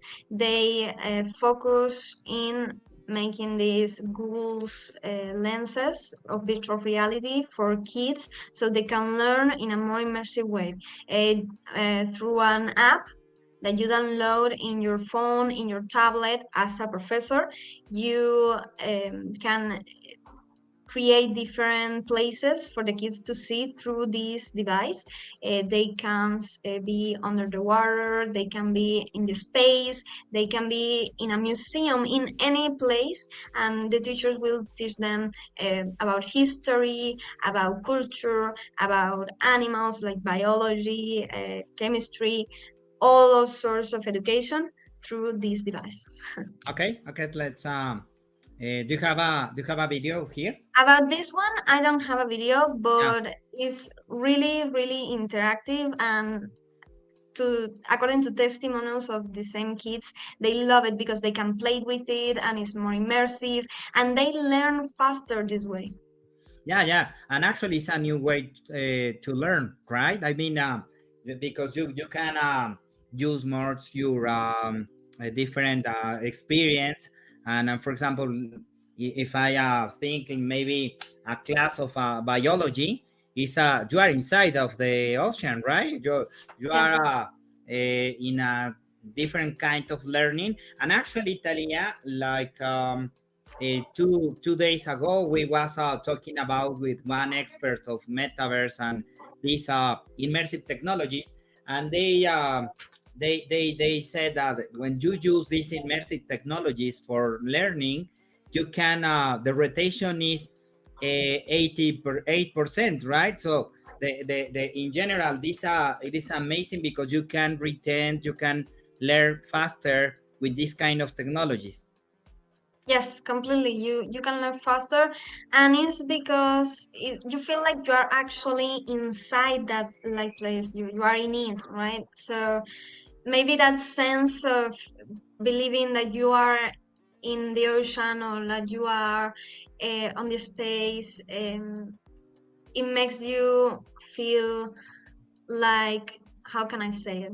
Yeah, It's it's a whole real. new Yeah, experience. I because mean, it doesn't have a word. It's a whole new experience. yeah, because it's like you are exploding the power of our mind. You know, it's maybe the mind it thinks that it's real, right?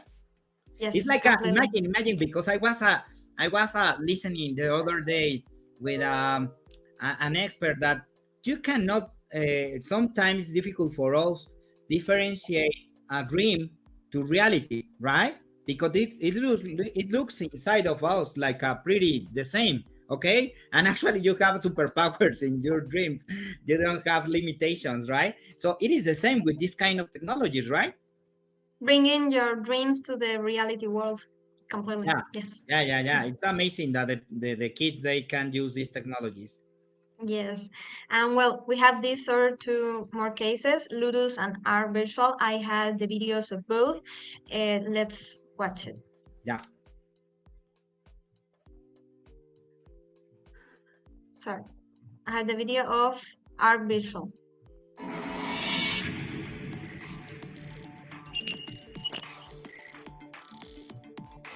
Press the start button to begin.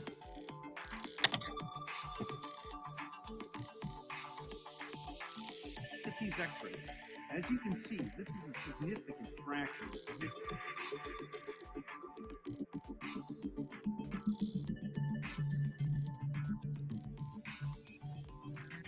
See the patient's tissue. You will need to further dissect the deep tissue by using a scalpel again to make a deeper incision, exposing the tissue. And again, this is an application.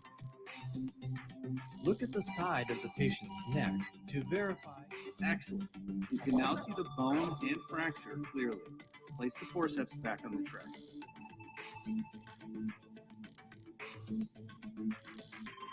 Use the screwdriver to drive the neck for a screw. Pull the trigger when you have the screwdriver in position.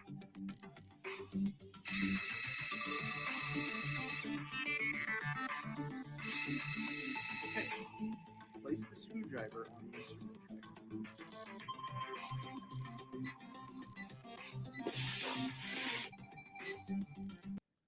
tray. Okay.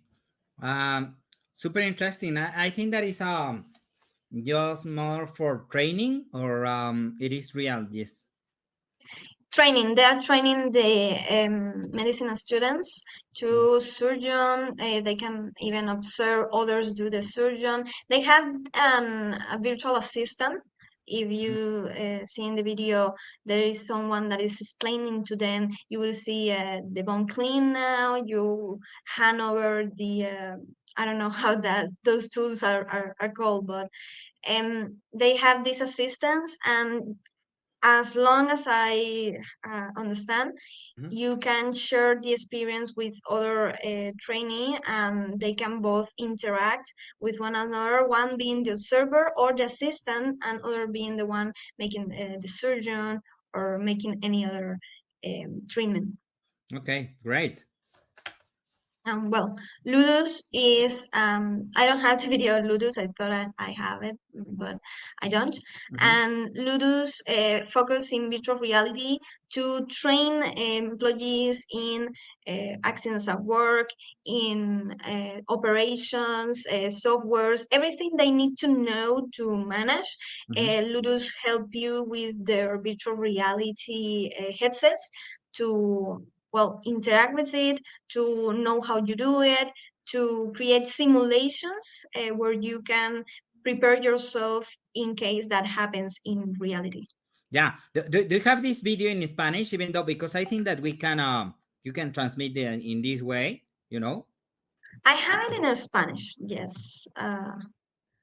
Yeah, or maybe we can use the translation if there is somebody speaking. Just let me. Yeah, let's check if it is possible. And I have it here. Yes. Okay, let's do it. Yes, let's watch it.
Great. I think that is more related with accident reduction, productivity, right? As I explained earlier, they focus these simulations in anything that could happen at your company. I mean, they train the employees and prepare them to anything that can be like a failure, that something broke, and that there is not enough inventory and things like that. They prepare it for everything. Right? Okay, let's continue.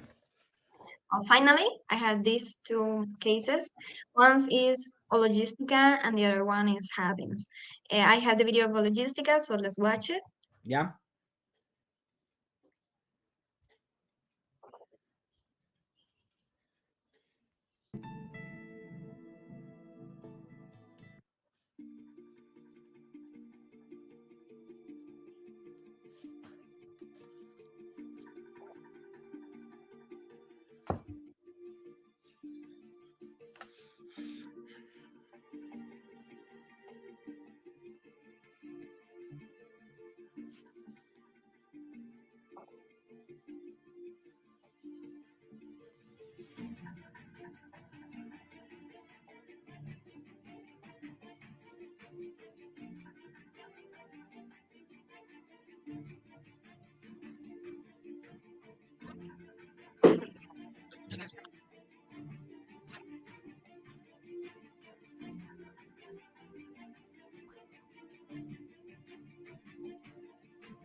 Okay, amazing. It's like how looks like the near future. I mean, everything, you know, with augmented reality, because I was thinking like the public services, they will checking everything on the street, etc. But actually it's pretty close, right? It's not the far future.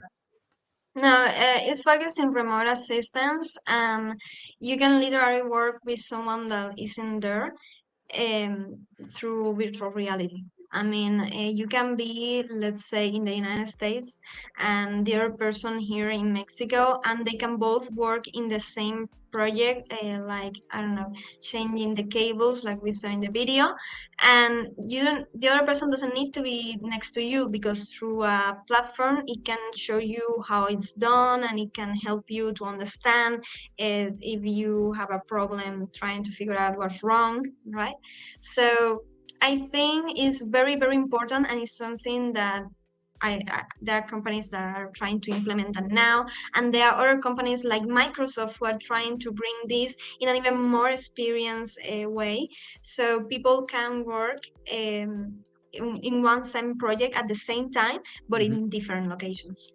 Yeah. And actually are pretty related with the immersive technologies. And in this matter, for example, the last month, Talia, we did the Global Metaverse Forum. What do you like in this matter, for example, of these several experts and how they use technology? Share a little bit your thoughts about that. Well, I think it's very, very important forum, because there are people from different companies that may be or are in technology companies, but are implementing those new technologies, those new tendencies, new devices into their operations, so they can have a better performance, so they can work better, cheaper, and all of that, right? And well, you can see people from all countries, from all industries, all sectors, interacting with these ideas of how to implement these new technologies into their day-to-day operations. And it's really educational, because you can find out technologies or methods about technology that you cannot find in a video, or you don't find on internet, and it's very, very important. Yeah. I noticed that there are a lot of companies, they are developing new applications and use technologies to improve the traditional indicators of the companies, of several brands. I mean, how can I improve the productivity for my employees, And for example, Yes. Microsoft is working a lot in that matter, because they are in the office technologies, everything with the trainings, the new application of Microsoft. They are follow that indicators, and they are trying to create and innovate with new solutions for example, I don't know, maybe they are like try to increase the wellness, of the employees, right? Yes, definitely. They are working a lot. They are investing a lot of money into these projects.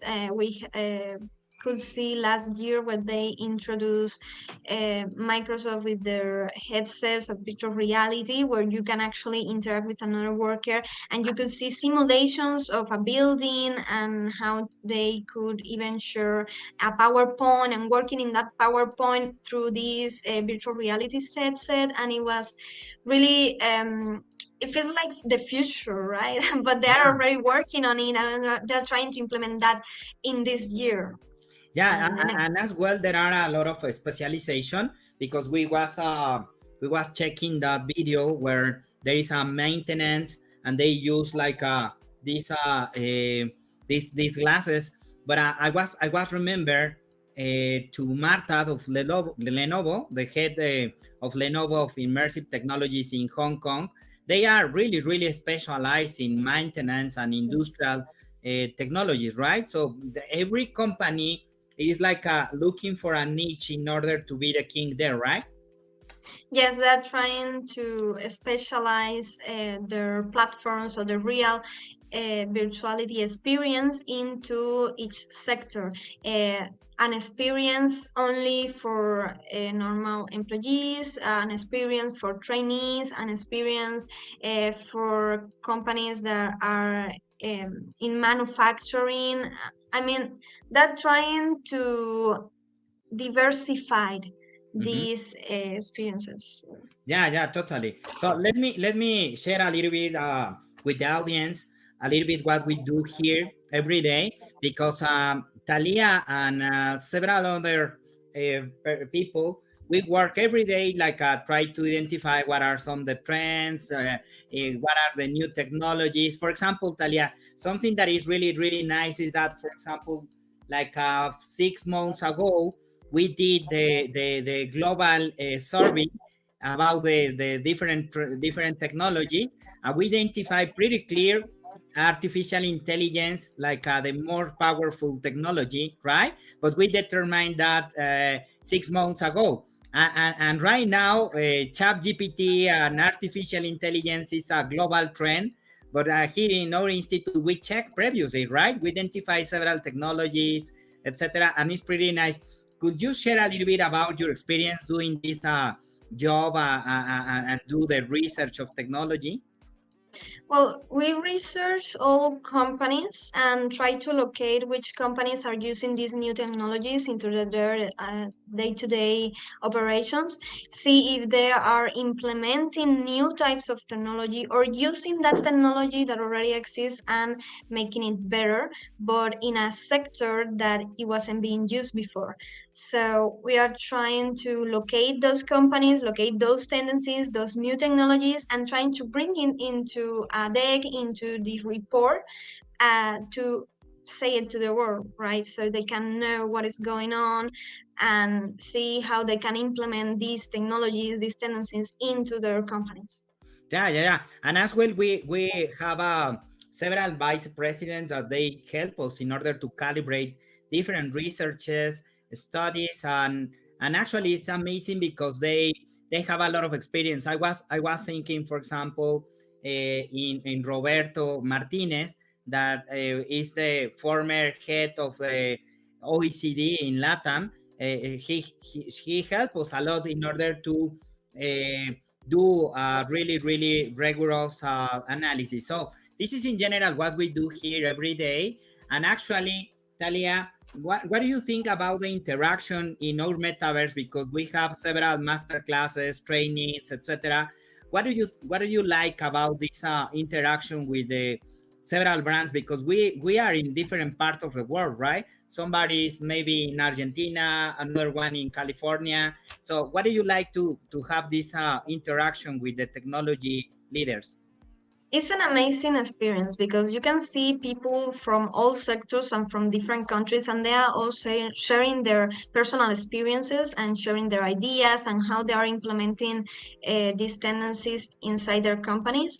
And they're sharing that with you, or at least you're listening, sharing them with another company or another, another brand that can help them get better that technology or even implementing it in a different way. So it's really amazing. Yeah, and actually as well as a think tank, it is incredible to think about the new challenge of technology. Right nowadays, there are several people around the world that they are worried about losing their jobs with artificial intelligence, right? But as well is the ethics using technology, because we can create a lot of benefits, but in the other hand, we can increase poverty or opportunities for the people as well, right? There are advantages and disadvantages like everywhere, and I think that new jobs are going to be created. New degrees, new masters.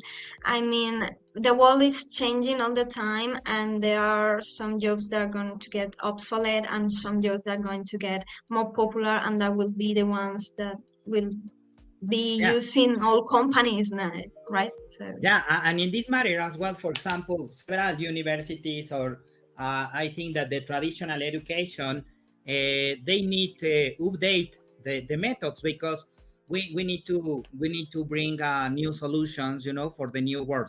So in this matter, there are several companies that they knock our doors and they say, okay, I want a training for Web3, and I want to, I don't know, e-commerce, but in a new way. So it's what we do here. We have several diplomas, certifications, and we have the companies and the HR guys in order to set a personalized training, or to do the right fit with their brands. So this is what we do here, but as well we do reports. And Talia, can you share a little bit about the report that we do usually here?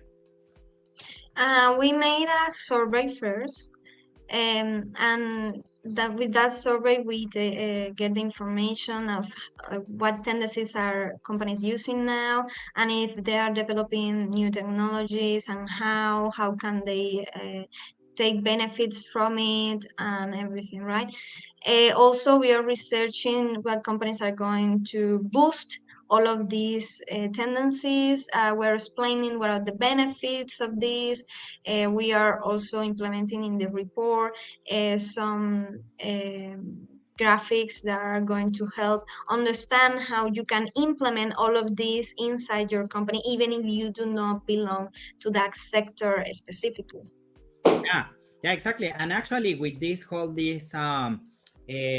presentation, the festival that we do, we have a lot of materials and we have a lot of content that the people, the brands, they can use it, right? Because, for example, I was thinking in this slide, I noticed here that is L'Oreal at the end, but L'Oreal, every brand, they are creating and innovating new services and creating value for their customers. So in this case, what do you like about this content, and how do you think that the people, they can benefit of this content? Because they can create, for example, some workshops, for example, I was thinking in L'Oreal that they create immersive technologies that the girls, they can check the lipstick, right? And they can experience the products digitally, right? Yes, within these videos, you can see companies, or people that work at the company, explaining you how they are doing all their operations with the new tendencies of 2023, or the new tendencies that are not trending but are going to trend in the next years, right? They are already getting a head start over those tendencies that right now they're not very known. Yeah. Actually, everything is changing, so it is amazing. In this matter of HR technologies, I think that, for example, the well-being solutions, and as well, for example, I was thinking in this festival, Talia, Viser is a people intelligence platform that actually you can monitoring almost everything of your employees, right? This is so great, because you can check the indicators of your company. It's like the heartbeat, it's like how is my employees, my company in life, right? It makes management easier, right? Yeah, exactly. Definitely. So it was a pleasure to have this conversation, Talia, and actually your work is great in order to looking for new trends and identify some insights in this matter. So thank you very much for being here, and have a great day. Have a great day. Thank you for inviting me.